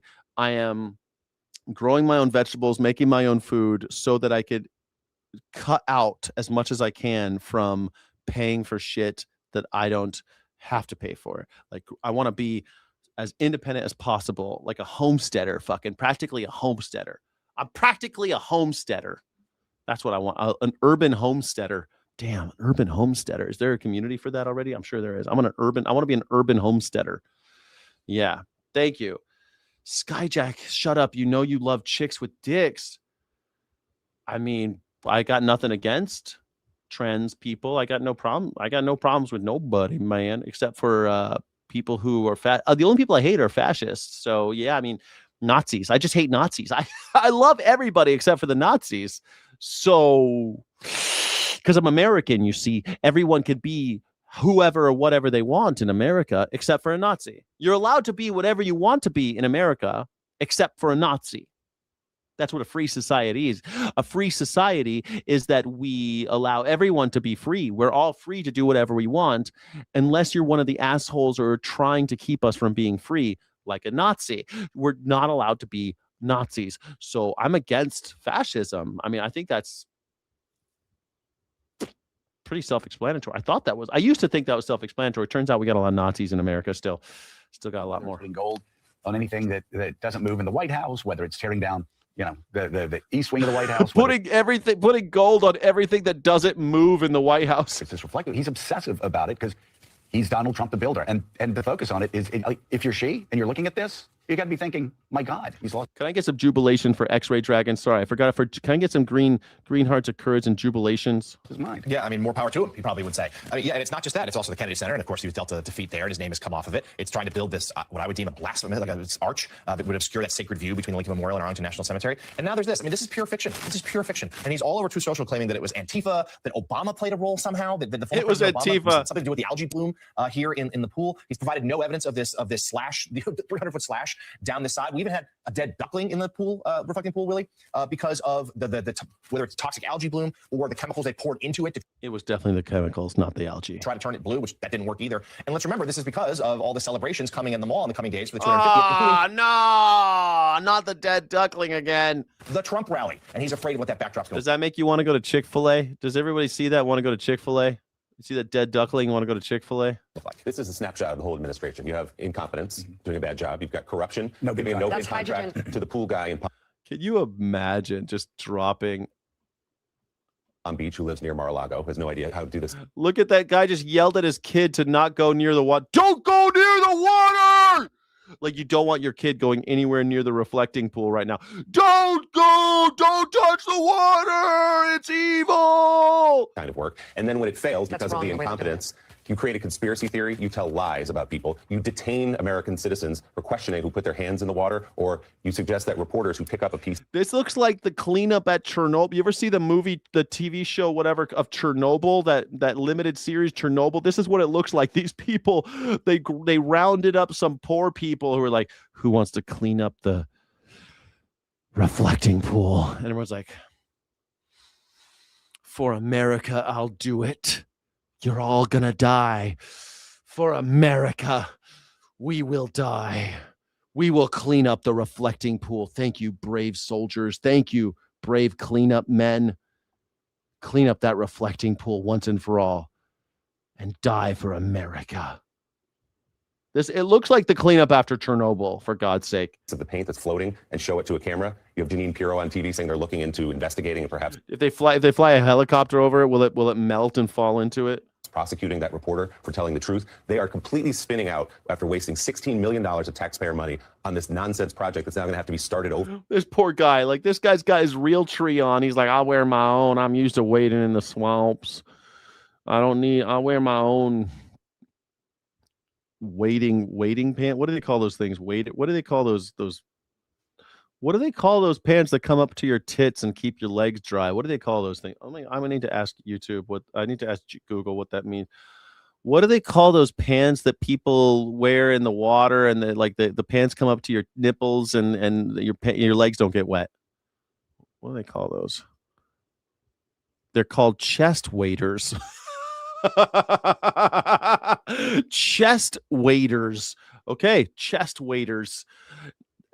That's a new word. I didn't know those were called chest waders. I got my own chest wader. I got this real tree. I got my own. I'll go out there. I'll clean this damn swamp up for America. For again. And Donald Trump cannot stop. Oh my God. He's obsessed with it. He's creating these wild conspiracy theories, as John said. Again, blaming Obama. And by the way, the length of the slash, which no one saw, it went from 290, 300, 250. He's making up numbers about this slash that these vandals and Antifa went in to cover for his own incompetence and corruption of the administration. It's Antifa. Holy shit, bro. It's your fault. It's your fault, Americans. It's so funny. That's so funny. A wad packing. I don't know. No, they weren't. They're not just a waiter. I said waiter, but no, they're called chest waders. You guys, I know they're called waders, but they're not just waiter. I said, what do you call those waiter trouser things? But they come up to your tits. They're not just waders. Waders come like down to your hips, but chest waders come up all the way to your tits. It's different. What do you mean? Waders. I got it. I'm with you. I never use no stinking hip waders. I never use no stinking tip. We don't need no stinking hip weight badges. We don't need no stinking badges. If you're not being facetious, you're dumb. Am I me? Are you talking about me? I'm not being facetious. Don't come for me, Sky. No, I know they're called nipple waiters, tit waiters. Come up to your tits. I guess I should have known they were called hip waiters and chest waiters. I thought those were called waiters. And then up to your tits had to have a different name. I thought they'd be calling like overall waiters or rubber overalls, or I thought there'd be a different name for them. Speaking of Obama, Jay Martin, your latest column for Politico magazine, you write about the opening of the Obama Presidential Library. Quote, the unveiling of presidential libraries has always been one of those political rituals that blends past, present, and future. In Chicago, however, it was as if yesterday, today, and tomorrow all converged. Oh. It was inevitable that the current president would shadow the gathering because this is, like it or not, the age of Trump. Who he is and what he's done to the country and presidency is inescapable. Yet, in their impassioned effort to argue that there is and was a better way, the Obamas all but dragged Trump on stage with them. Obama invoked the country's founding and its promise, simply citing checks and balances, an independent judiciary, and the necessity of a peaceful transfer of power to assail Trump. Those values, Obama said, didn't belong to any party, but were American values we can all share. So, Jay Martin, talk about the shadow looming over this event. Dude, I don't know why I'm so enamored of Mika right now, but also, can you just peep the rabbit on the skateboard? Like, she's got a Bartleby on a skateboard. Only difference, he's not blue. She's got a rabbit on a skateboard as her iPad or whatever, her tablet fucking case. Look at that. Come on. I hope I'm as I'm not attracted to Mika, but I hope I'm as lucky someday to find a woman as wonderful as Mika. That's what I hope. Are the contractors who did the initial work with the reflecting pool, are they to blame for the current condition, or is it the vandals that you mentioned? Vandals. Man, I tell you what, these reporters are starting to not take this shit anymore. I like it. We have I think 290, 300 foot slit right through it, probably a box cutter or a knife of some kind. But we had people lifting up the basic, some of the, it's not a lot of damage, but we'll probably have to let the water out and refix it. They went in there with a knife. I was just told by the people over at Parks. Can you imagine something being so cheaply made that one dude with a knife could fuck it up? Give me a break. They have 5 people are arrested and 5 people are under investigation right now. And it's a sad thing. In addition to that, we put brand new, beautiful grass all around. They put these massive letters on the grass. You probably know about that, right? And they said 8647. They probably got that from the dirty cop, Tommy. You know he's a dirty cop, don't you? Dirty cop. He's a crooked guy. They destroyed the grass. So that's a big thing. But that's Luca. Hello, my name is Luca. I live on the 2nd floor. I live downstairs from you. We're going to get it back very soon. National Guard and police have been all over the mall. How would these vandals have gotten so close to do something like that? I mean, we didn't have a lot of them then. Who would think that somebody would go into a pool and take a knife and start cutting it? I can't watch this enough. Watch this guy fucking just waffle and lie. I love this shit. Then maggers just gobble it up like a bunch of little cock gobblers. You fucking magger cock gobblers willing to sift through this guy's dirty diaper and suck his ass. Like, God damn it, you're willing to suck on this dude's nuts that have been marinating in his diaper all day. Jesus. This 80-year-old man just telling lies. He's already told you he's not going to heaven because of all the horrible shit he's done. Like, if you talk to an 80-year-old man, he's like, I ain't going to heaven. Not after everything I've done. You're like, I want him to be president. I trust him. Get photos or videos? Well, let's put it this way. When you have a 350, I think it's 350, not 250, a 350-foot slit from one end to the other, you think that's proof? Oh, because you were there? Dude, if there were a 350-foot slit, it'd be all over the fucking news. You know what we got on the news? Dead ducklings. Dead ducklings is what I got on the news. I'm sorry, I watch the news every day. for fucking like 5-6 hours a day. I watch the news and you're like, oh, you were there? No, but you know what? I got people who were there and I've been there before. And there's no goddamn way somebody got into that reflecting pool with their chest waders or tit waders, as they may be called, with a knife and did the 100-yard dash. He's talking about 100-yard, a football field sized gash that one person got in and ran and didn't get caught. So you believe, just to make this clear, Anal Mose, you believe that a lone actor got into the reflecting pool and ran for 25% of it. I mean, if you weren't caught for 25% of the run, you might as well have just done the whole thing, right? That they got in and they cut a 350-foot, that's over a football field, did the 100-yard dash in the water with a knife, and nobody did. No cameras caught him. No evidence whatsoever. No pictures, and the cops didn't catch him. In one of the most policed places in America. Is that what you believe? Then you should buy Melania coin, because Donald Trump never tells lies. Well, you weren't there. You weren't there.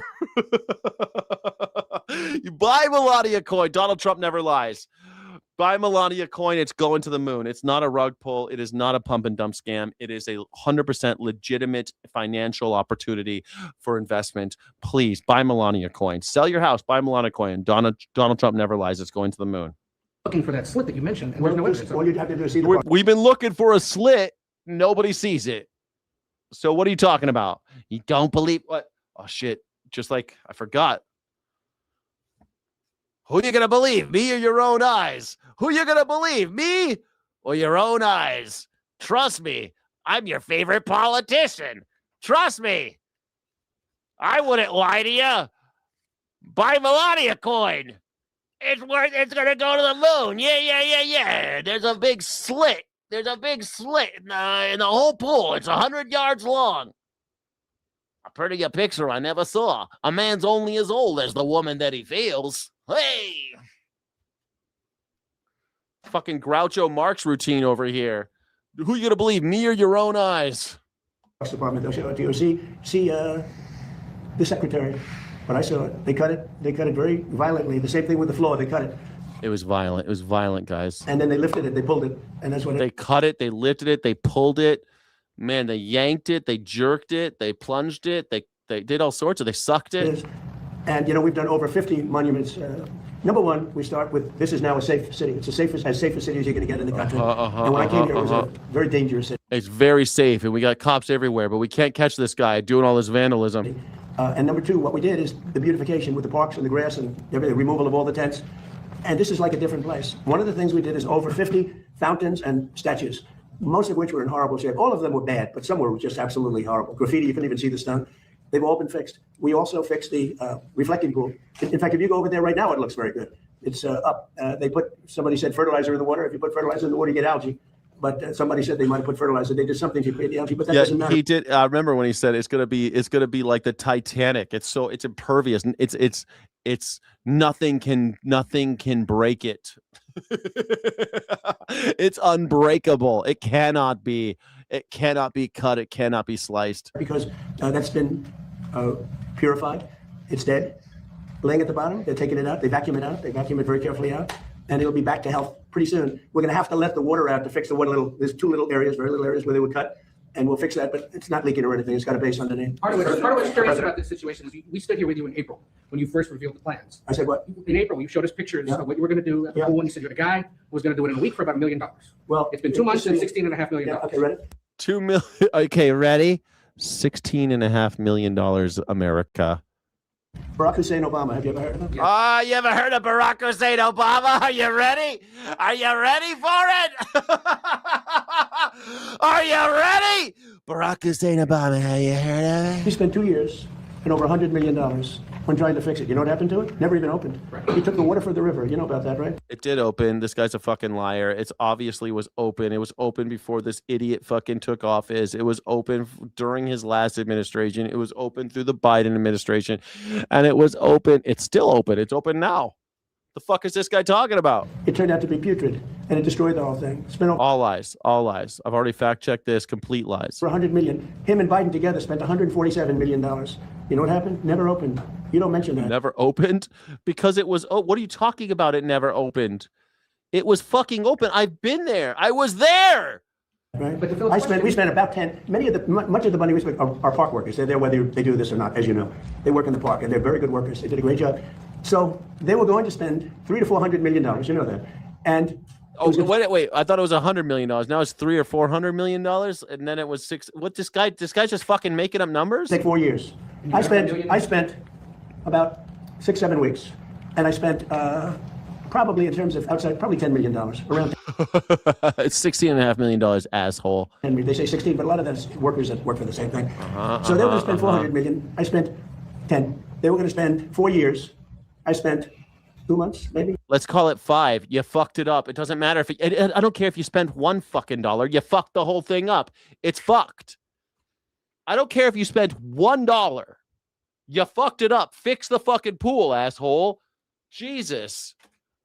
Some people say I spent 16.5, but actually some people, if you stand on your head and look at the number upside down, it looks different than, and you take a 0, and it looks totally different than normal. Caroline Leavitt, this guy needs Caroline Leavitt badly. She needs to get back to work because this guy, man, she just got her lips filled. Look at her. She's got her lips done. You can still see the needle marks. Good for her. You know, she's really, that gender affirming care really does her number on it. Since her maternity leave, we're glad to have her back. She has a new baby girl. Our briefing with White House Press Secretary Caroline Leavitt. Want to talk about the baby or the algae? Where would you like to start?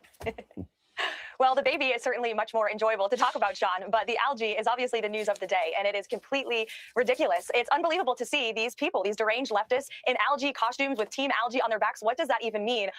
It's funny. The Team Algae thing's a joke. It's funny. It's just funny.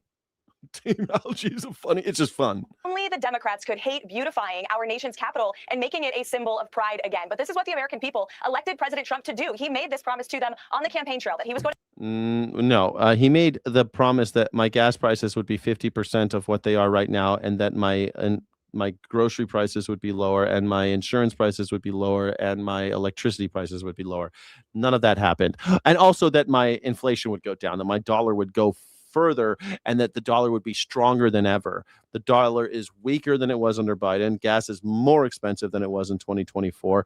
It's more expensive to go to the supermarket. It's more expensive to buy. My fucking cost of my coffee has almost doubled in price.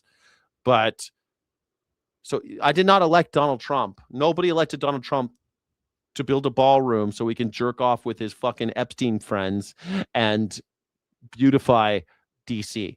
Nobody gives a fuck about beautifying DC. Nobody gives a fuck about beautifying. Nobody gives a fuck about beautifying DC because it's 3,500 miles away from where I currently stand. It is on the other side of the fucking planet. How far? I'm probably closer to Hawaii. How far is Hawaii from Port of Los Angeles, let's say? 2,550 miles. How far is Los Angeles from Washington, D.C.?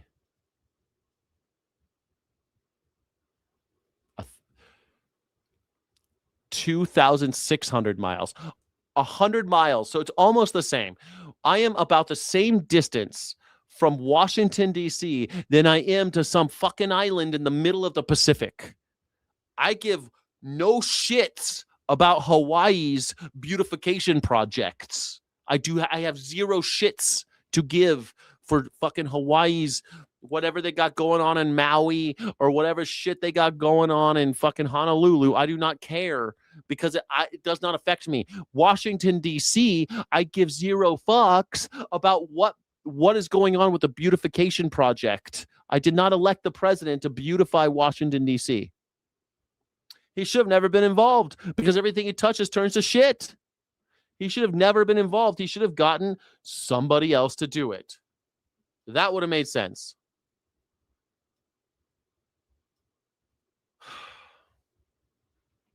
To make our nation's capital. Instead, he gave this pool company gave him money, and so he did a no bid contract, and they suck. Capital both safe and beautiful again, and it is a promise that he has kept with respect to safety. Violent crime has plummeted. The city is the safest it's been in generations. No one fucking cares about how safe Washington, D.C. Nobody fucking cares. Just like I don't give a shit about the safety of the people of Memphis. That's got nothing to do with me. That's what their mayor is for. If they can't figure their shit out, that's on them.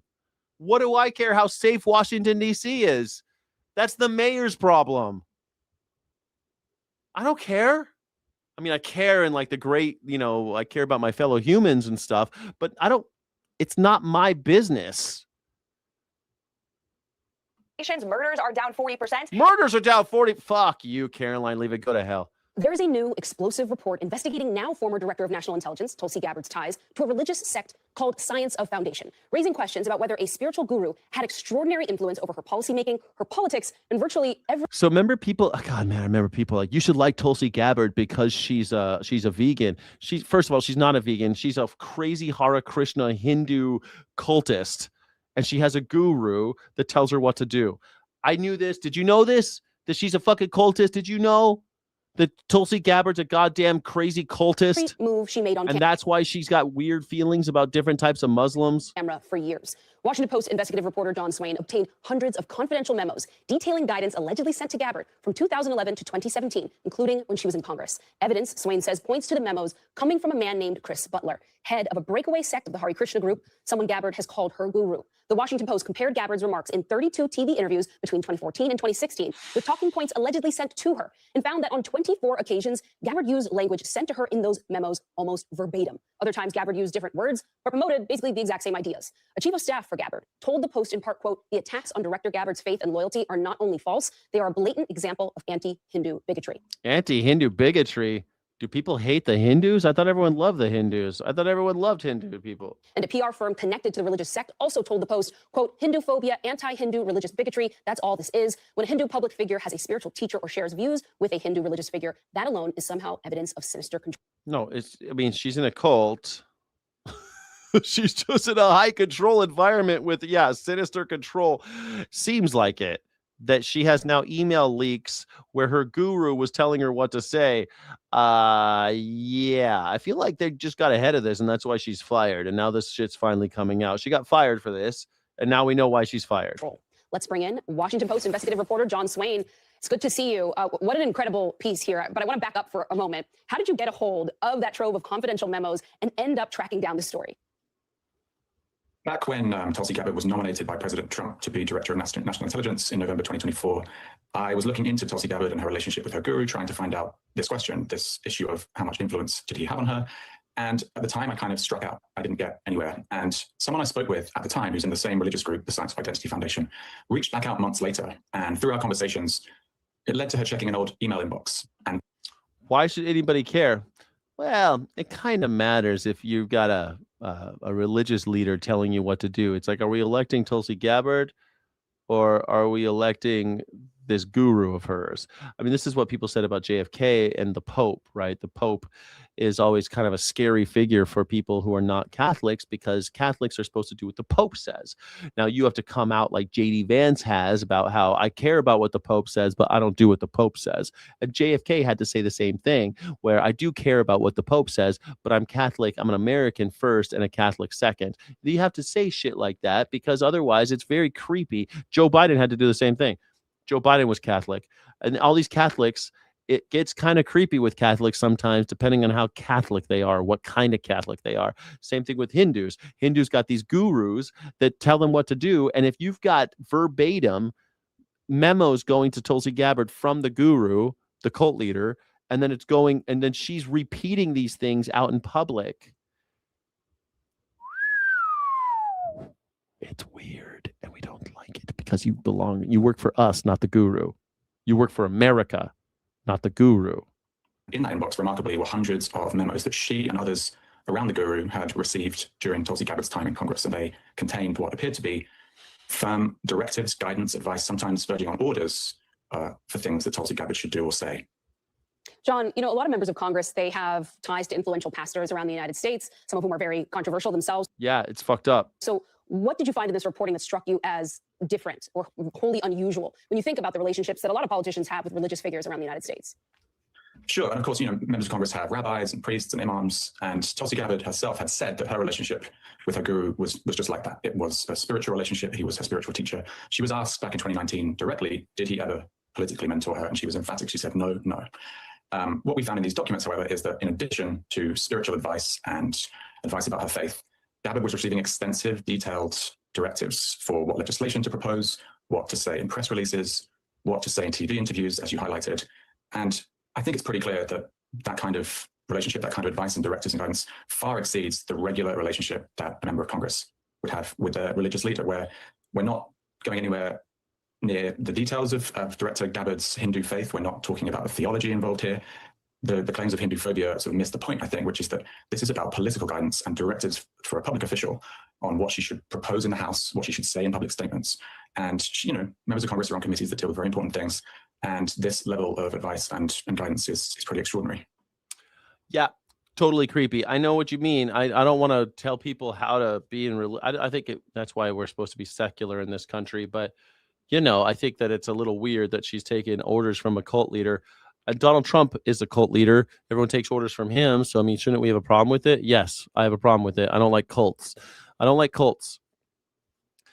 Cults start looking like high control environments, extremely, like right away, a high control environment where they're telling you what to do and shit. How is that different than the cult of Hitler, the Nazis? How is that different? It's the same. They can get you to do anything. Once they got you, you'll do anything. They do all crazy shit, man. You start branding each other and stuff. If people they kill themselves. It's fucking crazy. Cults, man. I don't like them. I don't like them one bit. I don't know how you feel about them, but I don't like them one bit. All right, so last video. This is it. Then I gotta go. Welcome back, 624 on your Wednesday. Well, we got it all, right? Smart cars, smart homes, smartphones. Well, California now has its first ever smart freeway, and this high-tech pilot project is now live on a stretch of the 50. A smart freeway? Tell me more. What's a smart freeway? Why don't we just have trains bringing people to work?